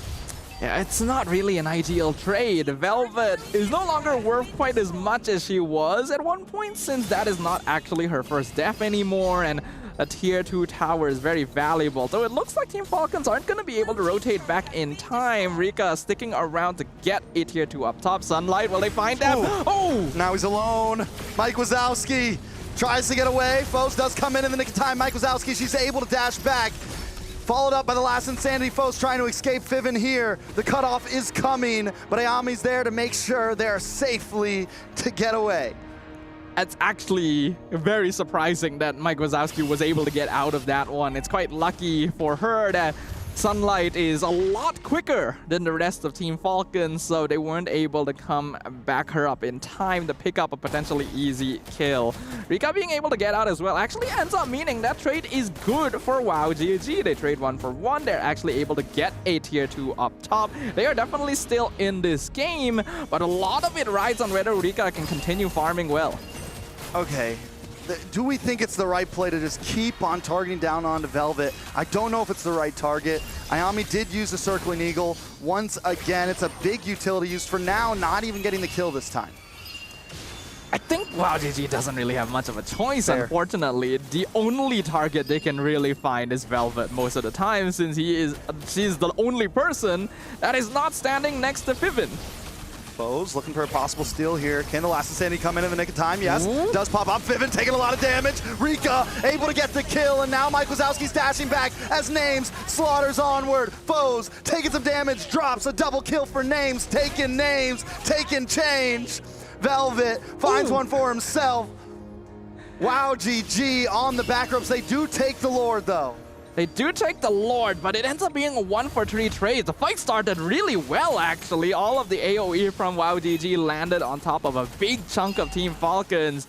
But because they ignored Velvet for it, the Uranus just ended up causing havoc in the backline, not allowing Rika to continue contributing damage and them losing their front line. Oh, Velvet? Oh, that's a lot of damage. Rika finally starting to output. That's what we're looking for. Fury of the Phoenix comes down. Oh, do they want to push this? Names comes in once again. Oh. She's taking Names, pulling their card, clocking their clocks. WoW GG, every time they want to make a move, they're just pushed back. And at this point, the Melissa is looking good. That was the most you are approaching me situation that I have ever seen. Names realizing they're chasing the now. Now Fiven in trouble. Fiven? I mean, at this point, though, we've seen Fiven go down a few times. Yes, that is still a win in the book for WoW GG. Everything works at this point. But we're seeing Team Falcons win fights even after Fiven drops.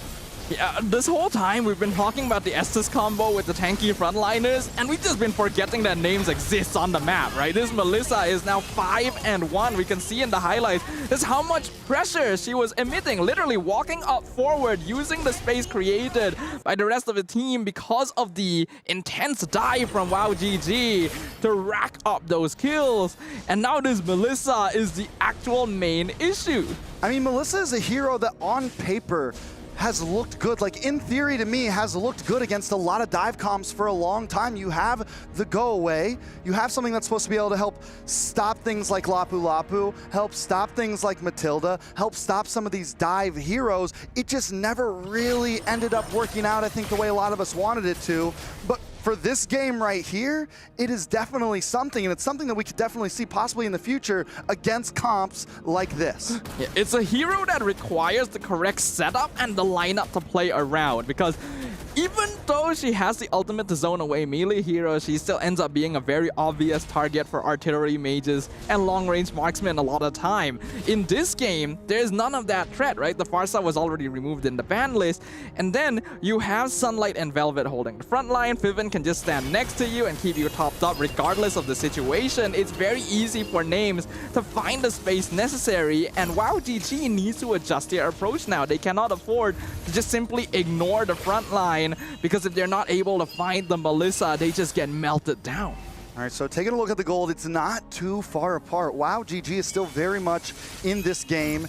Getting that tier 2 on the top side is going to pay off for this Lord right here, because they're even in the long wave. Ayami takes a little bit of damage there. Deja Vu pops the Bravest Fighter, able to get the stun, the heal. The Phoenix Fury comes down, the stuns just aren't enough. Back in the backside, Velvet tries to zone him away, but Rika gets the kill. And now they're fighting back. Rika pushes forward, pushes back. It's 4v4 right now. 1-for-1, Lord still up. Dude, I hate Estes ult so much, man. Deja Vu literally did negative damage in that engagement, and all you gotta do is press one button and stand together. Lord gonna be taken by names right here. Even forces out a flicker from Ayame. Things are not looking good for WoW GG. Foes goes back to base. They decide to give up the Lord. I thought we might see a last minute, last insanity to try to get the steal there. I'm not counting WoW GG out just yet, though. I don't think this Lord is going to be the game-ending Lord. Yeah, I don't think so either. WoW GG does have pretty good base defense. Foes should be able to burn it out quite easily, and Rika is actually building up a good amount of damage. They just gotta make sure they don't get caught in a bad spot. I do like the way that Zetian ult has been being used so far this game. It's one of the more effective utilizations of the hero, because so far today, we've seen it whiff a lot of the time. It is being used correctly to really set up the team fight for the rest of Team Falcons, and that is making things much more difficult. WoW GG, they want to try and avoid this doing as much damage as possible. All right, they're going to try to push in. Lord will get the connect onto this top base tower. Ayami gets the knockup, has to try to get away. Velvet just ever so persistent in staying in the faces of WoW GG. Minions continuing to close in right now. Still probably one of the best results they could have asked for, though. Forces out a flicker from Velvet as well, but Team Falcons trying to push their way into the base. I mean, they're doing everything they can. Not enough to take a base tower, at least not yet. WoW GG doing great at the defense, knowing their limits. I mean, even hanging out in the faces of Team Falcons with 30, 40% health. The tower will finally drop, though, as Sunlight and Velvet crack the shell. Here comes the knockup, a little bit of damage onto Sunlight. The stuns land down on both teams. Velvet low, Deja Vu finally taken out because he Bravest Fighter a little bit too deep. Foe gonna drop next. Names able to get the kill. Another tower falls as well. WoW GG against the rope. It's 2 up against 5 members of Team Falcons. They're gonna close the distance. They're gonna take down the base, and they're gonna take game number 1. It is not even a fight here from the side of WoW GG, despite their best efforts. Despite everything that they've thrown at the wall, they are fighting in their base, and it feels like they're the ones without their fountain. That is the situation we are looking at here as Team Falcons takes game number 1. Let us, Trex, what do you think about that? Falcons were relentless from start to finish. A lot of teams, I mean, in the beginning they were aggressive, and then even at the end they showed that relentlessness non-stop. They didn't want to let it go any farther. They knew Rika was starting to come online. A lot of teams might have backed off after that Lord there. They might have just, all right, we got 2 towers, we got a tower, we're going to chill, we're going to play it safe. No, they wanted to end the game right here, right now. And watching games like this once again pushes my vendetta against Your Estes favorite as a hero concept. No, don't you dare. Don't you dare imply Estes. such a thing. I love Estes. You know who else love Estes? Yeah? Leo. This hero single-handedly won the Philippines its second World Championship in a row. I'm talking M3, hashtag we want Estes. Yeah, Bring the coat, that baby. contributes to me disliking the hero. Like, seriously, dude, every single fight, like, WoW GG throws so many resources. They spend multiple ultimates. They actually don't do too bad a job of whittling down their opponents. Vivin presses a couple buttons and everyone just feels like they never took damage at all. I think to address this, we have to go back to the root, right? How did they decide to answer the Estes? Because it was in their face. There was no going around it. We were going to fight an Estes lineup. WoW GG, what did they do? They put an X-Borg into the hands of Foss, the self-proclaimed killing machine. I don't know if y'all are looking at the same thing or if you know the same kid as I do as X-Borg. That's not a killing machine. That is a shredder. Yeah. That is a little bit of peel, and that is an anti-tank. So already I think WoW GG, specifically their jungler, Foss was coming in with a deck half shuffled. Like it's not all in. They weren't fighting on fair ground. All this while, Team Falcons, Vega Mena, they were just, like they were so comfy on so many levels. Yeah, I will definitely concede that point. As much as I dislike the hero, I will definitely accept the fact that this was the right game to play Estes. They saw the Matilda, Granger, Valentina very early on, instantly. They know WoW GG is not going to have damage in the early game. In fact, they're not going to have damage for a very, very long time. You add on the fact that they were given access to both Baxia and Uranus, it's easy. It's so obvious that you go in for healer gameplay. I mean, I wouldn't say it's easy. You know, earlier you said they're just pressing the buttons. It's not about just pressing the buttons. It's about when you press the buttons. And I think Falcon Mena's timing was on point. Yeah, it's about when you hit that ult, right? It's about when you use the go away. It's not what you got. It's when you use it. It's when you use it. Yes, my teammates' health bars are not full. Let me press the button. I like more than just the way they use the Estes. I think there's a lot of genius in how they're willing to throw Velvet out there. And it takes a very specific kind of XP laner and communications for that to work. Because if you're down one member, if you're down one bit of peel, and then your gold laner in names is in trouble, which, by the way, happened a lot. Kudos to WoW GG for trying to make that happen because they did throw enough at names. It just wasn't enough. Like, it was too little too late. And I'm so happy that there's a successful debut once more into the environment of patch 1.9.90 hotfix. The Melissa. This is a win. Again, every series, one new hero gets introduced. Technically 2. That one was 2, Estes and Melissa. No, X-Borg. X-Borg. No, we saw X-Borg earlier. X-Borg jungle. X-Borg jungle. Okay. X-Borg jungle. That's new. So, what does this mean for WoW GG? Going into game number 2, draft is almost upon us. They're just setting it up. Do they ban the Estes or do they draft more earnestly so they don't get blindsided like that? I think it's the latter. Because in the end, there's a reason you don't see much Granger and Valentina anymore. They can still be good in the right compositions. Yeah, the former was like yeeted out of the meta. Pretty much, yeah. It's not like they're impossible to play around with, but there was no reason to pick them up so early. Right, there's no threat of them being stolen away, and you could have still adjusted the position. The only reason I could think of that they would go that early is just to keep the draft open, you know, safe, which I'm not a big fan of.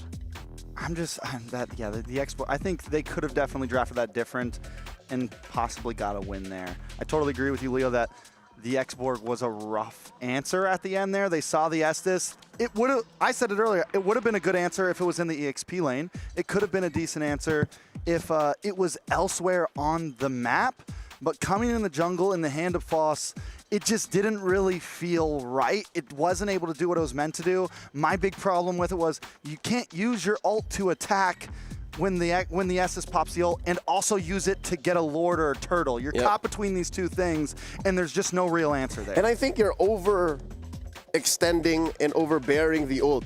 Because, yes, Last Insanity did get buffed essentially by adding more rotations and changing the way the damage is dealt, but again, that's not something you can control. It's not like a Puncture or a Tempest of Blades or Phantom Execution that you always have a calculated time to trigger. This is still down to RNG and how many stacks of the overburn you have as the Xborg. So maybe this is an idea from Coach Bebex, from their analyst Non-Action. Because again, this is how you answer most SS lineups, right? You know they're going to ube, burn them up. Maybe this was the right solution at the wrong time because Team Falcons know how to play around it. I want to take a look at Deja Vu here because Deja Vu did play a great game in this early stage. We see Deja Vu plenty of times get back to that back line, split up Falcons meta. So I'm wondering what exactly happened. Was it that Velvet was also splitting up the side of WoW GG? Pretty much. Every time he went in, there was no follow-up. I guess in the end, Falcons meta was doing it better? Deja Vu, if anything, was the most effective part of this anti-Estes, anti-Melissa operation. She did well, and I think she did better than Velvet because Velvet at some point was just annoying. I don't think this lineup on WoW GG was as scared of the Uranus as Falcons were afraid of the Lapu Lapu. So Deja Vu did very well. I love how you pointed that out, Trex, because she was literally about to kill Yui or Names one way or the other, and mostly it was Names. But again, Names has fun on her. Names has a go away. She's just built to counter that stuff.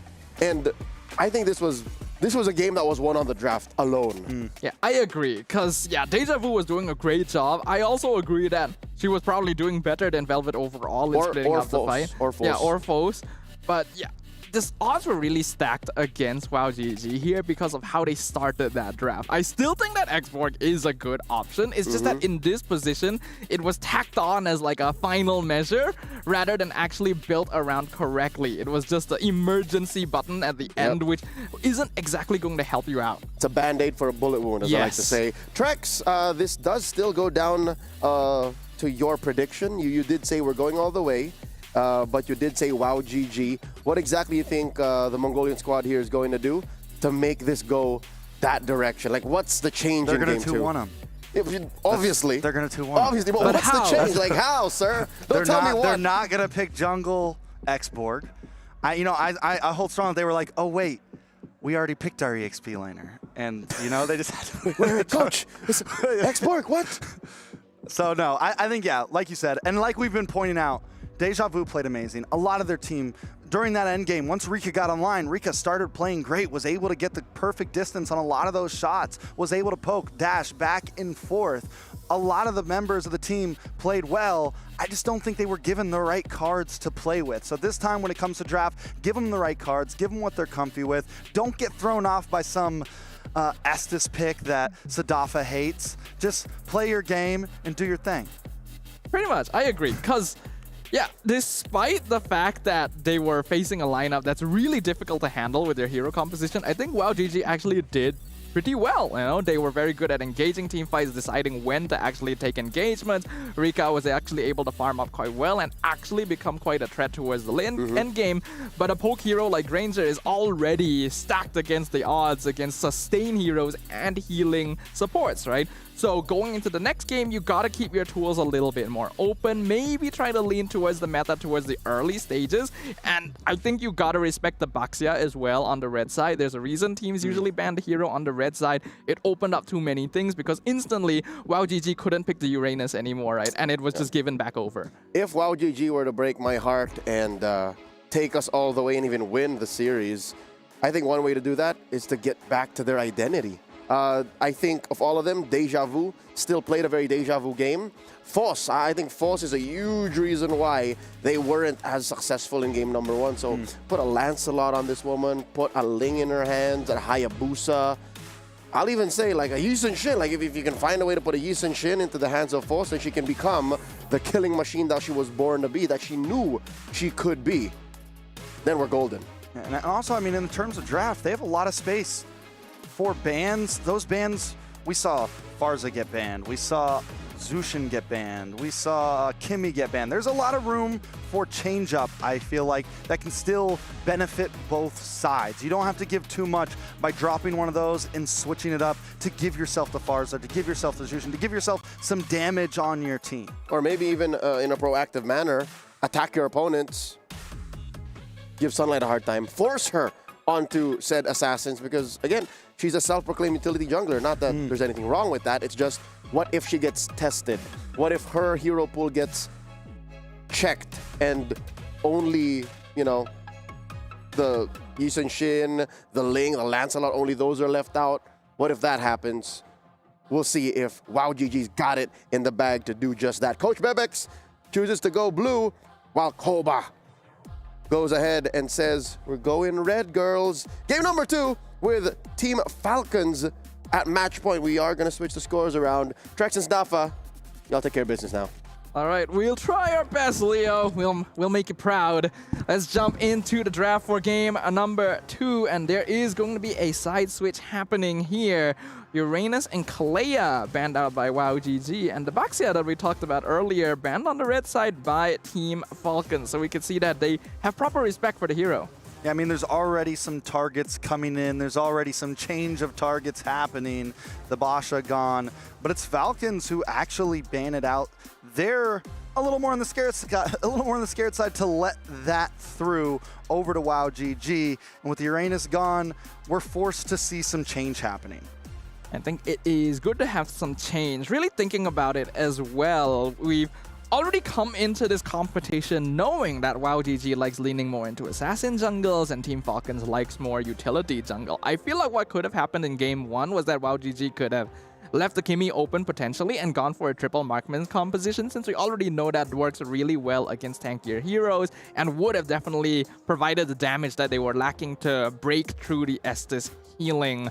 WoW GG though, gonna actually ban out the CC. Makes me think that they might lean into the Lapu early again. And when they were over on red side, they took out the, I'm mind blanking now. They yeah, same. Because they took out Arlet. They took out the Arlet. They took out mages. But at this point, first pick up Lapu. I mean, yeah, could be solid overall. I think something not too crazy. The Farza's open. I think the mid lane has been a decent pick up front. I'm still not on board with the Zushin first pick, but it gets banned out anyways. With that banned out, I do think the Farza could be viable up front here. You don't want to leave it to the other side when there's not a whole lot of options left. Yes, the Zeatin goes well, but it lacks mobility. It lacks everything that the Farza has in my book. Yeah, I agree. I think Farza is just one of the more universal and safe picks, even though it is a backline DPS option that could be easily cancelled. It would cost opponents a lot of investment to actually take care of her effectively every single time, as long as the positioning is on point. With the Zeus in man out as well, I feel like WoW GG needs to consider the possibility that Falcons wants to go for another utility tank jungler comp. It looks like WoW GG likes playing the Matilda, and that's going to be their first lock-in. Matilda's solid. I mean, again, another solid pick. You do give up a lot of opportunity for Falcon to also just kind of build their draft here, and there's still plenty of utility junglers that they could pick up. They could go for something like the Fredrin here. We know that it's what they like to play. It's what they're comfortable with. And I'm just wondering if WoW GG needs to kind of prepare for that a little bit earlier. Now with the ZTN picked up from the side of Falcons, they could honestly just go for a very similar draft to last time. But last time did hinge quite heavily on the Baxia and Uranus just being impossible to kill. There's not a lot of heroes in the pool that are going to be able to match up to that level of bulkiness. Gatot does actually come pretty close though, so there is a chance Team Falcons is leaning in that direction. WoW GG gonna go exactly as we predicted here. The Fredrin comes out to combo with the Matilda. So interestingly enough, still not putting foes on an assassin jungler. And they'll also lock in the Kimmy. I mean, this is a big switch up, right? We expected to see some assassin junglers, but right now it is hard to do that when there's still things like the Bosch out there, when there's things like the Fredrin out there, if you don't have any answers to those assassin junglers, it can be a dangerous place. And the way that Falcons played last game with how aggressive they were, I mean, it's tough, because if you fall behind with an assassin jungler, if you fall behind with something like that, you're in an even scarier position, because now you're losing more opportunity for damage. And here comes that Melissa again. Another Melissa pickup. It's not too bad against the Fredrin, but the fact that Team Falcons prioritize it this early once again instantly makes you wonder if this is just a signature pick for names. And it certainly worked out quite well for them in game number 1. Now the question for WowGG going into the second phase of bans is it worth banning Estes? I think in second phase, it could definitely be worth, especially already seeing the Melissa, who's long range, can benefit from that with a hero like Zetienne, who doesn't have a lot of dashes, is more of a, I'm going to sit close to my roamer, I'm going to sit close to the rest of my team and fire shots from the back. Estes just works. You have the Gatada as well. I mean, so far their composition looks like they're driving towards that end, and Estes band would not be out of the book at all.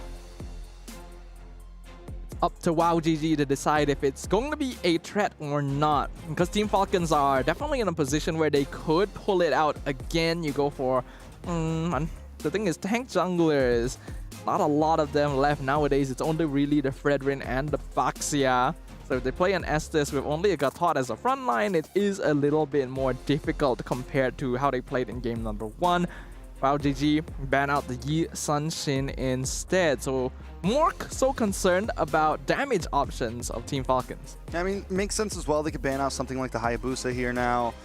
Just limit down onto that jungler pool. You already said there's not many utility options, and with that left, we're also running out of jungle options in general, in terms of damage as well. So if WowGG, even if they can't handle going against something like an Estes, if they can't handle going against whatever composition they bring, without a good jungler that can try to go throw blow for blow against the Fredrin, you still win those Lords, you still win those Turtles, which are huge in the game. Looks like that is the priority then.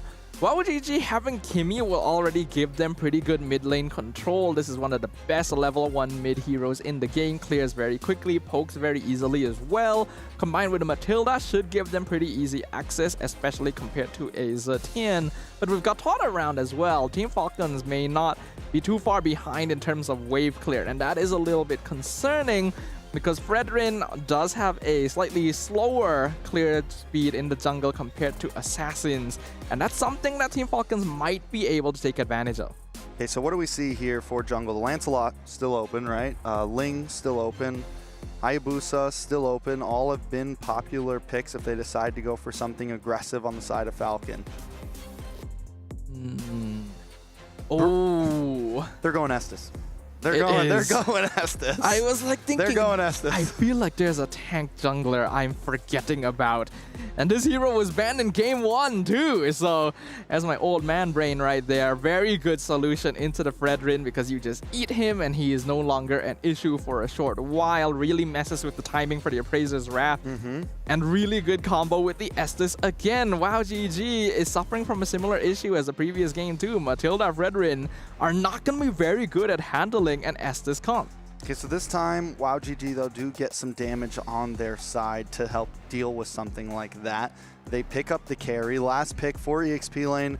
The Lapu's already gone. What do you get to deal? I mean, you could go for the Exborg again, this time just in the EXP lane. You have enough damage with the Kimmy and the carry. The double K combo here. You have that possibility. Go for the Esmeralda instead to help deal with some shield and whatever Falcons want to bring in as their last pick. We said Estes. Is there anything else? Maybe Wrath? Maybe we finally see that Wrath pop up? Well, it's possible still that this Gatot is actually a roamer. And then we could see a completely different EXP lane to deal with the Esmeralda. You could go something like a Deroff at this point. Would be pretty good against Esme and Fredrin. Glue also, if you just want to survive through pure sustain at this stage. But Team Falcons, they can still go Ube. They can still go Estes. Let's see which of the two options they will choose. I mean, I know it's what you want to see, Sadafa. Please I know no you're Estes. hoping for the Estes Please. pick. Just a no. couple seconds left. No, on the not clock. no. There it is. Your favorite hero in the land of Dawn. Falcons Vega Mena. Keeping it pure Ube-esque style. And personally, I'm loving it. At least that makes one of us, I guess. Well, ladies and gentlemen, we are about to be treated to yet another episode of Walking Fountain, the series. So do you think this time WowGG has the composition that can maybe deal with it a little bit better, though? It's slightly better, but I'm gonna be honest, not by much. I don't feel like they have enough to actually deal with Estes still. Like, yes, Carry is going to be very good at dealing with Vertus and Gatot one-on-one, but it's still a very single-target hero and really needs time to get going, time that can be spent by Team Falcons to already snowball out the early game. Matilda Fredrin helps a little bit in terms of clear, but Vertus matches up quite well and already deals with the hero. I mean, I feel like when you're going up against Estes, what you don't want is a late-game scale comp. And what WowGG brought here is kind of a late-game scale comp. They take some time to come online here, and by then, if you haven't already gotten a lead, Estes is a problem. Maybe they can capitalize on the Kimmy, maybe they can capitalize on the mid lane control, maybe look for some ganks on the off lane, but if they can slow down Team Falcons in this early game, they have a chance. Yeah, WowGG gonna be very heavily dependent on this mid lane here. Since it is an Estes Zetian, WowGG 100% has mid lane priority. We can see that they're able to clear much more easily, so there's gonna be a lot of attention on Mike Wazowski. Mike Wazowski, I'm always watching. Taking a look at the items, nothing too crazy overall. I haven't seen a Fredrin versus Vertus in a long time, Sadafa. Oh yeah, you're right. That was like the classic, right? When like, tank junglers like were M4. The thing. Yeah, that was definitely, and you're right. The Vertus does do well against the Fredrin. And it was finally an answer to it because you're able to get that Detna's welcome right around Lord Pit to stop the retribution from coming from the Fredrin and try to get the steal. So that's what we're going to be looking for in terms of Turtle Pit and Lord Pit. The thing is that Vertus doesn't get a lot of play these days because even though he is still quite strong in the early mid game, once the late game comes about and all the items really build up, Vertus is super squishy.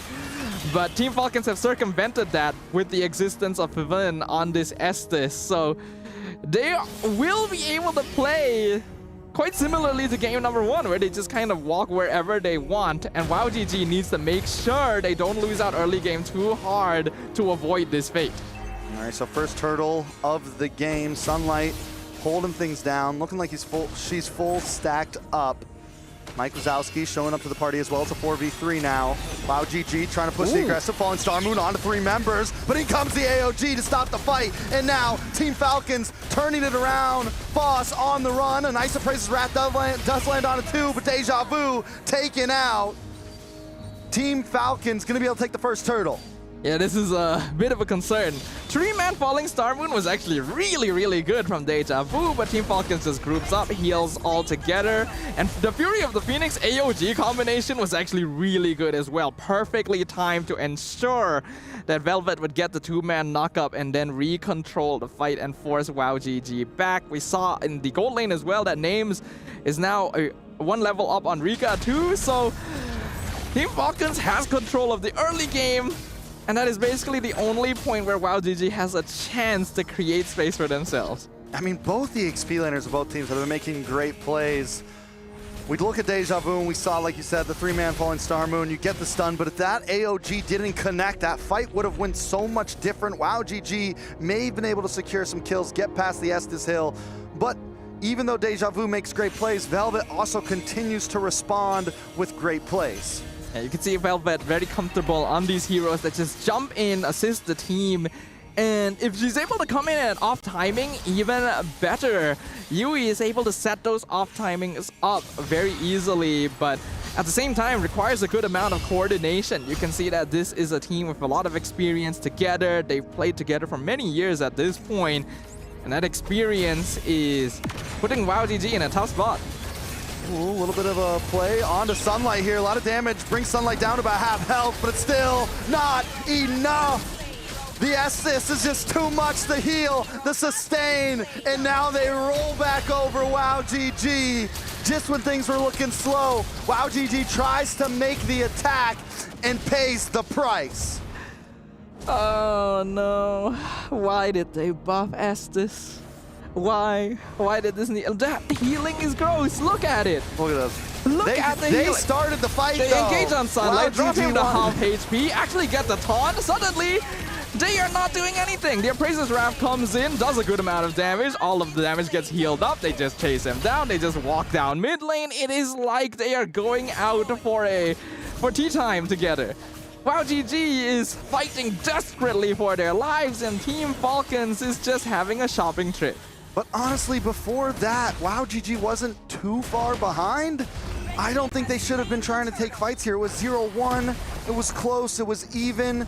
I think with their composition, they should be trying to bide a bit of time. They want to get Rika online, they want to get Mike Wazowski online, they want to have some time, and they're pushing the limit a little bit too much, and now they're seriously paying for it. Yeah, I agree with you, Trex. Deja Vu, while she has been able to get some good setups, Esmeralda has a lot more strength in just creating macro positions. The Traction Pulse is good, but look at Team Falcons, man. Yeah, I mean, another tower down. Names is 3-0-2. Names is a 1.2k gold lead right now over Rika. And we saw how Names played last game. We're going to see that once again, I got a feeling. Oh man, we're 6 minutes in, Trex. I feel like I might have to call it. I don't know if Wow GG is gonna be able to do anything about this anymore. They need to just completely avoid team fighting, try and play the map, split up Team Falcons so that Pivin cannot get maximum value out of the Blessing of the Moon Goddess, and try to funnel all of their gold into Rika. There is no other way to play the game anymore. Yeah, I mean, I definitely don't count them out completely just yet. It's not a game to be called just yet, mainly because when you have two marksmen on the field, there is always a possibility you could just out-damage the opponent. And as you said, eventually the Brats will be a bit squishier. Yes, they have Fiven, but we saw it last game. Deja Vu did a wonderful job on the Lapu, able to split up the team, able to split up Fiven from the rest of the team. It's all going to be about timing here for Wow GG in these team fights. And here we go, locking on to Fiven, goes back, but gets caught by the go away. Names continues to outplay. Wow GG continues to be in shambles. Team Falcons just move after move, groove after groove. It actually wasn't a bad timing. Pivin and Names were all alone, and a pickoff there would have been massive, but the Fury of the Phoenix providing backup anywhere they need on the map is stopping Wow GG in their tracks every single time. Yeah, but the thing is, Ayami on that circling eagle made the call for, instead of trying to stun Fiven and go towards tower, tried to go into Names. Names pops the go away and just sandwiches her in. I mean, it was disgusting. Ayame popped like a pimple in an instant. Like she never existed. That's how much damage Names already has on this Melissa too, and this is not a burst marksman. This might be a hero we see some more of as this event goes on. Team Falcons are cooking right now. I mean, they're bringing something different to the field, and it looks good. It looks like Ube is back at this point. Oh no, my worst nightmare has come to life, but not as bad as Wow GG's situation here. 7 kills to 0, 8 minutes in, and we are already looking at a 6k net worth lead as well. Even if they try to cut Rika. Oh, gonna be able to get away from this one. They're good. It's just a circle of heroes you gotta stay away from at this point. It's a bowling ball. It's a snowball. It's dangerous. They need to push out the other side of the map, but in order to safely do that, they need vision, and Ayame is just not tanky enough to actually walk up and give them that space. Yes, they could have sent Deja Vu or Rika to the bot lane to get a push out, but they didn't know if someone would be waiting to ambush them. And that is precisely because this Matilda was prioritized against a team that is known for playing this style of game. Can we just point out that it's 7-0 right now? Yes. It's 7-0. Team Falcons, and the thing about this is they're playing it aggressive too, man. They know when they have the lead. At first, they were willing to slow pace it. Wow GZ is the one that tried to be the aggressors, and now Team Falcons like, fine, now we have an 8k gold lead. Now we're gonna run this lord down your base. Team Falcons is well aware that they control the early game. As long as they continue farming up the mid game, they can end it before WowGG even has a chance to get their 2 marksmen up online. The Lord comes in, mid inhibitor just falls. Mind you, the holy defenses are still up. All right, so what does WowGG do at this point? They just try to stay away. They try to defend. At this, you don't aim for the heroes at this point. You aim for the minions so they can't attack your base. Pretty much.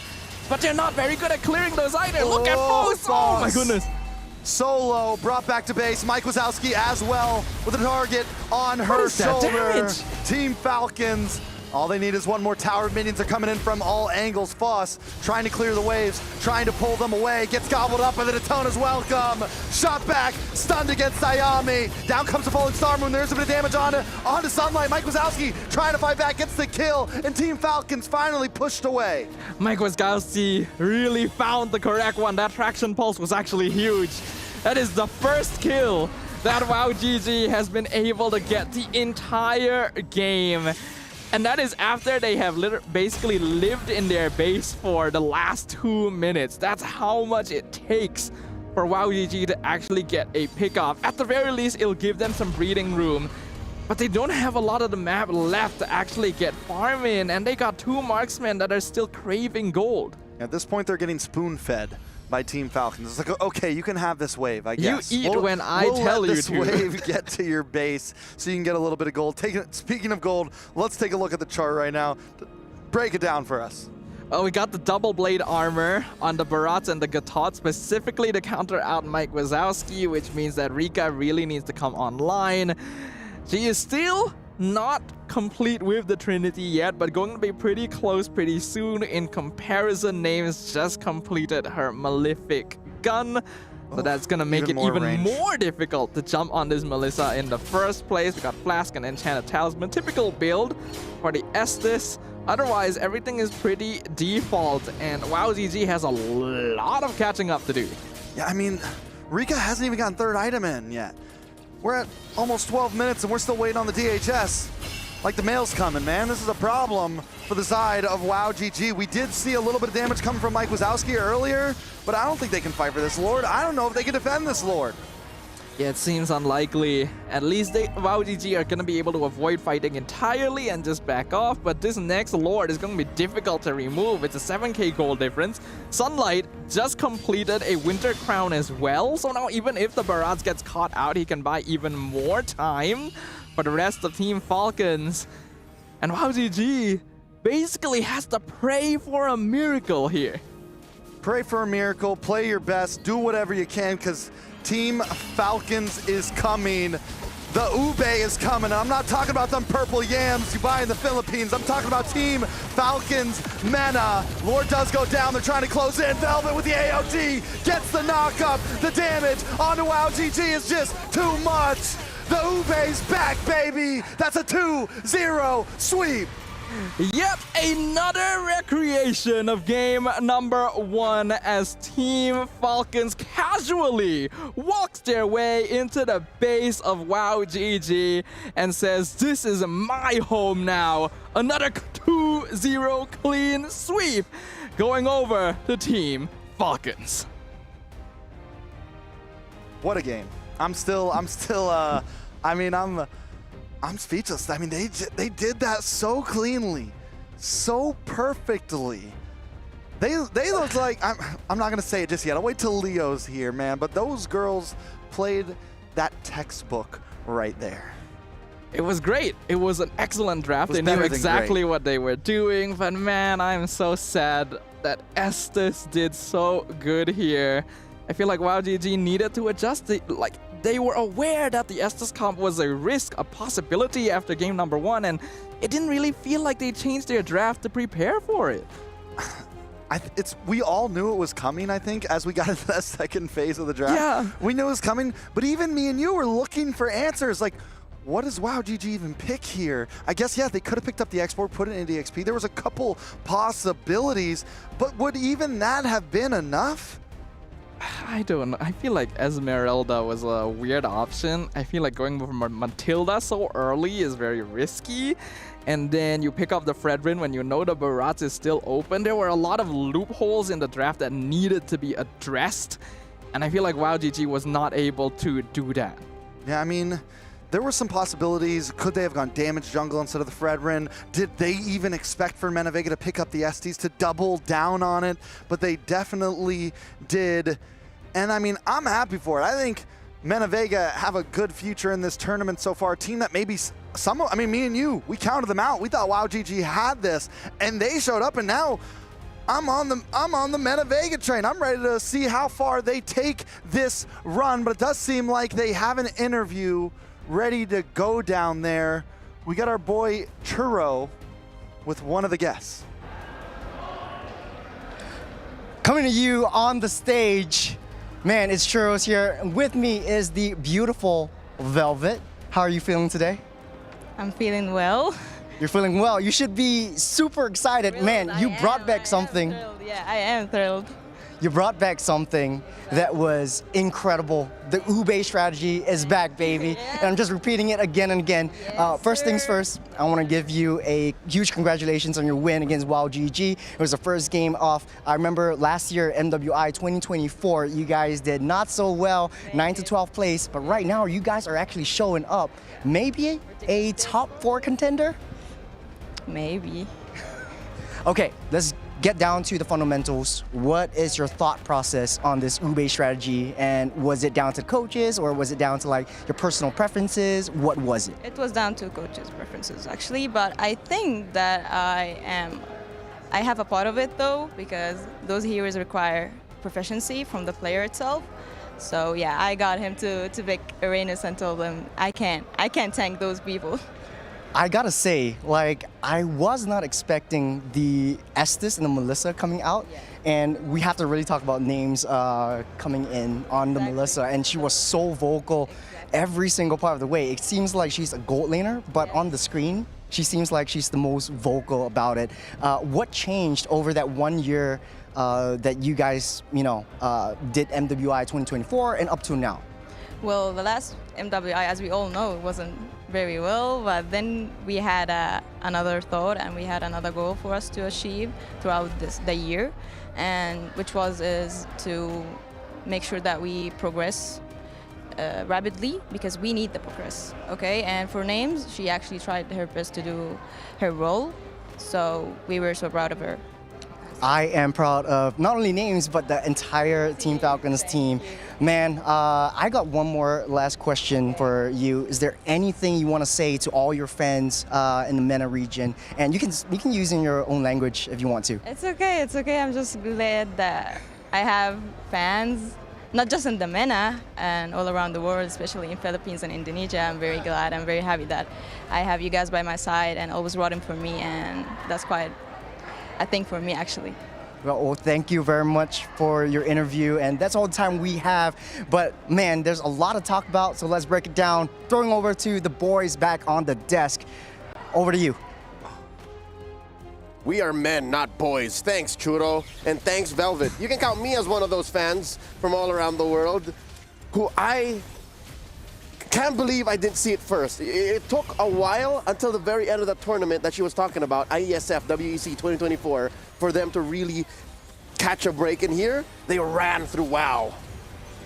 There's really no other way to describe it. They ran right through WoW GG. The base was a suggestion at that point because they had their own fountain following them the entire time.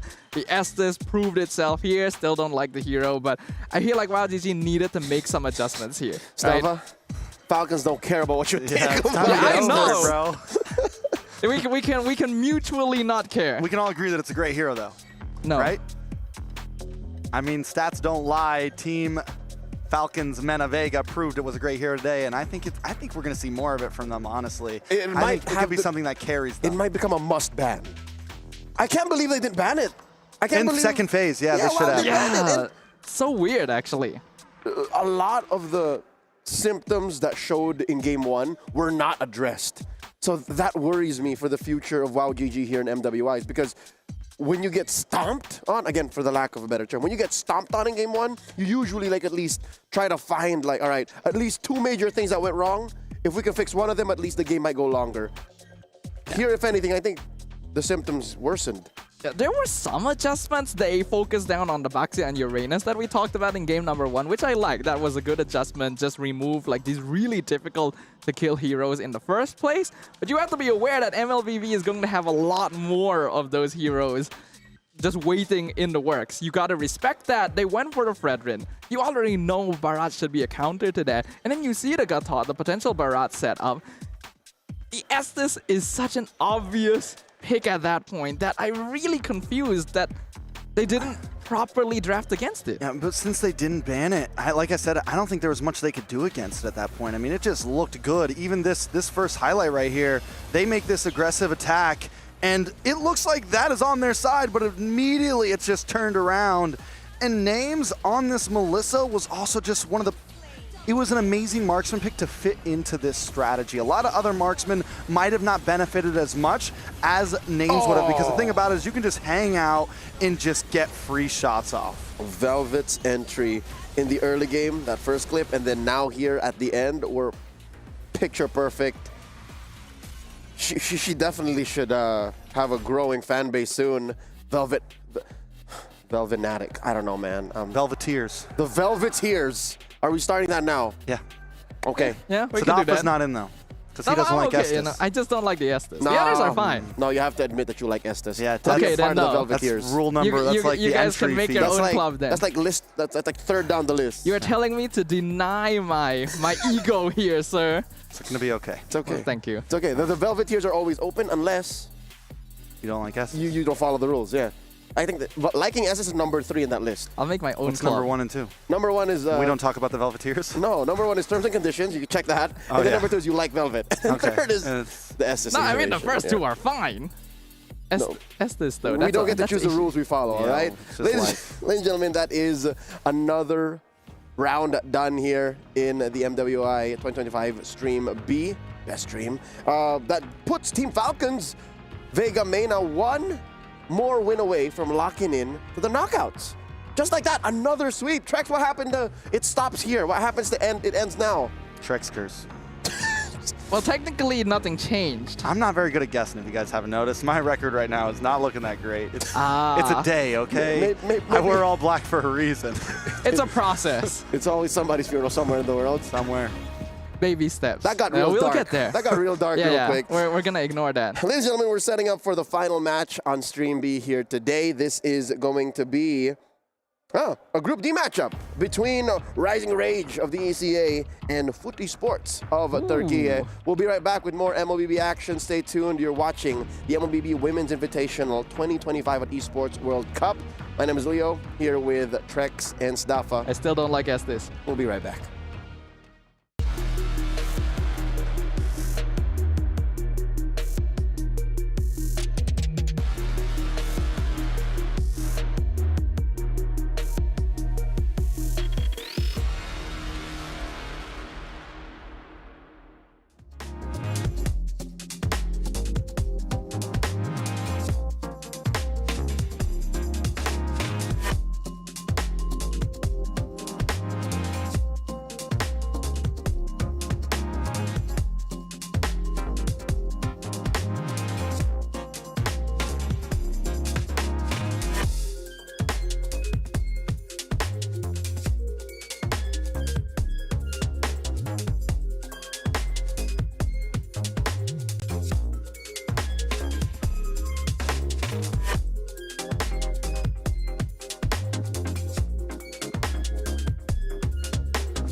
tomorrow when we're alright.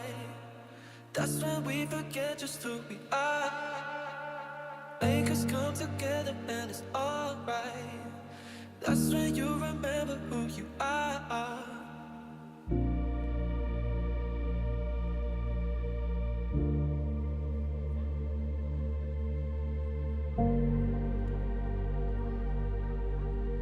That's when you remember who you are. Who you are. Who you are.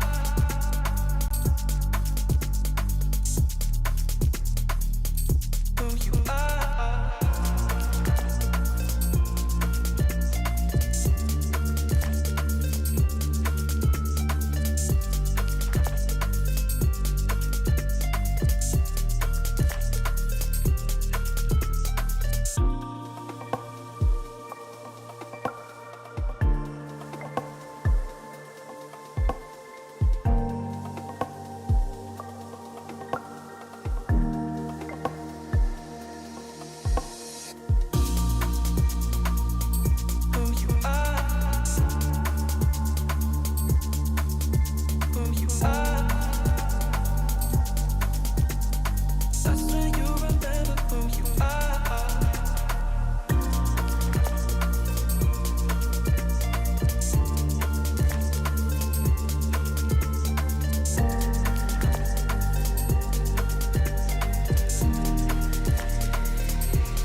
Overthink tomorrow when we're alright. That's when we forget just who we are. Make us come together and it's alright. That's when you remember who you are. That's when you remember who you are. Who you are. Who you are. That's when you remember who you are.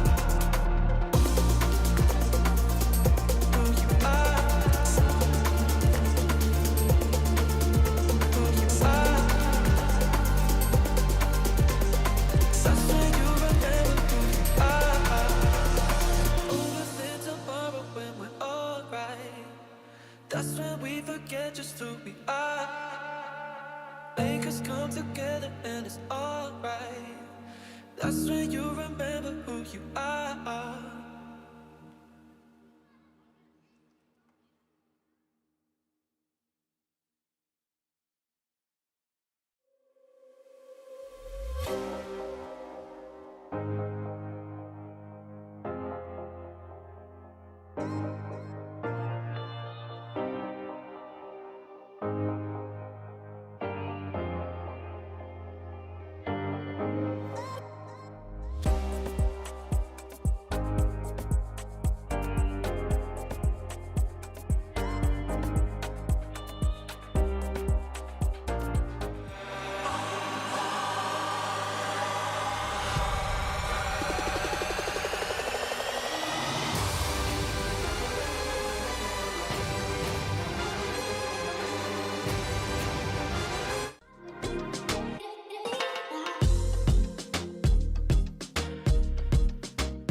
This land is calling.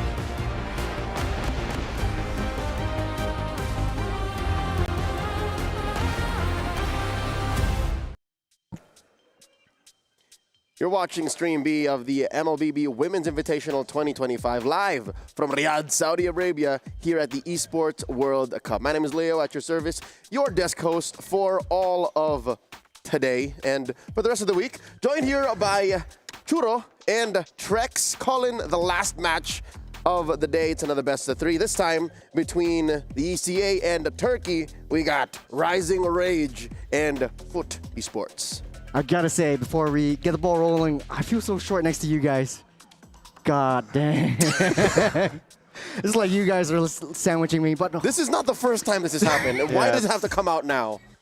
I don't know. It's just. You just had to. It's just a nice little segue over to. All right. Rising Rage. To ease the tension, because these are two teams that we have. I personally haven't met them. Yeah. Newcomers. Both newcomers. Are from developing regions when it comes to women's MLBB. Mind you, if you say ECA, women's MLBB, a team that we were introduced to last year, VSG, are no longer here. Remnants of that squad were spread out in their qualifiers and just couldn't make the cut. Instead, we now have Rising Rage, and they'll be facing off against Foot Esports, who has a solid MLBB esports ecosystem in Turkey. It's just that we haven't really met much of the women.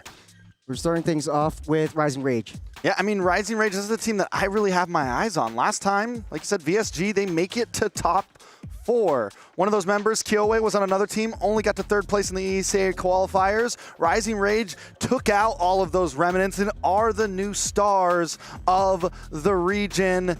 And if they hold up to ECA standards overall, they are a team to be feared. All right, sad as it is that we're missing out on big names like Kyoe, Synchro, Minun from last year's VSG, we have now Zaza, Evredian, Every, Asuna, Bondi, and Zefirka playing for sub. So these ladies, they're fresh faces, and I'm always up for new names. I'm up for new dreams to come true. This is Rising Rage. Speaking of new names, new dreams, we have new picks, new strategies that ECA can bring to the table. Enough with that Uranus, enough with the typical picks that we've seen before. You know, Falcons brought back Ube. I'm excited to see what Rising Rage is able to bring to the table this time around. That's a high bar to try and beat. Team Falcons Vega Mena did re-debut, reintroduce, and with very much gusto and a lot of success, the Ube strat. I wonder what the ECA's reps here will do, given that they are playing out of the region that had the Brave draft for the men's league, the MCC. So yeah, no, definitely the envelope is really high, the expectations are really high. Trex, you said that it ends now. Last game, last series. I don't think it ever will. I think we'll keep seeing new series. I think we'll keep seeing new picks. I think series will keep getting swept. Although the second part I don't want to see. I want this maybe to go a distance. At least give us one. Give us one best of 3. Give us one, give us one big match. Give me something to be entertained. I'm not saying I haven't been entertained, but there's nothing like a good, reverse sweep, a good back and forth, some ping pong. Give me something to play with. We could try. So with that said, it comes down to these two. We have yet to introduce the second squad here, the away team, so to speak. This is Foot Esports from Turkey. We're talking about Unohana, Mireya, Zendaya, Nora, and Mieko. All right, so Turkey, another region very similar to EECA. Overall, is a region that we've seen a lot come out of, a non-MPL region that has continued to push the envelope in MLBB esports. Now, last year, we didn't see too much from them in the women's side of things, but this could be the change. And I think this is a great team for them to go up against. A nice starter. They're not starting off facing the champions, the previous champions or anything like that. And when I look at both these teams, I think it could be an even power leveling. Yeah, I mean, I remember back in M6 where Ufetnar was actually coming in. You have the Turkish region not being a stranger to MLBB at all. But this is quite interesting. We tout them as a newcomer, but I would say they are, what's the word for it? A wild card. I don't know what to expect out of this team. Dark horse, maybe, again? They're a threat. A team of possibilities. Team possibilities. Of limitlessness. All right, time to put away the thesaurus. No, these ladies over here are introducing their own brand of Turkish esports. And again, if it's one thing to take away, they did 4-1 Kara Esports FE in their finals, in the qualifier. So a gentlewoman sweep, like just one game out of the 7. I think that's something to watch out for. Again, Turkish MLBB has always been bubbling up as a dominant force. We've known Incendio, we've known now Aurora, we've known Ulfednar, we've known S2G, Flux Impunity, S2G. So will Foot Esports follow in those footsteps? We'll find out here today. I wonder if Unohana and the rest of the ladies can introduce something new. I hope they do, because if you remember, look back to history, there's always been special picks out of Turkey. They have the Lilia in mid. They have the Yuzhong in the EXP lane. They have the Amon in the jungle. Yeah. I'm also looking forward to the double mid lane roam kind of situation. I remember Ufetnar or Fireflux Impunity, they brought out the Novaria together with the Eve, but that was metas ago. This time around, I think they definitely have something that other regions don't. The ability, the possibility of testing things out and seeing where things go. And what better day or what better time to test things out than day number 1?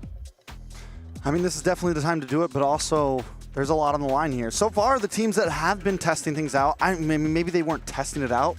It seems like Falcons came in very prepared with that strategy. But yeah, the teams that are willing to stick to what they know or stick to what they do best are winning out right now.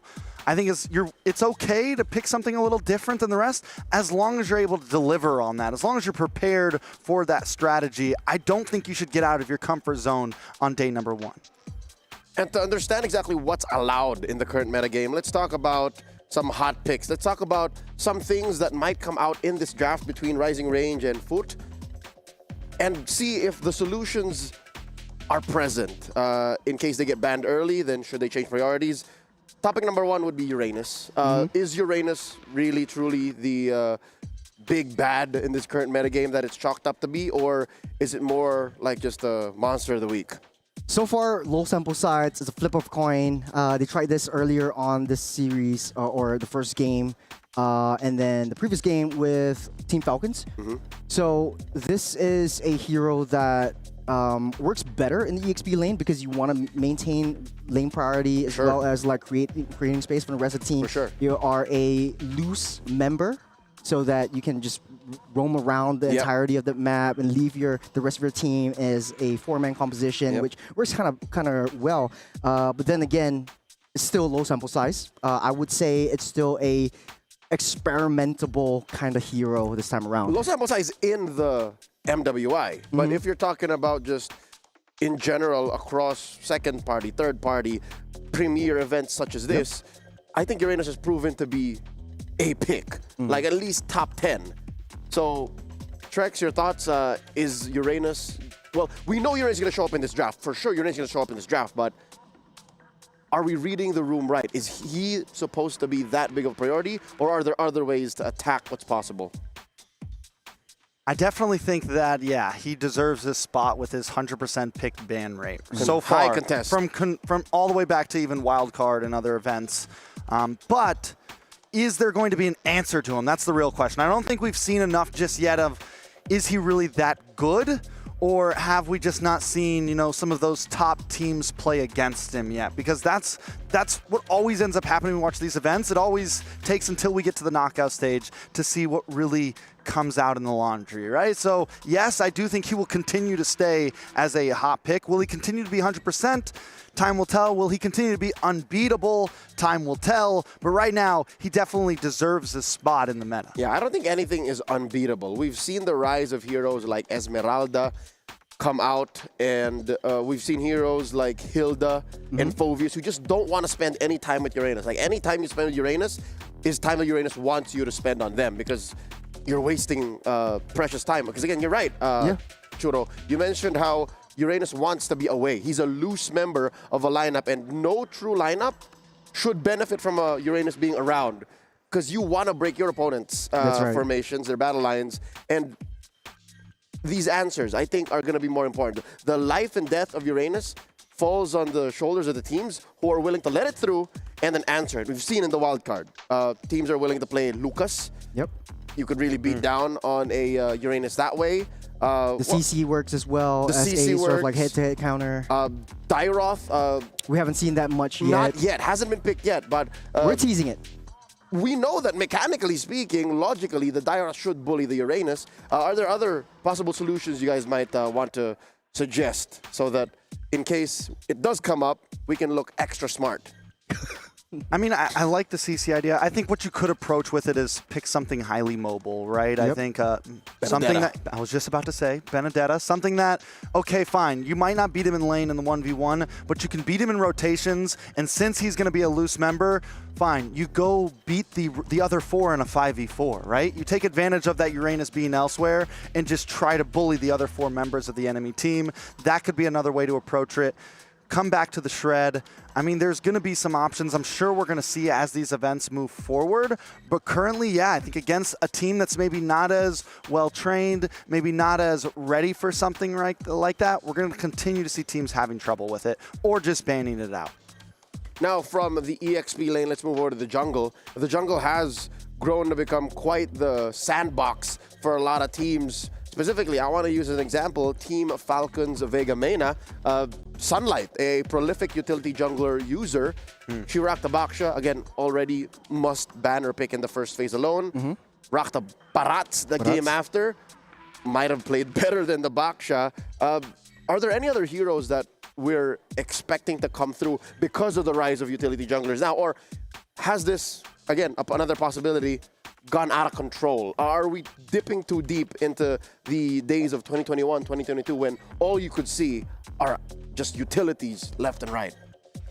The way I approach it is not on a lane-to-lane perspective, but more on a macro, like what's your objective? Like how do you want to play the game? So the jungle doesn't live in an island? The jungler and the EXP, I like to say it's more of like a tit for tat. You trade a flexible jungler or a high bursty jungler for a tanky EXP lane. So one that's or the what other. Uranus, yeah. There's like a balance. It has to be a balance. So the Uranus actually gives a little bit more mobility. That's why you can afford to bring out the Barats. You can bring out the Baksha, which provides that kind of sustained frontline tank, especially in the early game where Uranus doesn't shine as much. And so I think from this perspective, if teams want to pick up the Uranus EXP lane again, I feel like they could go something. We're actually seeing a decline in fighter junglers from before. You know, the alphas, the alphas that had been readjusted or nerfed down to the core,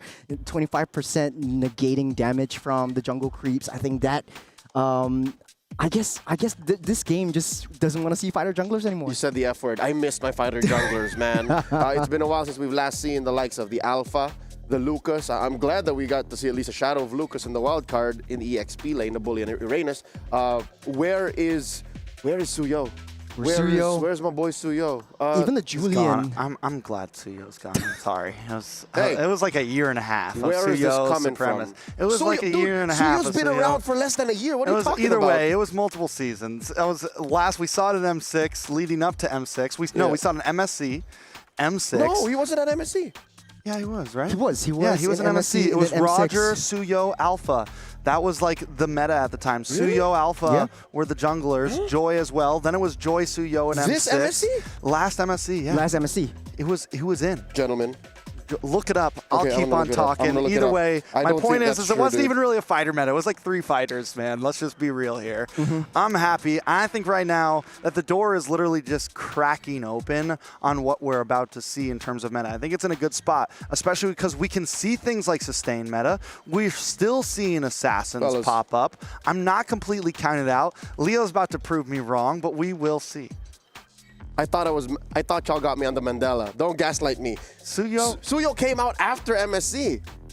Suyo Was came the patch out after MSC? So was it Alpha Roger? No, yes. Here's the thing. It's been around so long that it just clouds our judgment. Yeah, it just clouds my judgment. It was. Hold up. Are you sure there was no? Yeah. It was Ling, Julian, Fanny, Hayabusa, Nolan. Alpha. The Alpha There was a random Akai in the finals. So, no, if Suyo was here, we would definitely see his face at least banned. But it's nowhere there. So, yeah. He's looking at the wrong notes. So, Suyo has been around for less than a year, and already the developers have nerfed him to the ground. Or, I don't think they've nerfed him to the ground. I'd like to argue that it's not his nerf that kicked him out of the meta. I think it's the atmosphere around Suyo. Yeah. Mid lane mages are just too strong. I mean, what am I saying? Just mages, mid laners, they're just way too strong. And that alone might be too much for Suyo to deal with. Yeah, I feel like it's a mix of like the developers just removing his passive magic defense, but also the meta calls for a little bit more late game sustain and late game insurance. He does run out of utility later on. Kind of doesn't fit the bar. Falls off. Yeah, and the late game especially. But I do want to see like coming back to your point, like the Amon, the Nathan, which was so prio banned and picked when they were first introduced, Nolan, and now getting fallen off. Nolan as well. We talked about this in the earlier game as well, and people just I guess forget about it. It's pretty much the same way you play the Suyo for how you want to approach the Nolan, but then again, you don't have the defense. You don't have. I mean, they're just too squishy. And I think the problem. I think the only reason why Hayabusa and Ling and Lancelot right now are surviving assassins is because of their mobility, right? Yeah. Because they can at least get in and get out. A lot of heroes like Nolan, Julian, those guys. Once you're in there. And if you take 2 shots on one of those heroes, you're dead. Like, there's not the defense that Suyo had. There's not that that ability that a fighter has, right? To kind of absorb a couple more shots from a high burst mage like a Farza or a high burst marksman. So I think that's what we're kind of seeing the big shift in. And if an assassin is going to be in the field, it's got to be someone that can move. It's got to be someone that can dodge. But still, the fact that we have those options and the fact that now we're seeing things as well, like Fred Rin, we just saw Basha, we're seeing the possibility of sustained meta with Estes. I feel like the meta is very open right now in a sense of like at least composition total. Yes, there's a few lanes that are hurting, but composition and total is there. It's enough time talking about it. How about we be about it? It's time for game 1. It's Rising Rage with Coach Sabtizi at the lead versus Coach Asmo leading the charge for Foot Esports. Churo and Trex gonna take care of business. Starting things off, Rising Rage banning out the Baxia, and on the other side of the table, Foot Esports taking the Fredrin out, and they identified that Zaja's Freya is actually one of the main signature picks for Zaja, so you don't want to sort of like inch into that, especially since Zaja is in the EXP lane. It's a hero that is very high versatility, and if you get her super fed in the late game, it's pretty much unstoppable. But something that I do want to point out, though, is that Rising Rage likes to play around the sustain roams, so we might be seeing things like the Florin, the Angela, the Estes again, maybe the Matildas coming up. So high priority bands over on the side of Rising Rage. I think the Freya band's interesting. I've been seeing, you know, like hints at it, at least on like, you know, YouTube channels and things, possibilities of it. We saw it in the Japan qualifiers even before it got the buff. So I'm not counting this hero out just yet. And the way that things have been going, literally anything is possible. Basha gone, Uranus gone. ZTN gone as well. Was ZTN gone? The next mages on the chopping block have to be either Jushin, Farza, right? And you got Kimmy as well. Kimmy. But Kimmy, though, we want to talk a little bit about this because it hasn't been performing well. When it was first released, when it was first reworked, you had the traction pulse. You could do sort of like a Tigger implosion, but you're still safe and it's non-committal. You could fire it every probably 20 seconds or so. Well, I think one of the problems that Kimmy's been having, though, is it's paired up against the Farza a lot. And that range is tough to deal with.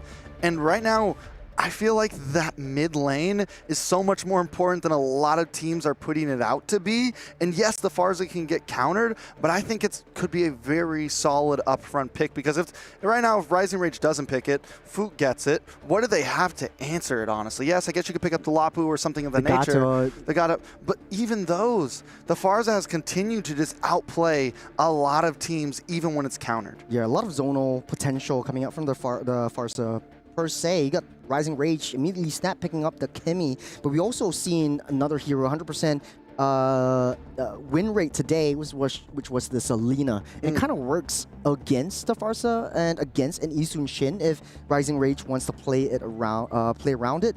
You also have the possibility of a triple marksman composition coming in from the ECA region. Yeah, definitely a possibility. Fovius now picked up by Foot as well. So something to kind of hold down the front line, keep things solid, possibly get to back line with the Infernal Pursuit. Foot now also, they don't need to pick up a mid laner since Kimmy's already been picked up on the opposing side. They can save that for pick 3. Probably don't want to push it too far back, but if they want, they can maybe lock in jungle here, lock in something solid. Yeah, definitely opening up that mid. Oh, actually, I was going to say, just reserve that mid lane and try to see something and suss something out from Rising Rage. They could have saved that for pick 5. That's right. No one's going to ban that. Okay, so now the question comes, how do you deal with the Veil? It comes with a lot of utility kit. You have the burst from the Sandstorm, the Wind Burst as well. I think it kind of is quite annoying in terms of team fights. You have a decent amount of burst damage that comes in when you're around the objective takes, and it kind of has some limited zonal potential from the Veil. So I don't think you need to counter it with anything from a lane-to-lane matchup, but most likely they want Rising Rage to pick up an Assassin. That's the only way to get into the face of Veil. Yeah, I mean, it's definitely forces them. That could be what it is, right? Like, hey, we're putting this out to bait you into picking the Assassin because we have an answer for it. But still, I'm not counting out the Veil. We saw the Veil. I wish Leo was here. M6, maybe MSC. I feel like we've seen it clutched pick. I can't remember exactly what they were using it. I want to say maybe even SRG picked it up as like a random clutch, and it worked very well. But again, it could be early here. If Rising Rage wanted to go something more on the utility side, it's a great answer to that. If they want to go something like, you know, the Estes, something that wants to group together, it immediately stops. It makes them guess, right? Like, maybe we don't want to go for a Ube-style composition here. Maybe we want to go for something a bit more split up. But it does seem like maybe there was some issues with the draft and the Veil wasn't what they wanted. To be honest, I think the Veil could have been a good pick over here because of the river buff. You gain a little bit more movement speed as well. More movement speed. You That's have a fast the passive. boy. You got That's 10 a fast stacks. boy. That's right. Then you want to match the movement speed. You don't really have the Baksha to deal with you anymore, so that gives you a lot of play around within the jungle region as well. But then again, man, okay, if not the Veil, then who? Best case scenario, Farsa. At least you have the Wings by Wings to get you out of the way. I mean, like I said, they didn't really they could have easily picked anything in that first pick. They can slot in that Farza as their third pick since Mage is already picked. They're not going to get it stolen away, right? They can just slot in later. So I was expecting more something on the line of like Phobius Jungle, Phobius Roam, Phobius anything at that point. just to The Veil, I mean, yeah, if they want to go for it. The only idea was yours with maybe it's a bait pick. Maybe it's Maybe like, it's let's put this in front of them and see what they go. But it does seem like we're going to be redoing this draft with some technical difficulties. Yeah, where do we go from here? If it still is the Kimmy on Rising Rage side, they pick up Phoveus. What do you like after that? If it's not the Veil and they have to slot it out for something else. I would say try to guarantee yourself a Kaleo pick first. It's a little bit more versatile. At least you have some form of escape mechanism from it. Unless you want to play something that is more taunt heavy, go for the Gata Kacha, and then you get AOG out of the way. Draw out all of the major ultimates from your opponents. And I guess for the Kimmy side, I would say the Yisun Shin would be a viable option just to pair it up against together with the Kimmy. But it's still on the boards. There's way too many heroes right now. Yeah, that's the thing, right? Like, yeah. That's the thing.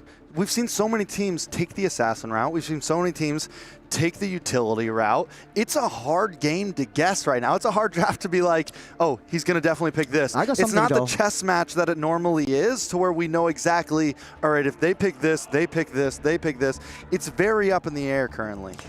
I want to bring this up. I really don't want to compare the drafts here with what we have with the men, but typically that would be a Moskov pick if it's open. At least you have some late game insurance. At least you have some cross map plays guaranteed for both sides. But the Veil is actually confirmed. It's confirmed. It's staying. It looked like maybe Rising Rage had a trouble picking their next picks following up. That might have been the issue with the draft. Who knows? The world may never know. But Rising Rage on the backspin, on the shot. So did they just lock in jungle here? I mean, since you picked the Kimmy in mid, it's normally paired up with a utility jungle. You normally are going to go something like the Fredrin, Basha, something of that nature. Maybe we see the Barats again, but you have enough damage to slot something like that in your draft. It kind of works with the Yisun Shin since the Zetian is already out of the picture. So it's pretty easy to execute right around the jungle. It's one of the fastest jungle clears in this meta as well. You have some form of vision control as well. So they want to pick the Yisun Shin up. They could, unless if not, go for the Lancelot or the Ling. It's a little bit more safe. But yeah, it could be anything. Unless you want to go for the CC as well, just to counteract the lane-to-lane matchup against the Phoveus, and then you can match the tempo, match the speed of rotations down into the objective takes. Yeah, so I mean, Rising Rage continues to take their time here. Yeah, we're on the clock. I mean, yeah, the Veil messed us up too. So I mean, it makes sense. You know, it's like, wait, what's going on here? I don't have this in my notes right now. We're not ready. So yeah, as we continue to wait on this pick here. So you think they're going to go damage?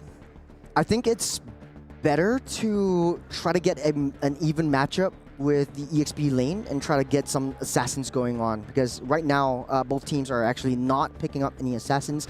Not too sure about Rising Rage as of this moment. I know one of their comfort duo picks is the Angela and the Alice combo as well that we've seen from Vertus Pro, but then again might not work out too well if Food Esports is able to have something more aggressive into the jungle. Yeah, I'm guessing at this point maybe a little bit more technical difficulties. Yeah, that's what I'm saying, Trex. I'm like, yo, where's can this only pig at? hypothesize. I can only hypothesize so much at this point. Maybe we'll just jump into the game. We get to just do a free fly. We get to just see exactly what happens. You know, maybe someone over there wants to tell us exactly what got picked here. They do look serious. I'll tell you that much. They do look locked in. They look locked in right now. I'll say I think that. something wrong with the graphics. I don't know what is going on right here, but it's okay. Hopefully they're experiencing the same thing as us, and we'll have a remake real soon. But or maybe the draft is just continuing at this point, and they're just like, you know, it looks like the draft is continuing at least on their side. And then we'll just wing it into we'll the game. Jump in the dawn. This is how we like it. This is how we like it. Keep it free. Keep it free. So. We'll go a different direction with this then, right? Who's your vote on this match? I would, man. We didn't You're get putting me in a tough spot though. We didn't get a prediction in. I would say right now, I think EECA has a lot to prove. Being a newcomer in the scene as well, not a lot of exposure for the most part. They had some form of their potential in the previous MWI, but now with a change in the roster, they want to prove that EECA is definitely in the region and they are a strong contender. But it does look like they're actually in the bands. You can see the phone right there. They have 3 picks on both sides, and it's the second phase on the band. Cameraman, just let us see one of the phones real quick so we can see exactly what's going on. All right, so you give it an ECA. I'm giving it an ECA. I'm not going to lie, back in the day, I was a big Turkey A fan. I do think EECA are probably the favorites here, but to keep things spicy, I'm going to go with Turkey. Foot Esports, Turkey A. I'm excited for them. Honestly, I think out of all the matches, this also, even though both of these teams are essentially pretty new to the scene right now, a lot of these players, I think this is could be a very even matchup. And in terms of what could go to a best of 3, this could be that. For anyone just tuning in, this is the last series of the night, game number 1. Series 4, and man, hopefully they sort the graphics out because they're almost halfway done, and I think Trex, we might be able to wing it now. They seem like, okay, second phase of that bands, but what are you? Second phase of the bands? What are you hypothesizing? I mean, that's coming out? we're just gonna guess all the guess all the heroes, so yeah. We had the veil on the side of Foot. And that is not a glitch. That is not a bug. That is not a glitch. That really happened. At least that's what we think. We hope. I don't know. We'll see. All right. And we're still back to square one. We're still back to the same draft right now. So yeah, if it's Veil there on the side of Foot, I'm gonna call it in as I'm gonna say they lock in a marksman here and they go for the they pick up the Granger here. Okay. There you go. Pick up the Granger. I would say Rising Rage would definitely go for an Eastern Shin or some other form of assassin. It might be Eastern Shin or Ling. At least you have some form of threat for the Veil, and you can get into the backlines and try to take him out of the game before things go south. What's left, though? I mean, if you want to risk it for the biscuit, you could always flex Kimmy into the gold lane, but that won't be a viable option. Hold on, maybe Rising Rage picks up the... All right, we're going in game. We're going to see what it is anyways. Let's jump into game number 1. EECA, Rising Rage. They will be the Eastern Shin, that's what I'm saying. Against Foot from Turkey A. Let's jump into the game. Okay, let's see what we got right. We got the CC up against Phoveus. We got the Farsa getting picked up right there and then. We got a Gata Gacha as well for Foot Esports. YSS is on the other team. YSS is on the other team. Let's see how things play out. We got Asuna trying into the mid side. A little bit of damage already. Nora Asuna with the 1v1, 2v2. But Every continues to outpush the damage. Rising Rage up against Foot. First minute in. I think we got to slow down. I think we got to calm down because we're seeing the draft for the first time, ladies and gentlemen. Is that a Tigreal? That is a Tigreal. Okay. Okay, let's see how this thing plays out. Let's talk about the draft. So much time for that. Zendaya taking a lot of damage, though. I think she will be safe for now. As Asuna getting the Tigreal up, I think what they want to play is around the Xayman Force. Mako goes in with the Xayman Force and tries to disrupt any of these team fights, but I don't think we'll see the value of Tigreal until the really late game when Mako actually comes into the team fights. Yeah, I mean, overall, Rising Rage, it's an aggressive composition. You have a Hayabusa who wants to jump in, wants to find flanks, wants to find angles. You have the Kimmy who's going to output damage. And then you have Carry to melt as well. It's aggressive. It's what we want to see on the side of Foot Esports, though. 3 greedy heroes. Asuna getting stunned up, push back. A lot of damage on Asuna. Asuna might not be able to get away from this one. Zendaya takes the kill. Nora able to just get away. Rising Rage falling back. Good aggression from Foot Esports, and this is what you want to see with an aggressive team, especially from Maria with the Eastern Shin. You want to be able to get that early game snowball and turn that snowball into an avalanche. First turtle game getting spawned up. Foot Esports in a better position contest for this one. They don't have Asuna in question. Maria taking a little bit too much damage though, but they are still safe and sound. Yeah, turtle up. Unohana able to get the Infernal Pursuit. Nora as well pushing them back. Feathered Airstrike comes down as Unohana keeps Rising Rage at bay, but maybe too deep. Ooh. Finally drops. Gets the kill, actually. Every falls, and Unohana finally pays the price, but that's a good trade in the book of Foot Esports. Good is an understatement. They took out 2 members of Rising, 1 member of Rising Rage as well as the Turtle to their names. So this is pretty much a good trade. Unohana actually committing highly with that Phoveus. The issue with the Phoveus in the late game especially is that you have to deal with the carry. So if you're in the face of a huge skirmish or a huge team fight, that's when things will definitely go south. But Foot Esports getting the best start that they can have, as Rising Rage still needs to wait until that late game. Bondi really needs that the Trinity build to come online, especially since you're dealing up against two really tanky boys. Don't really have a lot of vengeance, so right now the Revitalize will come in handy dandy in the early game. You know, just to point something out, there was no veil. Oh, there was no veil. It was all so a veil over issue. our eyes. Not letting us see the Farza. We just got bamboozled. We got bamboozled, we got tricked, we got... You know, yeah. Yep. The other words, don't have my thesaurus on me right now. But I will say this, Food Esports starting things off fast, but Rising Rage not falling behind in terms of gold, not falling behind in terms of map presence. They are all over the place. I got a feeling we're in for an aggressive, fast-paced game.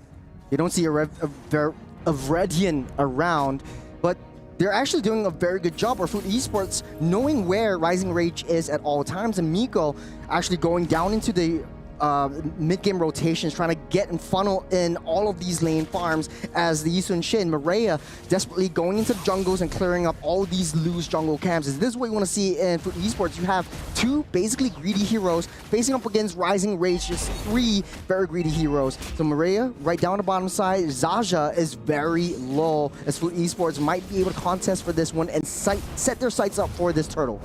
Yeah, I think in all of these big fights, one of the big threats of Foot Esports, they got to watch out for Asuna, because they have this YSS who wants to get the back and forth dash with the passive. At any point you get pulled in, just like that, speak of the devil. But down comes the feathered airstrike, look at the damage.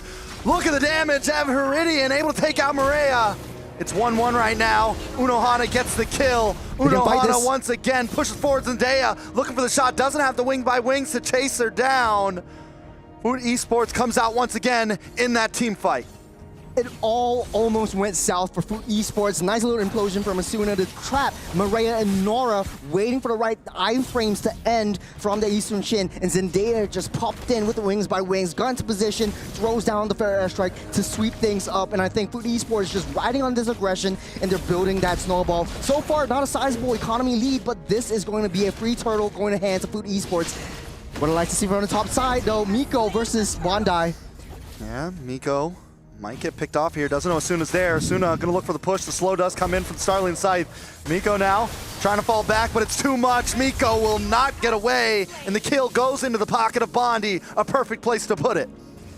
It's too high committal, very sacrificial play from Miko. Just one person soloing down up on that top side. They know that they don't have vision down the turtle, so that was a huge mistake that Miko is making. We haven't seen the Harith actually popping up so far, but we always talked about it when we talked about it yesterday as well, that Harith has been nerfed down to the core. No one's picking that up, but hold on a second. Asuna getting pushed back.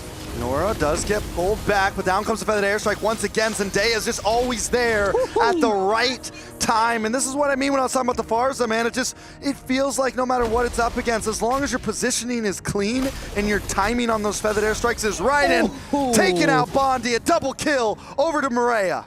Just finding kills after kills. The stars are aligned for Maria, and with the killing spree, you have a second lease of life. Every single time you kill a member, you have so much HP regeneration and a little bit of a movement speed to get a little bit more rotations down. And speaking of rotations, and I like what you say, Trex, the Zendaya's Farsa is everywhere on that map. On the top side, Mako's in trouble. You got Zendaya just flying through the jungles and being right there. And then in the 5-minute mark, we typically see the trio coming into position. Foot Esports taking down that T1 up top side, and they're going into that Trinity. Yeah, it's looking good for the side of Foot Esports. The gold is starting to push more and more into the favor. A tower's down.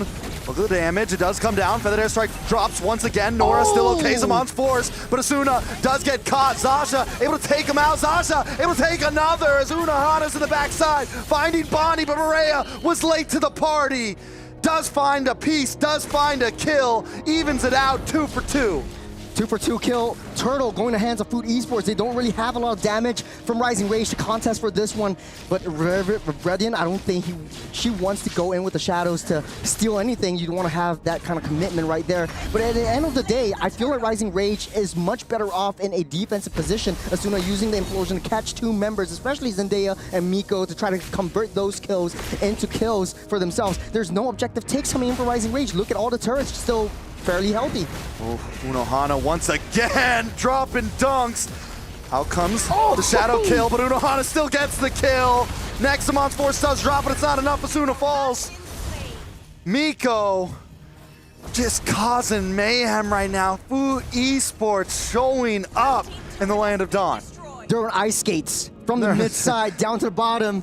They're everywhere and they're sprinting down. Taking a little itemizations, it does look like Bondi one more item to get that Trinity, to get that power spike, to get that damage in. But already, Miko, that's why the Harith has been so popular. You don't really need so much items. Only the Stardom side, only the Feather of Heaven, and then you come online. So right now, for esports, they can use Miko into any one of these nice little skirmishes and positions. But on the top side, off of the map, Mireya takes down Bondi. Mireya the player. Right now, I mean, just all over the map, making this YSS look so good. Asuna does land the implosion under the tower. Still not enough damage. Unohana will finally drop as Everidian, able to get the kill. Nora will fall as well. Everidian with the double. And while this is happening, Mireya does try to take that purple, does secure it, gets away cleanly, but at the price of 2 members, just not worth it. Yeah, Asuna and Every has so much wombo combo potential, implosion into the traction pulse or vice versa, whatever works. And Rising Rage, they're taking it slowly, taking it one at a time. Being in a very defensive position, they understand that Food Esports is very high committal. You want to be able to be in your face, especially Miko, especially Unohana, and they basically just turn that around into kills. But right now, First Lord's getting spawned up, Rising Rage in position, gold lead, pretty much 2K negligible at this point.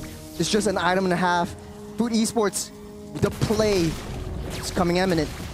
Asuna with another pushback implosion on a 2 once again, but the Fed airstrike keeps Rising Rage at bay. Bondi taken out. Mireya the player finding plays in the backside, but taken out by Everidian. Everidian with the shadow kill as Zasha pushes Food Esports back and splits them up. It's a 2-for-2 once again. Rising Rage is hanging on. The 3 members on both sides. Food Esports doesn't have the jungler as Food Esports desperately tries to delay Rising Rage from getting that Lord. Both teams want to fight S5. Zaja busy down the bottom T1. The whole Trinity already built up for Bondi. You have a little bit more damage from that carry alone and able to shred everything down. Forget about the early game. Right now, the mid into the late game, it's all about Rising Rage showing their presence in. All right, Lord gonna go down. Nora comes in a little bit late. Feathered airstrike, a little misplaced. Everidian does drop. Unohana able to get the shutdown. Bondi though, making plays happen as well. Mireya able to get the kill. It's 2-for-1 right now. Lord still marching down as Food Esports find 3 in the midst of the chaos. To be honest, Asuna made a heck of a play. That was a 4-man implosion. But at the end of the day, Avery couldn't even get close. Everidian was already down. Bondi couldn't get close enough. She was able, she was down before she could dish that much damage. Zaza unable to follow up against the Tigro as well. Take a little replay. Look at where Asuna is, just prancing in. Nora starting things off as well. She's just walking into the fray, trying to stop that Predator airstrike, but it was too soon, too late. It was 3-man implosion, and Bondi just slow hitting from that back. If you're at a carry, you want to play in a defensive position, but there was no tanks, there was no bodies blocking you from hitting those shots. And so much of this has to do with Unohana just keeping the rest of Rising Rage at bay. Asuna can make all the plays she wants, but if Everidian's not there, if Bondi's not there, it just doesn't matter. Food Esports seems to continuously at least win out on some of these team fights, but still look at the map. It's blue. Rising Rage still controlling a lot of this game. You still have a barren bottom side Unohana dragged in by the traction pulse into the AOG to disrupt everything. Ooh, Unohana may not be able to get away from this one. Asuna actually picks up the kill. Miko finds Every. Zendaya here to back him up. Asuna drops. Sasha just trying to get away. 2 members drop, but Food Esports needed the 1v1 ninja fight. Maria up against Everinian, and Everinian wins once again. Man, it's a 2-for-2. I don't think the Yusun Shin is able to take the Hayabusa on a 1v1 for now, but Food Esports is just a brawl fight at this match. Every single kill they take is 17-12. I think this is the highest that we've seen all of today. But at the end of the day, 50 seconds till the Lord spawns up. That's a major objective that Food Esports and Rising Rage needs to contest for. And I think at this point, both teams, Economy, even Stevens, they're able to fight and dance around this Lord. Right now, does look like Bondi is actually coming into position, does have the damage to take everyone down, just needs to be protected. So, like I said, Trex, in the defensive position, if Bondi is unable to get touched by Unohana, I think they have a better shot. But here's the thing, right? When I was looking at Rising Rage draft, that's one of the problems that I'm seeing is, yes, you have this carry who can do so much, but your only real blocker for your marksman is Asuna, right? And even Asuna wants to kind of dive. So what keeps on happening is Maria just waits for that and targets down onto Bondi. Or Unohana just waits for that and targets down onto Bondi. So Rising Rage, the way they enter these fights, positioning is going to be key. I think how they could play it is Every just staying back, holding back around Bondi, but you also want to be in a close enough position to land your traction pulse. You're starting things off with the Lord Dance, and I think Food Esports has a huge value into this Farsa. Well, hold on a second, Viridian taking a little bit too much damage right there. Look at Zendaya, look at Zendaya. Oh, Miko finds one. Food Esports now with no retribution on the field for Rising Rage should be able to do this, should be able to take this. Miko finds another on the backside. Bondi taking out a triple for Miko, looking for the 4th. Immortality does pop. Asuna gonna come back up. The Maniac. All you gotta do is find one more, but they're gonna hold back and go for the Lord. Everything went south when Viridian took a little bit too much damage, shadow dashed into the mix, and Miko just immediately pulverized this Hayabusa. They can just cycle it though. They have the manpower. 5 men versus 1. It's 4 seconds till Viridian comes online. They're able to take this turret down, and also Lord marching down the bottom side. They might be able to finish it before that at this point. Minions coming down the mid. They do decide to back off. There's a tier 2 on the top that they got to clear. Miko's there, getting the Lord's work done right now. Food Esports. Did we expect the game to be like this? We're at 33 kills total, a bloodbath. Miko almost got taken out by a Viridian, so good find right there, but able to get a little bit of a reset before the Lord actually crashes down. Food Esports desperately needs this Lord to break down that T3 bottom side, so opening up all that jungle, it just puts Rising Rage in a very defensive position. But still, silver lining though, Asuna has a high ground potential in that implosion. Ooh. Zendaya? There's just so much damage on the side of Food Esports. AOG does pop. Zasha just trying to get away. Nora though, might fall. Murray able to get a kill for himself. Zendaya on the run, but Zasha gets stopped and Bondi finds Maria off the map. Miko though still getting involved, does drop response force, but it's a little too far away. Every now responding. Unohana drops. Bondi with the double. 4 members down on the side of Food Esports, and once again, the map is reset. Big turnaround from Rising Rage. Everything just went south when the AOG landed, but the taunt back and push back by Asuna into the turrets just shut Food Esports down. They're strong as 5, but when you layer in 1 by 1, it doesn't really hurt as that much for Rising Rage. And the fact of the matter is, like I said, you have high ground defense coming in from the ECA. So if you get a little bit too close, if you're a little bit too high committal, Asuna will take you down. Let's take a look at a replay to see how things went down. Get AOG down on the Winter Crown. Asuna just pushed Nora back. And when you don't have that tank, you don't really have a lot of shields to deal that much damage. Maria goes down. I mean, it's just, this was, maybe they went a little too deep here. They could have waited. They could have kept it chill. But overall, I mean, it's those small mistakes, and that's what we're seeing so much from both sides here. These big team fights happen, and one of them just goes a little too far. A huge hefty brawl, but at the end of the day, Zendaya is still 3-0-10. This woman is still unstoppable, and Rising Rage has to find an entrance over to the Farsa, shut her down. And once Farsa's out of the picture, it might be more of a better advantage in the objective fights. but it's easier said than done. The onus goes down to Viridian. If he's able to find a flank, if he's able to maintain the side lane pressure, this is how you're able to take Zendaya down, but you're just so protected by 3 beefy boys. Oh my god, what is the that damage? damage from Every. Unohana is not going to be able to just burst in anymore. Zendaya does drop the feathered airstrike, but they're going to have to give up this mid-tier 3. Rising Rage, once again making the map blue. Lord is up, and this is Lord number 3. Starting things off, Maria trying to find the entrance in. The Lord gets a reset. Every goes down, Maria able to get the kill. Miko does drop Jumon's force. Sasha there's unfazed by it. Asuna does get the pin. Everinian able to take out Maria. Now there's no retribution beside it. Fu Esports double kill for Everinian.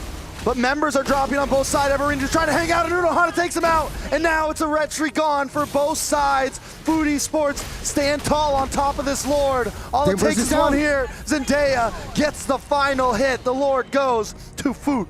It's one after another. Rising Rage just queuing in. Into the Lord pit they go. But the timing isn't right. The Lord already spawned up, marching down the mid side. Zendaya has so much damage potential, and Rising Rage are struggling to take her down. That was a good find by Maria. Onto Every to start things off, though.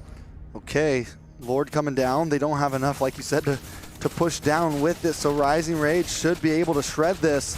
And the map just gets reset once again. We're closing in on this 20-minute mark. Gold at a standstill. At this point, everyone's just about maxed items. Take a look at the gold distribution between both junglers. Maria was ahead a lot, but now it looks like Everinian is catching up. Slowly but surely, though, I think the play that mattered most is Asuna and Bondi trying to go into the mix, but we can see clearly Zendaya adapting to the situation, holding on to the fair airstrike until Bondi shows herself, and that is the adaptation, the versatility that we want to see in this Farsa. If Every or Bondi ever goes down in this last team fight, this last push, I think Foot Esports might have a better shot. Rising Rage is able to find their way into Zendaya. There's going to be a long death timer that she's going to claw her way up from that grave. They're starting things off with the Zaman Force as well, but they touch and they go. All right, let's take it from here.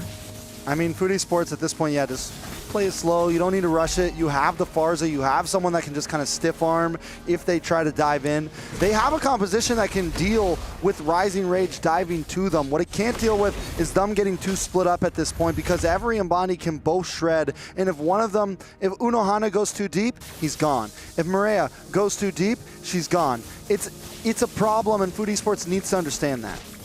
I know it's a risky situation, but if Viridian is able to go to the side lanes and try to get that push, you split Foot Esports up in part, I think this might be a good shot for Rising Rage. But at the end of the day, though, I think for Maria, you do have that vision play and vision control over the entire game, so it doesn't really matter for them. Just waiting out for the next Lord, and we're back to square one. But Trex, this is a 50-50. It's been 20 minutes or so. It's closing in. We're closing in. I wish that, you know, I mean, it would have been helpful for Foot if they would have gotten that bottom tier 3 tower, that bottom tower, base tower, because they would have had advantage on this long lane.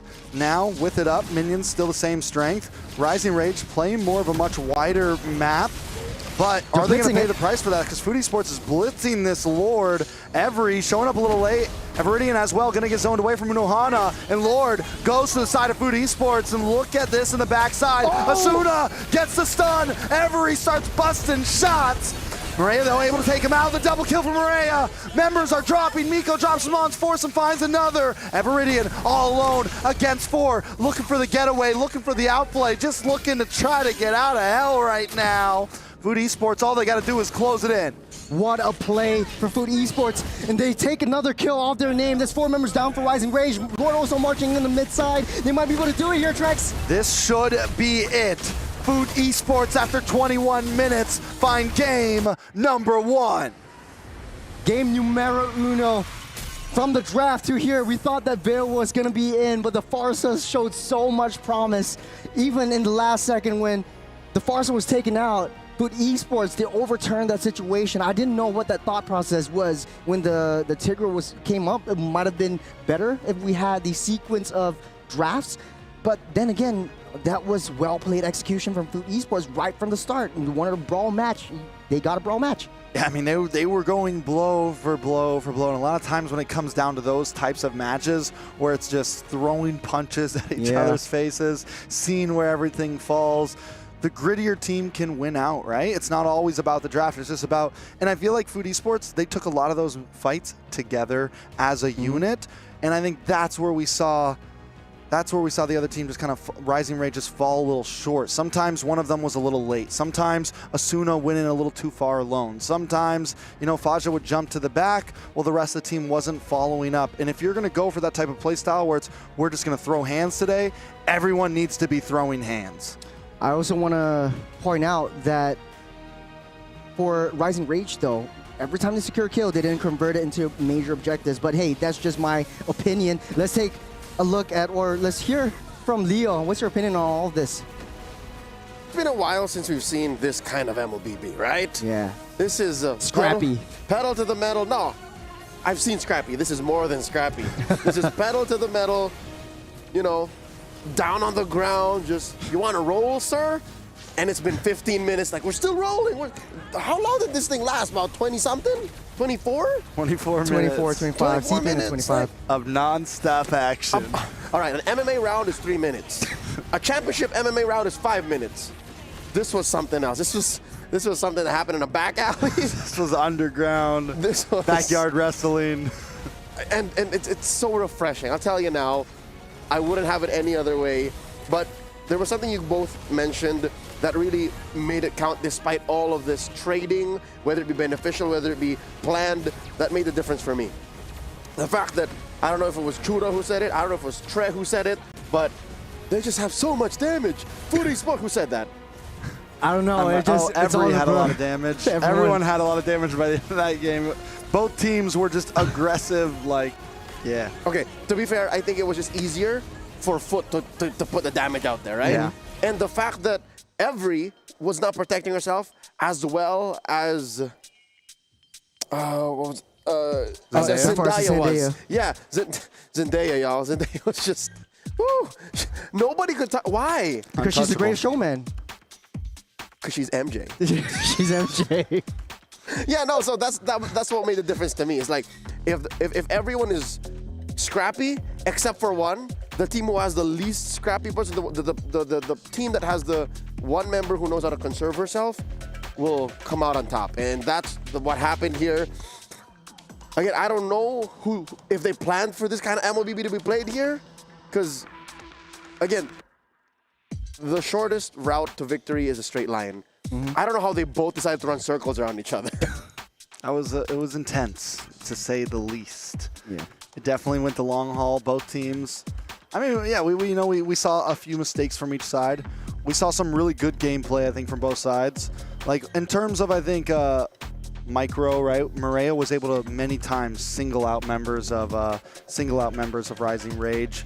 I'm excited we finally got to see the YSS actually perform very well. I feel like so far it's kind of fallen a little short here and there. So, hey, man, at least we didn't have to see the Veil. Oh, yeah. I was looking forward to the Veil. I was actually looking forward for the Veil. But we instead got a different debut, all right? So we still got something that we were looking for, and that's the Tigreal. Your thoughts on Asuna's Tigreal? Sacrificial. Just one word, sacrificial. I think a lot of the times, Asuna had the right idea, pulling in 2, 3, 4 members at one point with the implosion, but there was just no follow-up. I like Tigreals that play with implosion and into the push or the drag. That sequence, and not that, you know, the typical dash into the flicker, into the implosion, because at least you have some form of repositioning of your opponents. Asuna did that very well. The only issue is, who do you protect Bondi? Because Bondi was right at the back line, and whenever Asuna opens up that opportunity for Bondi to come close, she gets a little bit too close. So the positioning for that carry needs to be in question. Is still in question. Yeah, I mean, I think the Tigreal is very usable, very possible. I just don't think it was this comp. I don't think it was this game, and I think the side of Rising Rage just weren't either all on the same page. There was a couple plays, as you just said, where either Asuna went too far, and maybe they were doing it right, and Foot was just doing it better. Maria was always getting to the back line, finding those moments. But yeah, I mean, because there were some great implosions. Problem was Bondi was late to that party. The moment Bondi runs up right there, as we saw it, immediately taken out. So there's something that's got to be worked out here. I know what it is. So, because you have the implosion, but every single one of the members are single target damage. You got CC single target, you got Hayabusa single target. You might argue Shadow Kills split damage, but it's not so much. Carry. You got the carry single target damage.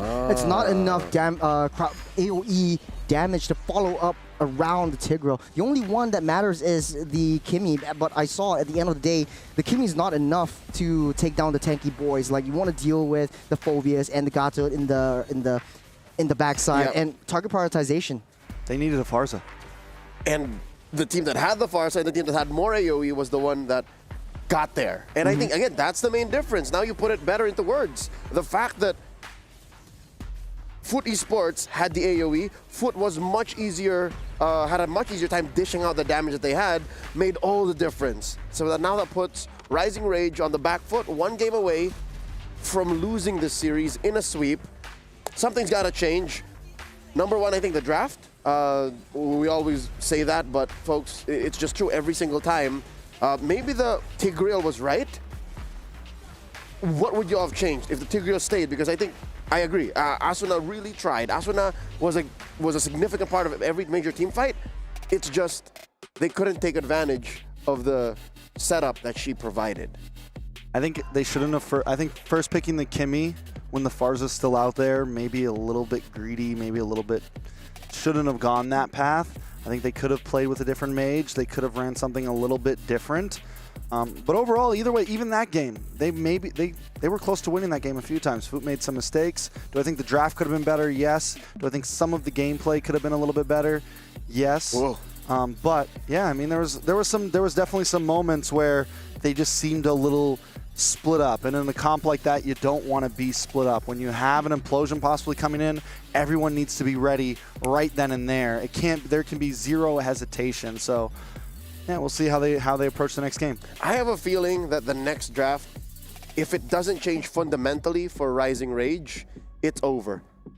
I think, to be honest though, me and Trex just missed the entire sequence of the draft, so we might see there like was maybe, no sequence. There was no sequence, so there wasn't a lot of information for us to go on to this. I mean, so the we couldn't put players a definitely pin know on what the priorities were. Yeah, because it could be like, okay, maybe the second pick wasn't the Veil. It could have been the Farsa. It could have been the Eastern Shin. So it denied their triple marksman, I don't know, plan. So we don't know if that's the case. So we don't know if that's the case. So we can only hypothesize, and we hypothesize quite a bit and within that region. And the Farsa getting picked up for Foot Esports was actually the nail in the coffin for if it was picked up in the first phase. Because then the Kimmy doesn't have a lot of like zonal potential, and you want to throw Tigreal into that mix, very high committal hero. You want to throw yourself, throw your body in order to get a nice implosion, and there was just no follow-up. But yeah, to sum it all up, there's not a lot of information without the sequence. Yeah, in any case, the denial might have been the decision. The fact that they did not get the Kimmy in case they were going for triple marksman benefited them in the end. So with that said, I would also have liked the hypothesize, right? Because that alone makes half the game. That alone might have been what changed the outcome here, because I'll agree with y'all, gentlemen. I think Rising Rage had about the same win rate or chance to win as Foot prior to this, but we can only speculate as to how the draft went. So with the draft set aside, should there also be a change in priorities? Were they not rotating correctly, or at least putting enough pressure on Zendaya or maybe even Mieko? Because, folks, this is uncanny. I'm uncomfortable with this. The Harith winning. You're not supposed to win with the Harith in this current metagame, but if you do, then that means something went very wrong for your opponents, or you did something extremely well, very extraordinarily with that Harith. Did they not put enough pressure on that white little baby boy? I mean, we saw Maria white-haired going up to the gold lane a few times and getting some ganks early on. We saw the way that Foot rotated early game and looking for those off lanes, which immediately gave Miko a slight advantage and was able to scale a bit. Yeah, the Harith hasn't been doing great. Miko made that Harith look great, though. And Miko wasn't super aggressive on it either. Was more of willing to wait, let you come to Miko, and then Miko drops his Zaman's Force and just, you know, dash around. It wasn't like the typical dive Harith that you see sometimes, where like you drop the Zaman's Force, jump in the middle of all of them, and boom, boom, boom. Miko was much more passive with it, and it worked out. And she's the single Purify holder out of all of Foot. So Like she wants that implosion to come. Put it here so we can play after it. So maybe there was enough pressure, and I think it was just a matter of timing then. Because again, this was a 24-minute game. At some point, even if you did put enough pressure on Mieko, and assuming she had a worse KDA for that, Rising Rage, they just didn't end fast enough. A lot of fights happened closer to their side of the map, so they weren't even controlling it that well. Looking at the lineup again, considering they may have also struggled with map control, given that there's a Yi Sun-shin on the other side, and of course the massive artillery mage that is the Farsa. Could that be a game changer? What if somehow, if Yi Sun-shin ends up on one side, like for Foot, should they prioritize Zetian? Is it a check for every to have a Zetian? From what I remember from the draft, Zetian was banned out in the first There round. it is. Okay, and that's why when Zetian got banned out, and then ECA picked up the Kimmy first pick. And I was immediately like, I'm not crazy about Kimmy up front when there's still a Farza on the field. I feel like the range is a big deal. I feel like Farza, in my opinion, I think she's probably, I put her as my #1 mage right now, in my #1 mid lane. I think she's prio over some of the others, but I mean, again, that's all debatable. But definitely range, and we've continued to see that range be a problem. To be honest, though, in my opinion, there is a certain way to deal with the assassins in the jungle. Yeah. We've seen that in the first game, Vertus Pro up against, sorry, not Vertus Pro, GG up against Navi MY. Correct.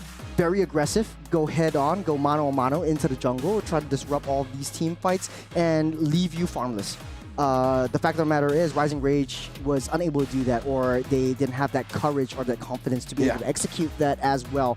Bear in mind, they have the CC. And when you have the CC, or even the Khalid, or the Hilda, is more notorious for sitting in your jungle and getting their aggression going and trying to stop the snowball from happening, especially from the assassin. Yeah, maybe it was more of a lack of pressure on Mireia. I agree. The few times that we actually saw Mireia in threat of dying was when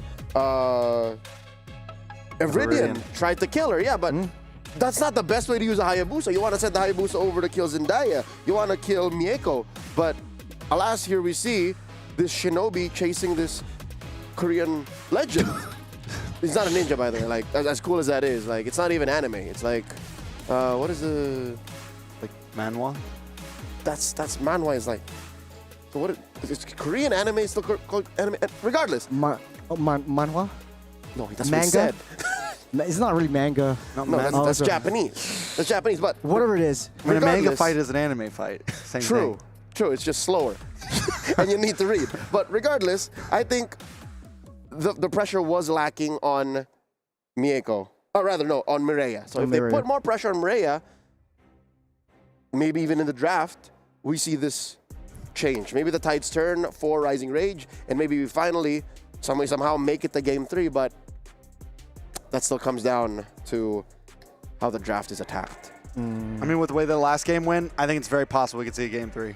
Yeah. I think at this point, regardless of what the draft is like, it's very possible. It's exciting. It's crazy. They're throwing punches. I think Game 2 could even be even more of a slugfest. Elbows, knees, shins, knives. Whoa! You know, they threw out the Tigger in the previous game.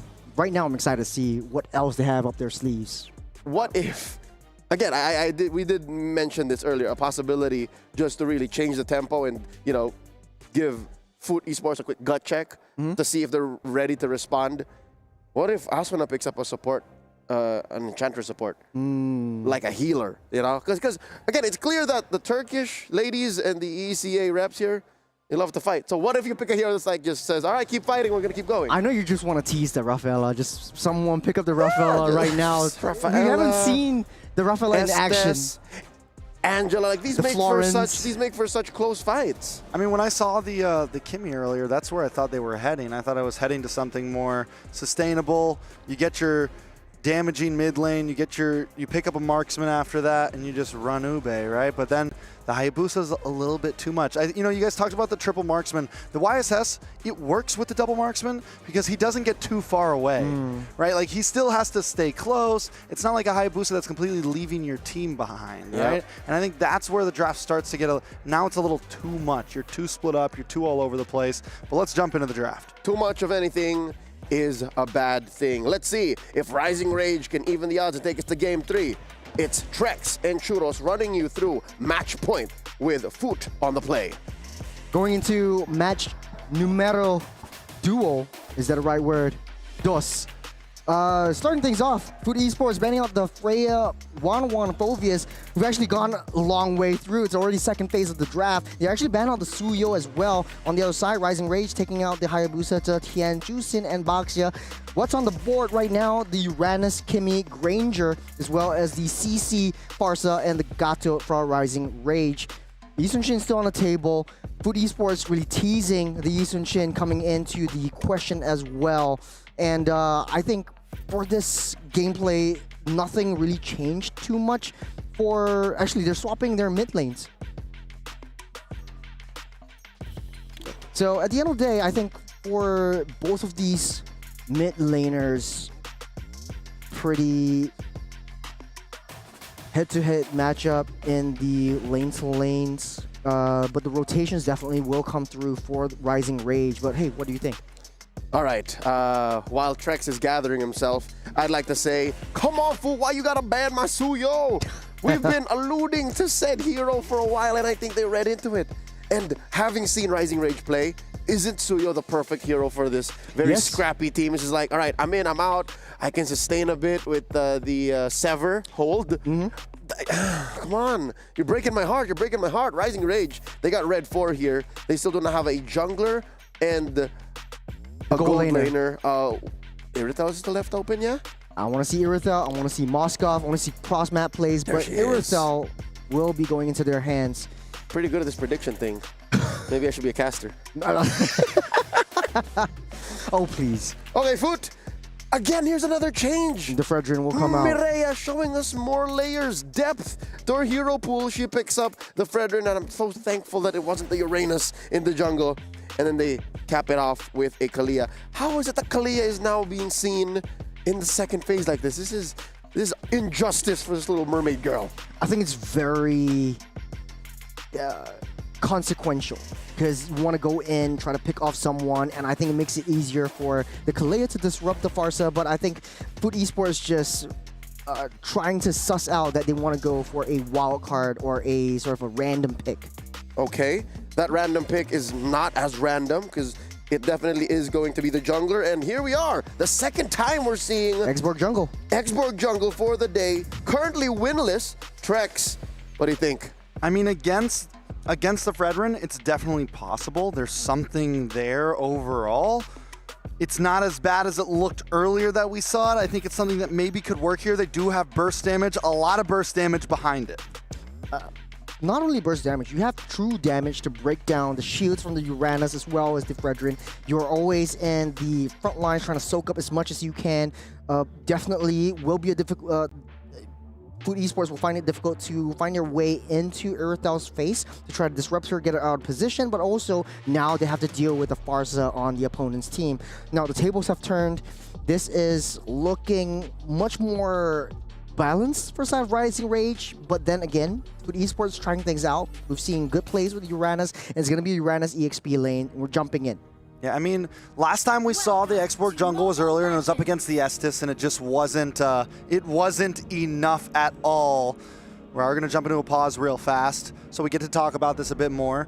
I think this time it could be a bit more feasible. In the past, during the Fredrin meta, essentially, we saw traces of Exborg here and there because of that true damage, right? Because of the ability. You add that up with the CC as well, War Axe, things like that. It can definitely become a problem. They have the damage behind it, but taking a look over at Foot, it's a great draft as well in my eyes. You have some power picks, right? You have the Kalea, you have the Uranus that we were just talking about so much earlier. That is a nuisance overall. And then you have things to back it up like the Granger.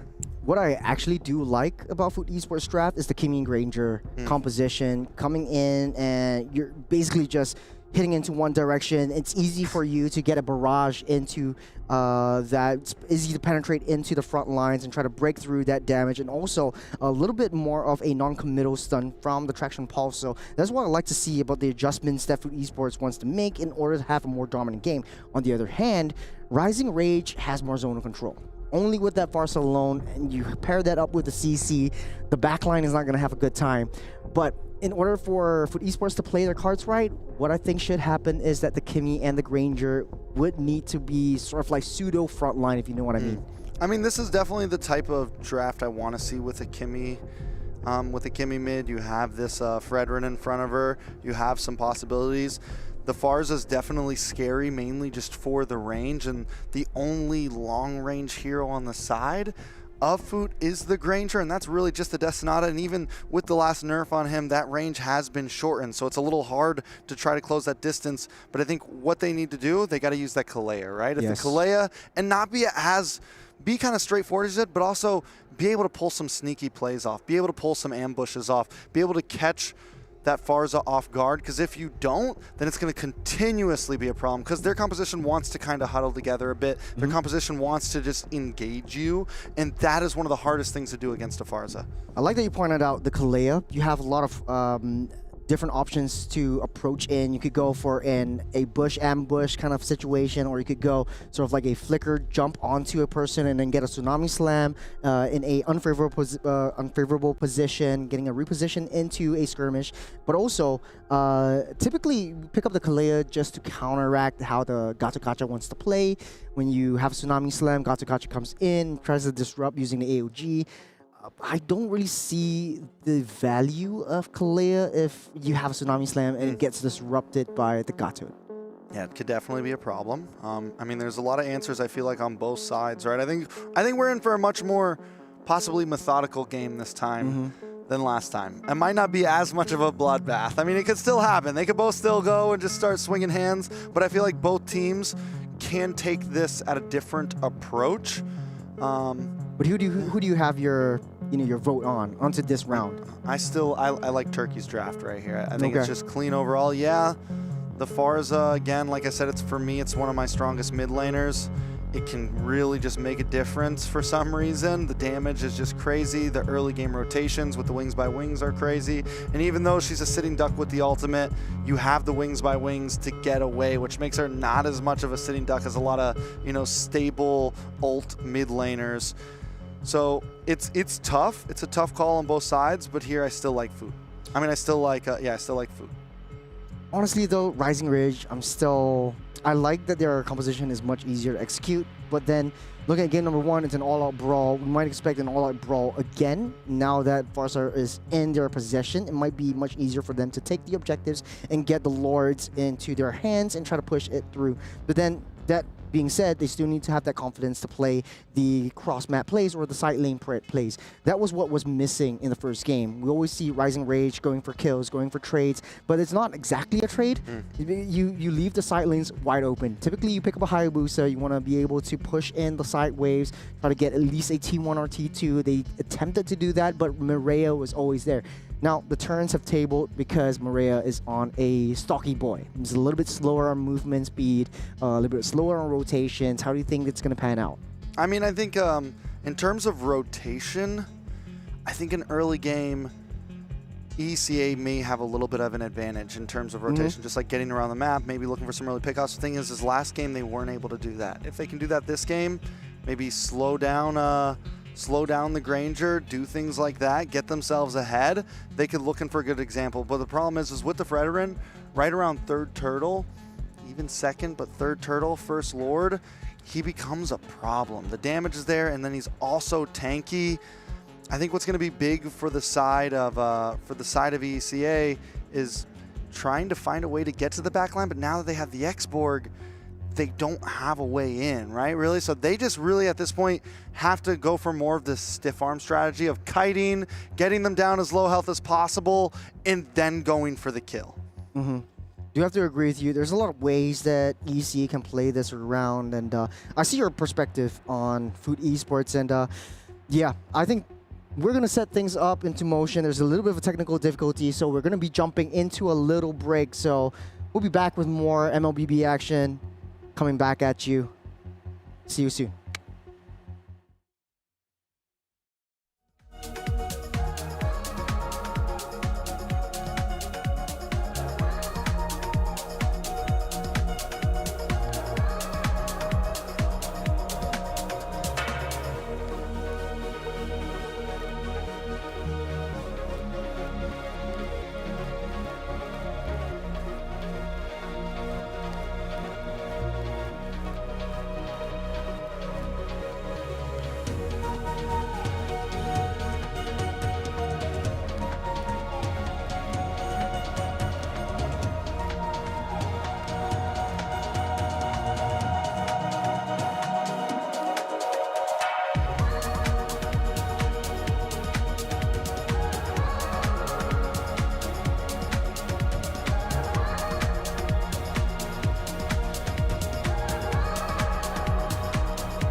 We have built enough anticipation for the final series of tonight. This is game number 2 between Foot Esports and Rising Rage. Match point right now for Foot Esports.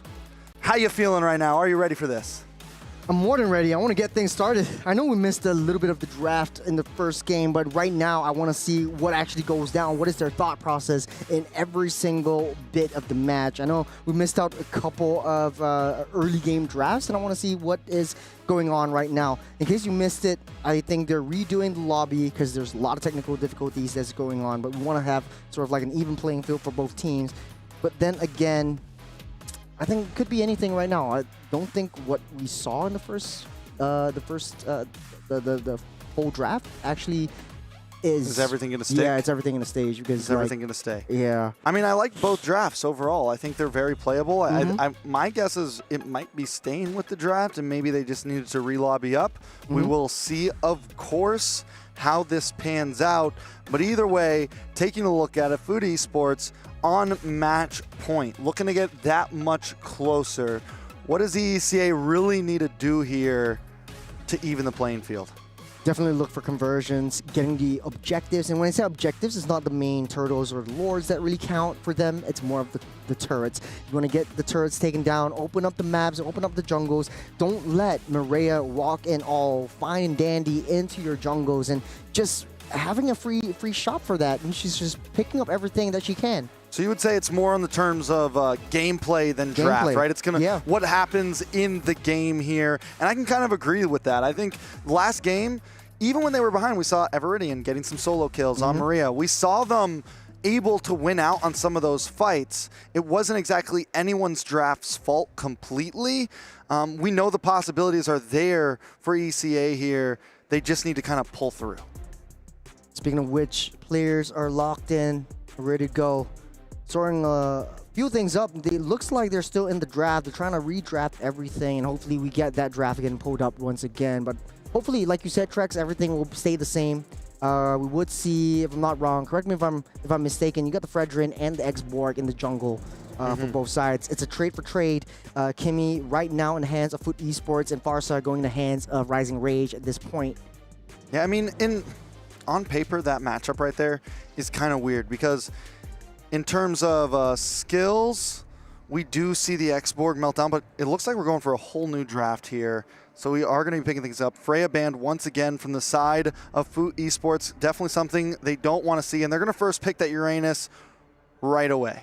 I think nothing's going to change. Farsa and the Gato are going to be there. Okay, so it's same draft? Everything's same draft. So it's going to be the Granger and the Kimmy getting picked up. So we're speeding things up right a little bit more. So then, yeah, we can just talk to what I was saying. Pretty much the X-Borg, it's passive, like the way it does true damage works well against the Fredrin. The thing about the Fredrin, because of that dash, he can quickly close a distance. And what X-Borg doesn't want is someone to stun him up for even a second, because that's when the damage comes in. Fragga armor's gone, and now he's useless. He can't pop his ult. He can't survive much longer. It's a problem. So a lot of this, as you said, comes down to execution, Rising Rage. Can they keep that distance? And I think so much of this match is going to be kiting for Rising Rage with the CC, with the Farsa. Put out the stiff arm and make sure they don't tackle you. That's the plan right now for Rising Rage. Even with the Aerithel, another great kiter. Their whole composition relies around them keeping a distance and getting as much damage down as possible. It's also sort of like a pummel through ballistics missile kind of draft where you start things off with either AOG or the curtain call from the CC, and then X-Borg drives in with the last insanity, buying some time, and then Aerithel comes in with a heavy crossbow, cleans up shop. I think that would be the best case scenario, especially since you have a zonal potential and that range from the Farsa alone. For the side of Foot Esports though, the best way they can play it is just do cross-map plays. Just do like proxying that wave, trying to pull everyone's attention away from team fights and onto the Uranus themselves, and then try to redictate the position of all these skirmishes. Yeah, for sure. Now we're finally going to be having the chance to jump into this game. The draft is exactly as we saw. Like I said, the anticipation is rising. I'm ready to see it go. Last time we had a really fun match. But let's jump into the land of Dawn. Foot Esports sit at match point. Can Rising Rage even the playing field?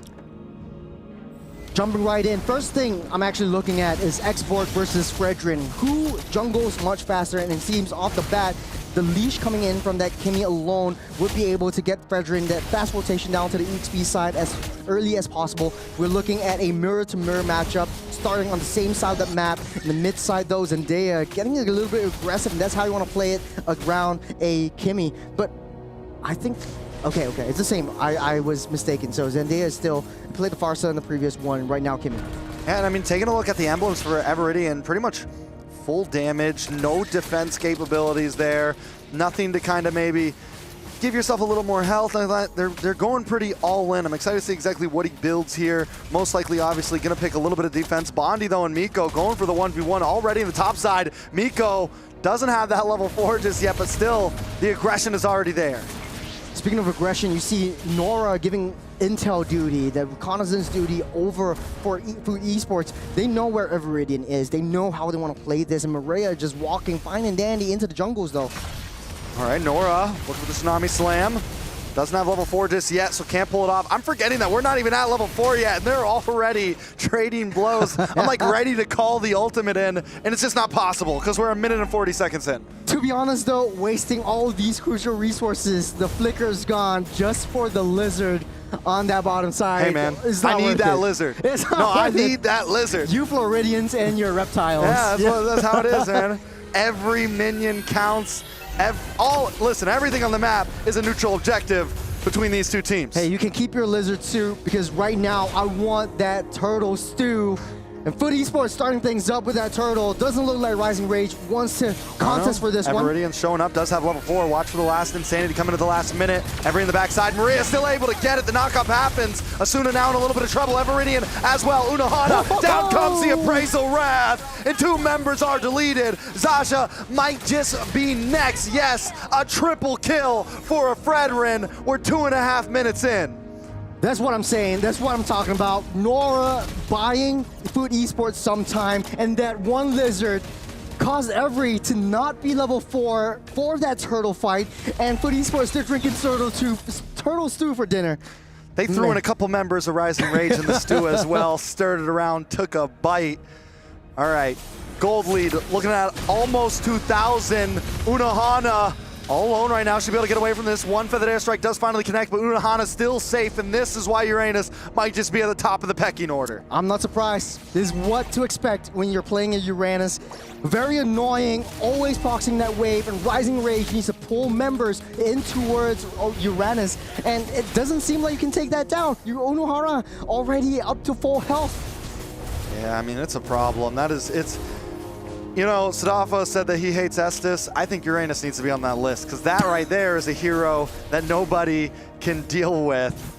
And I mean, yeah, we're just back to the eternal struggle here in the EXP lane. Turtle is going to be up in about 37 seconds. The damage from Uranus is also starting to show that adjustment that they had in the previous patch was actually starting to hurt. 30 seconds until the turtle spawns up once again, taking a little itemizations. It does look like Mieko has that Hunter Strike ready. The damage will come through, one level ahead of Bondi as well. And it seems like Rising Rage, even though they're one kill behind, hold on a second right here. Ooh, Suna does get stunned up, immobilized. Tsunami Slam does happen. Feathered Airstrike dropping down. Everridian just trying to get away, but there's no getting away from Maria today. Unohana now also just rage baiting him at this point. Come on in, please. Give us a try. We were so stunned up and shocked by the damage that the Feathered Airstrike can deal in the previous game, but right now, it deals nothing at all. They're just walking in. Hit me, I'm right here. There's a huge red mark and they don't care. And Unohana from the bottom side of the map, they're in every single one of the team fights. This is the momentum that Foot Esports wants to build, and it kind of seems like, man, the early game is sealed. Okay, so where do they go from here? Everridian, and this is what I meant, right? Everridian wants to be able to kite, but when you're a jungler, you also kind of want to get a bit close at times. And it's just, he's having trouble, man. She's having trouble. Xborg is not performing right now. 0-2-1. And I think if they lose this one, I think at that point we know maybe the Xborg jungle just isn't it. A nice AOG into the backside though. Look at the top. Miko does go down. Asuna able to get the kill. That's huge for Rising Rage. Maria does pop in Appraisal's Wrath just to try to escape, but Rising Rage is chasing him down. Unohana, Nora getting caught out, stunned up, shot out to infinity and beyond. It's 2 members down for the side of Foot Esports, and right now Unohana trying desperately to save that T1 down the mid side. They eventually can, as Everridian, they take what they can to get out of the way. From a 4K gold deficit right now, pretty much even Stevens, 1K gold lead for Foot Esports, and they're ramping up that aggression themselves as Rising Rage. Their rage definitely rising for now. I think the play that Everridian can do in this point is really hold back. I think play towards that late game, try to get the immortality. Skypiercer already built up for Mako as well, so looking for a lot more kills down on this last turtle fight. I gotta say, Zasha has been doing a great job as well on the CC, has been being a pain as well to the side of Foot Esports, doing the same thing that you would do on Uranus, just getting in the enemy's face, harassing, being an annoyance. 4 seconds till the turtle spawns up. Does look like they want to find someone first. Nice Tsunami Slam. Feathered Airstrike does come down though. Every just trying to help defend. Maria has to run away. Everridian low. Everridian gone. Zendaya gets the kill. Back in the mid side, a lot of damage on Nora. Nora used the flicker just to dash back. In comes Zendaya to help out Every, repositioning with the wings by wings, looking for the stun onto Unohana. Unohana might just be too late, but wait, that's a Uranus. Nothing to worry about. No struggles here. He's still 1v3. She's still going. This is what you want to expect. This is what you want to play around as a Uranus. And Unohana hit it right on the head. Proxying that waves, free turtle again over to Foot Esports, but they're ramping up the aggression. Nora goes in deep. Nora goes in deep, does not use the Tsunami Slam, finally does. Maria's there to try to help out. Nora just trying to get away as Bondi looks for some free shots. In comes Unohana once again, in between them all. Asuna drops, Miko with the kill as Zasha's in the backside looking for Nora. Zasha able to get it, but Miko's there, ready to save the day. Drop the final hit, get the double, wipe them out. It's 2 for 2. Rising Rage still trying to hang on. It's long extended, but it's so well worth it. Nora started things off. They took down the T1 down the mid side. jungle is pretty much open for Food Esports. Now, Mireia is able to play however she wants. It's 4-0-2 on this Fredrin, and Rising Rage has to deal with two really tanky boys all over the map. There's something to point out, right? There's something important to talk about here. My favorite mid lane hero right now, the Farza, 1-0-3. It's deathless.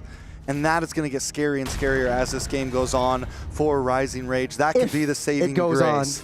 I mean, last time it went on, man. And I think it could go that way again. The way both these teams are starting to get back into that slugfest mode, it's possible. Unohana dragging all of Rising Rage onto herself, proxying the wave, drawing all the attention into the side waves, and this is what I said would happen in that draft. You want to play around for Uranus? Sure. Go around and proxy that wave. Rising Rage wants to stick together, but you need to send a loose member down to deal with that Uranus. Now it's wide and open. Food Esports converting all of these little pull waves into objectives, especially those turret takes. Look at Unohana in the boss side too. Just, you know, man. Songs playing in the background, birds chirping in the air. I'm going to take another tower, hang out in your jungle. Rising Rage trying to make some plays up top. Mireia able to get the stun on Tasha and Bondi. Zendaya as well, just looking for the camp. The Lizard is important, remember that. Look at how Nora is actually zoning everyone out of the way.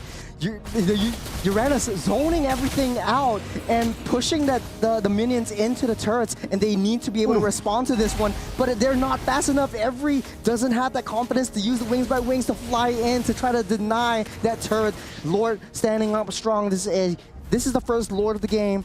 It's for Esports waiting for Rising Rage to get in position. They're 3K gold ahead, so if they want to go into a skirmish. Oh, Asuna in a bad spot. Tsunami Slam does come down, brought back, taken out. Asuna's still up. Nora actually drops instead, and Asuna will get away safely with the AOG. Rising Rage find the advantage in that fight. A feathered airstrike to save the day. Nora and Mireia gone, no retribution for the side of Food Esports. Rising Rage can try to push this. They read that so well. Mako in the spot of bother able to dash out of the way, but Rising Rage, they saw that opportunity. Unohana right from that flag. My God! Oh, it's Bondi. How does they do it? Just once again, it's one hero against the world. Put a Kimmy behind him, and they're invincible. Zendaya still dashing, weaving, bombing away. Is still alive, able to sustain all the way up through. Zendaya again with the dash through. Can he get the outplay? No. Finally taken out. Every gets the slam, gets the kill, but Unohana's still there. The Lord spawning up right now. Mireia starting things up, but the damage from Rising Rage, they unleashed everything onto these two tanks, and Unohana, this is her playground. They bought enough time, squeezed every bit of juice out of that one. Wait till Mireia get back on the field and get the Lord of the Tsunami Slam on Asuna. Connects onto the AOG. Can Asuna do it? No, not today. Miko with the killing spree as Unohana just zones away the team. A worthy sacrifice. Unohana regenerating everything back up. She does not have the sprint as of now, but it does not really matter as Food Esports just taking full control of this game. It's looking hella blue at this point, Trex. It's not a sacrifice if you never die. Unohana 1-0-8. Man, talk about your Farsa. Still 2-0-5, but it doesn't really matter. For the airstrike does nothing. It's just stacks on stacks on stacks. And right now, Unohana is everywhere on that map. Rising Rage needs to find a way to be able to handle this Uranus, but this annoyance is too much to handle. Okay, let's take a breath. Let's slow it down a bit. Okay. What's the big problem for Rising Rage here? Lack of crowd control. There's no way to stop Unohana, right? So what's the answer? They're not even trying to. They're not even trying to stop Unohana. They're just letting Unohana do her thing. It's true. I mean, that's because there's just zero crowd control at this point. So I think the only thing, they got to wipe out everybody else first and then get to Unohana at the end. Even then, they might not be able to take him out. One thing I noticed is Nora and Unohana, the interactions from the Kaleas healing even more up for that Uranus. They're starting things strong, but things can go south really fast. Fraction Pulse, gold land. Nora jumps in. Every drops a feathered airstrike once again just to clear the waves. Zasha does lock onto Nora here, but Miko's locked targets. Nora just able to get away as Unohana continues to hold the front line. Rising Rage still stuck inside of their base. A little bit of a defensive play for Rising Rage. A successful defense. They just need to keep this up for another 70 seconds as Unohana constantly hammering down to half, and up to Every full. gone. Miko able to get the kill. Mireia now looking for more. Unohana on the backside. just destroying them one skill at a time, taking shots of the tower to the face. He finally falls. It's a shutdown for Everidian, but we all saw the tower do the dirty work. And it doesn't matter because Food Esports still closing in another Tsunami Slam as Asuna's gone, and it's nothing but Zasha to defend. No makeup, no problem. Zendaya is wearing up her shoes, pulling up her socks, locking in and taking everyone down. You line up in a line is where you will go down, and Foot Esports just total domination in this game. 4,000 gold lead, but there is no way that Rising Rage is able to handle this Uranus. Taking a little itemizations, doesn't really matter as much, but you have the Radiant Armor coming in from Everidian. But even with the Radiant Armor, you're not able to sponge up enough damage from the Kimmy herself. And this is really in a dire moment as the Lord getting spawned up in 5 seconds. Foot Esports in a much better position to zone everyone out of the way. And look how far Unohana is actually rotating up onto that top side as well, starting things off.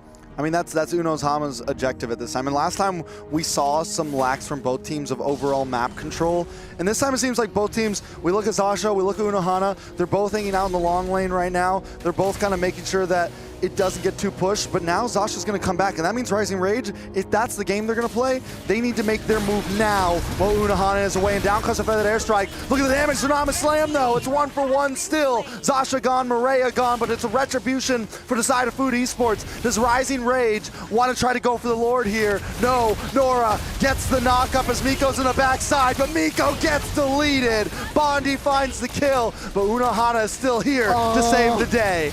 She's just... How does he do it? How does she do it? Coming in strong, soaking every single one of those hits up. And I think they played it as best as they could.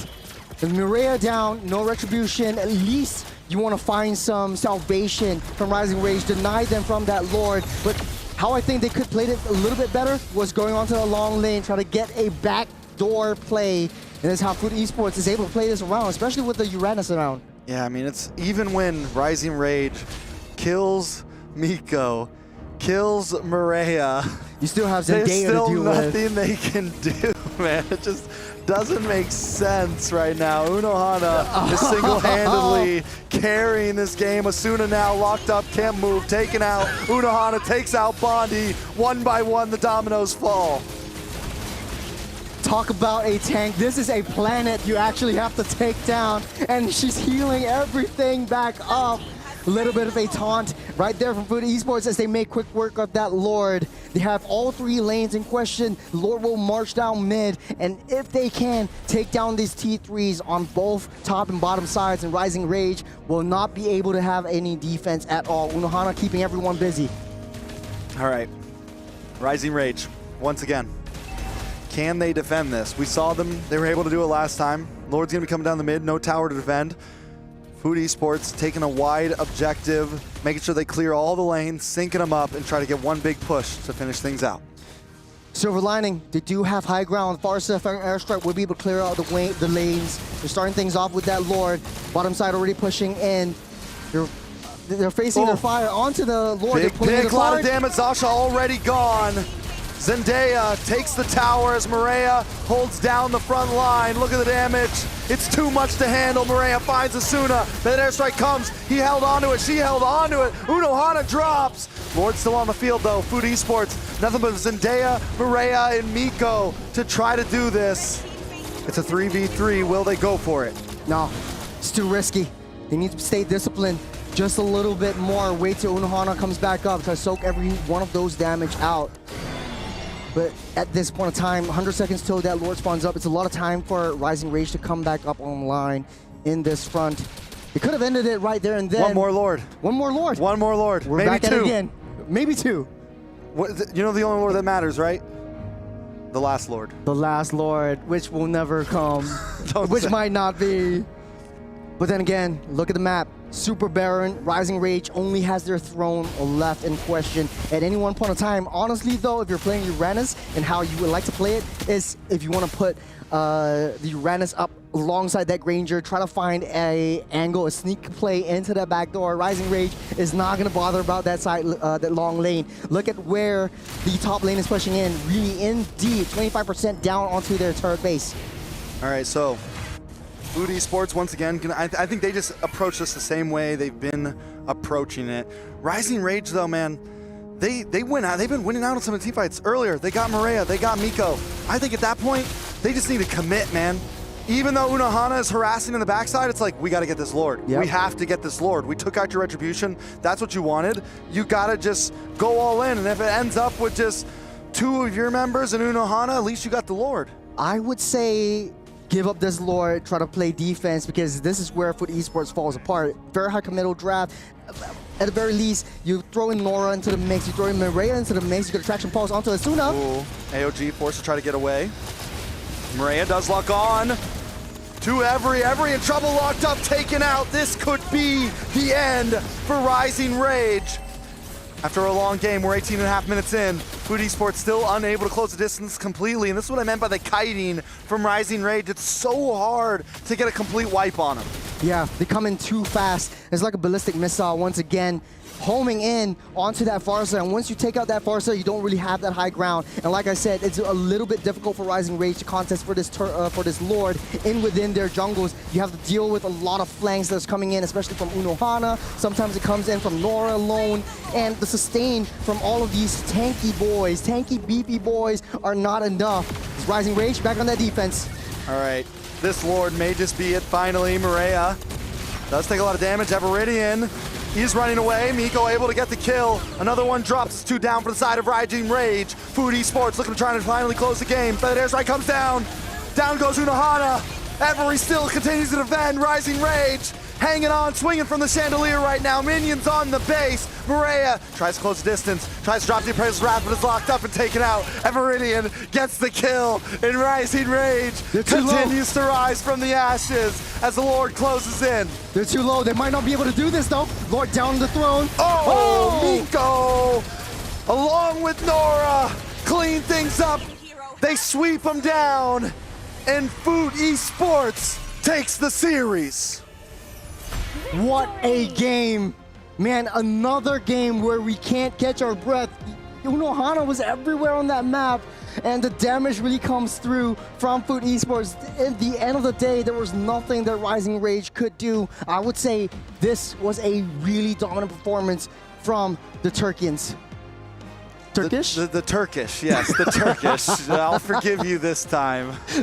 But yes, the Turkish.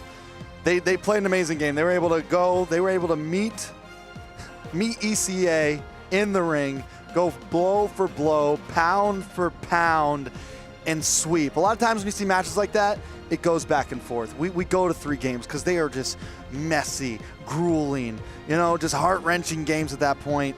And Food Esports comes out clean with a 2-0. Made it look easy at that point. Even with some of the chaos that happened, they did a wonderful job. I'm excited to see ECA in future rounds, but tonight, it's for Food Esports. To be honest, though, man, they deserve to be proud. They deserve to be happy. For a lot of them, this is their first time on an international stage as well. We're going to be jumping into the interview really, really quickly as well. Oh, we got our boy Sadafa down there with the interview. It's like somebody. Who are we going to get? Who are we going to get? I'm excited to see exactly which team member we're going to get the interview with. Kind of looks like either Unohana or Zaja. Well, let's toss it over and figure out. They might need just a second, actually. MVP, who do you got? Who do you like? Unohana. Unohana? Game 2, Unohana, 100%. But I think it's high time that we Maria? Maria played a great game on the YSS. I feel on like YSS. Game number 1. Honestly, the Fredrin, perfect. Honestly, perfect. Especially with the Fredrin, they know how to play around the arenas. Even Maria showed two faces today. We got to see the aggressive YSS, and then we also got to see the Fredrin triple kill in the first minute and 40 seconds. Yeah, not to blow your bubble though, there are some things that they can definitely work on is closing up that games. They were too excited for all of that, but you know what I'm excited about? Let's not burst bubbles. You know what I'm excited about?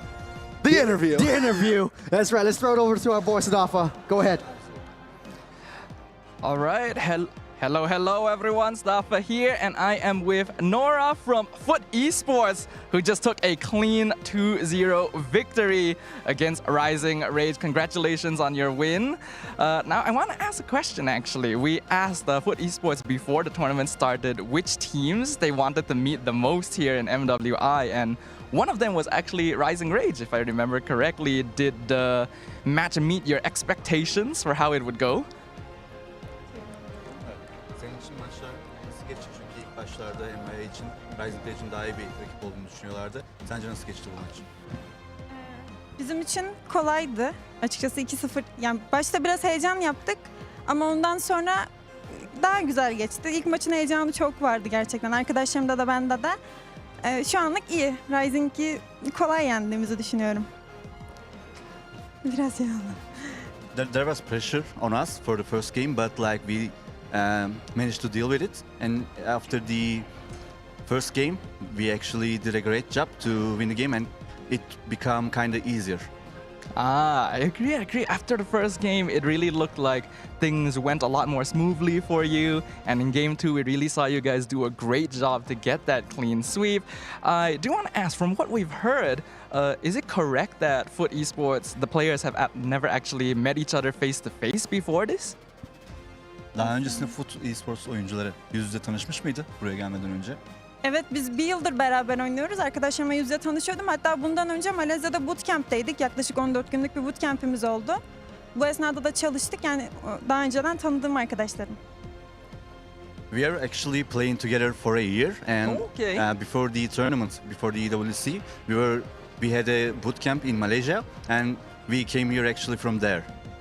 Amazing. Then that means you guys already have had some experience playing together, and you can really see that the synergy was there. Your gameplay was very, very strong. So once again, congratulations on the win. I think you guys did a great job. I do want to ask, now that you guys have won your very first match, were there any goals or achievements that you wanted coming here into MWI? Did you maybe want to get like top 3, top 5, or did you have any personal goals you were hoping to achieve now that you're here on the international stage? Senin için buraya gelmeden önce ve buradaki ilk maçtan sonra hedeflerini değiştirdin ve şu anki hedeflerin neler? Top 3 ya da top 5 gibi düşüncelerin var mı? Buraya gelmeden önce de top 3 istiyorduk. Şu anda da top 3 istiyoruz. Yani hedefimiz ilk 3'e girmek. Bakalım ne kadar gösterecek. We were planning to be the top 3 of the World Championship, and after the first game, we still believe that we can do. Let's see what happens. Well, let's see what happens is a great way to put it. I also want to see if you guys can achieve that goal. So one last question before we throw it back to the panel. Do you have anything you want to say to your fans or supporters who might be watching you? Taraftarlarımıza ve bizi sevenlere söylemek istediğim bir şey var mı? Bütün Foot taraftarına teşekkür ediyorum. Ailem, arkadaşlarıma teşekkür ediyorum. Umarım daha güzel şeyler başarırız. I want to say thanks to all the Foot fans and also my friends and families. I hope we can do something better for the future. Thank you. I think after this match, you guys can definitely continue to do even better and evolve with every single game. But with that, let us go ahead and throw it back to our casters up there to finish off our very first day of MWI. Guys, take it away. After today, I am definitely a Foot fan. I don't know about you guys. It's a Foot meta this season. What I'm telling you. They won a single best of 3 in a sweep. I mean, that's amazing, right? But yes, already we're confirmed. Like, I mean, you're already confirmed a Falcon fan. You started a club. I've always been a Falcon guy. You're not a Foot guy. All right, congratulations to them. It's a well-deserved win. But I think Nora has earned quite a few fans, a new batch of Foot fans because of how great they were here. Especially, all right, Nora was great. Nora was good on the Kalia. Is it just the ladies that get away with the Kalia? Because the wild card, like, we didn't see it as much. The Kalia got banned a lot. So I'm surprised that it came through here.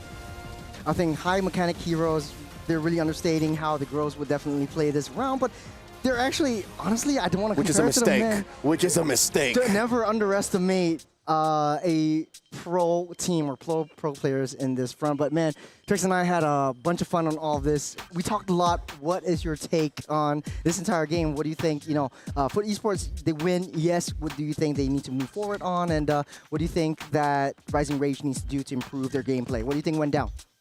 You asked me like 7 different questions in one Do go. it one at a time. He's really hyped up. Forgive him. Take it easy. Take it easy. Slow down. Slow down. Easy. We got something to talk about.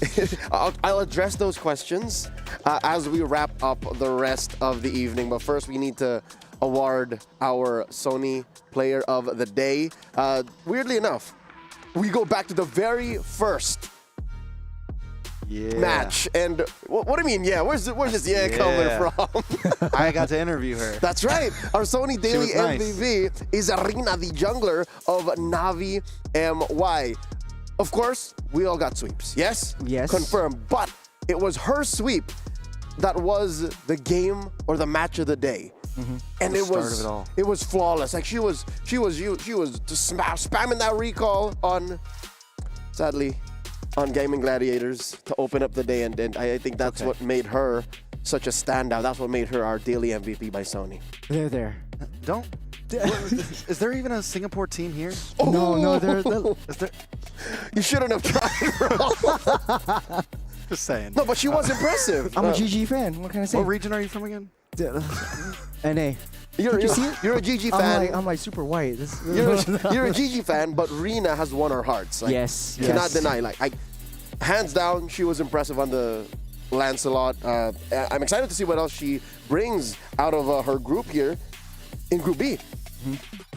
I'm excited too. I think after that match, I think a lot of us were looking at GG and them thinking, like, whoever wins this is probably the team that goes forward. And I'm putting a lot on Rina and the team right now. They look great. You know, we started the day thinking that Navi MY versus GG is the match of the day, but was a very dominant performance, especially from Navi MY. So definitely, Rina deserves every single one bit of it. Here is what today's matchups, both on Stream A and Stream B, come to. Group A, we have Team Vitality and Team Falcons moving on through. The qualification match, first to win 2, moves on to the knockouts, while the lower bracket, the last chance bracket, we got Twisted Minds and WoW GG drop down over there. So yeah, Twisted Minds Conquest that happened on Stream A. So this is what we have now. I like it. And then we get to see Team Vitality up against Team Falcons. Oh, the Velveteers. The Velveteers up against the Vitaliteers. I think they're the fan base called something else. But here's Group B. Team Liquid. They swept Title Legends Gaming. We talked about this earlier. They're moving up to face Navi MY. This is what we opened up with earlier, and this does drop Gaming Gladiators and TLG as the Chinese versus the NA servers down there, lower bracket. Last chance. Last chance qualifiers from the bottom side. Man, I really want GG to really prove themselves and show themselves. There's a lot of fans out there as well. So you want them to beat TLG? Yes. All right. Are you Chinese? What's going Yes, on? I am. But I'm like, I'm a big fan. I'm a big fan. Group C has Navi PH, the defending champions of the MWI, moving up to face off against the self-proclaimed Dark Horses. They'll be facing off in a best of 3 for that qualification match. And that means in the lower bracket, we see CFU Gaming face off against Vertus Pro. So yeah, again, this is a rivalry that runs through the Mekong River. It's Cambodia versus Vietnam. You know, all of these matches overall, even like the next couple days matches, the loser brackets, they all seem like they're going to be great games, honestly. Like the way that all the dominoes fell here, the way that all the games turned out, I don't think we're in for any disappointments coming down the line. Yo, hold up. It's a sweep all across the board, because even Group D had Onyx Partiwi moving up to face off against Foot Esports, who just swept Rising Rage, garnering and gathering all of the Foot fans all around the world, and that puts DreamMax Girls out of Latam in the lower bracket to face off against EECA's finest, Rising Rage. To be honest, even though it was a 2-0 sweep all across the board, I think, especially for our Stream B, we've seen really close games right from the get-go. 20-minute plus? 20-minute plus. It was huge comebacks right all across the board. It wasn't like full dominance from either one teams, especially from Stream B. But man, just really looking forward to the for tomorrow. See what happens. Today just wrapped up, and we're already looking forward to tomorrow. Before we do that, any highlights for the day, like a single moment or a single player that really stole your hearts away? Fresh in my mind, Unohana, 1v4. On that He's Uranus. pulling everyone. Yes, that was so perfect. You're going to dream about that. We also I'm gonna dream about that. Who got the Maniac earlier? Was it Miko? It was Harith. It was a Harith. Miko got Miko, that was yes. there was no other Maniacs today, right? No, it's just one Maniac, but discipline. Could have went for the Savage, but helped back a little bit. Save it for day 2. Yeah, save it for day 2. Is that yours? That's mine. The Maniac. The Maniac. But you can't remember her name. By Miko. It's On the Miko. Harith. It's Miko. On the Harith. Is it Mirko? No, not Mirko. Miko. Miko. Mirko's on stream A. That's it. Get it together, bro. I'm just excited. I mean, we're We ending have off the 3 day more days. today. We have like 4 more days. I know, with you. Ladies and gentlemen, we hope you enjoyed today's broadcast. This has been Stream B. And if I were to name my moment, I'd say it would be establishing the Velveteers. Falcons Vega Mena did put on a show. They revived single-handedly in a best of 3 in a sweep the Ube Mera. What else comes in the following days? Well, we're going to find out together because we're in this for the long haul. Ladies and gentlemen, it has been an honor to be at your service, to be here on Stream B on behalf of everyone making this show possible. Thank you so much. On behalf of Churo, Trex, and of course, Dafa, we would like to say good night. See you tomorrow. And it has been an honor. We will see you guys tomorrow. Peace.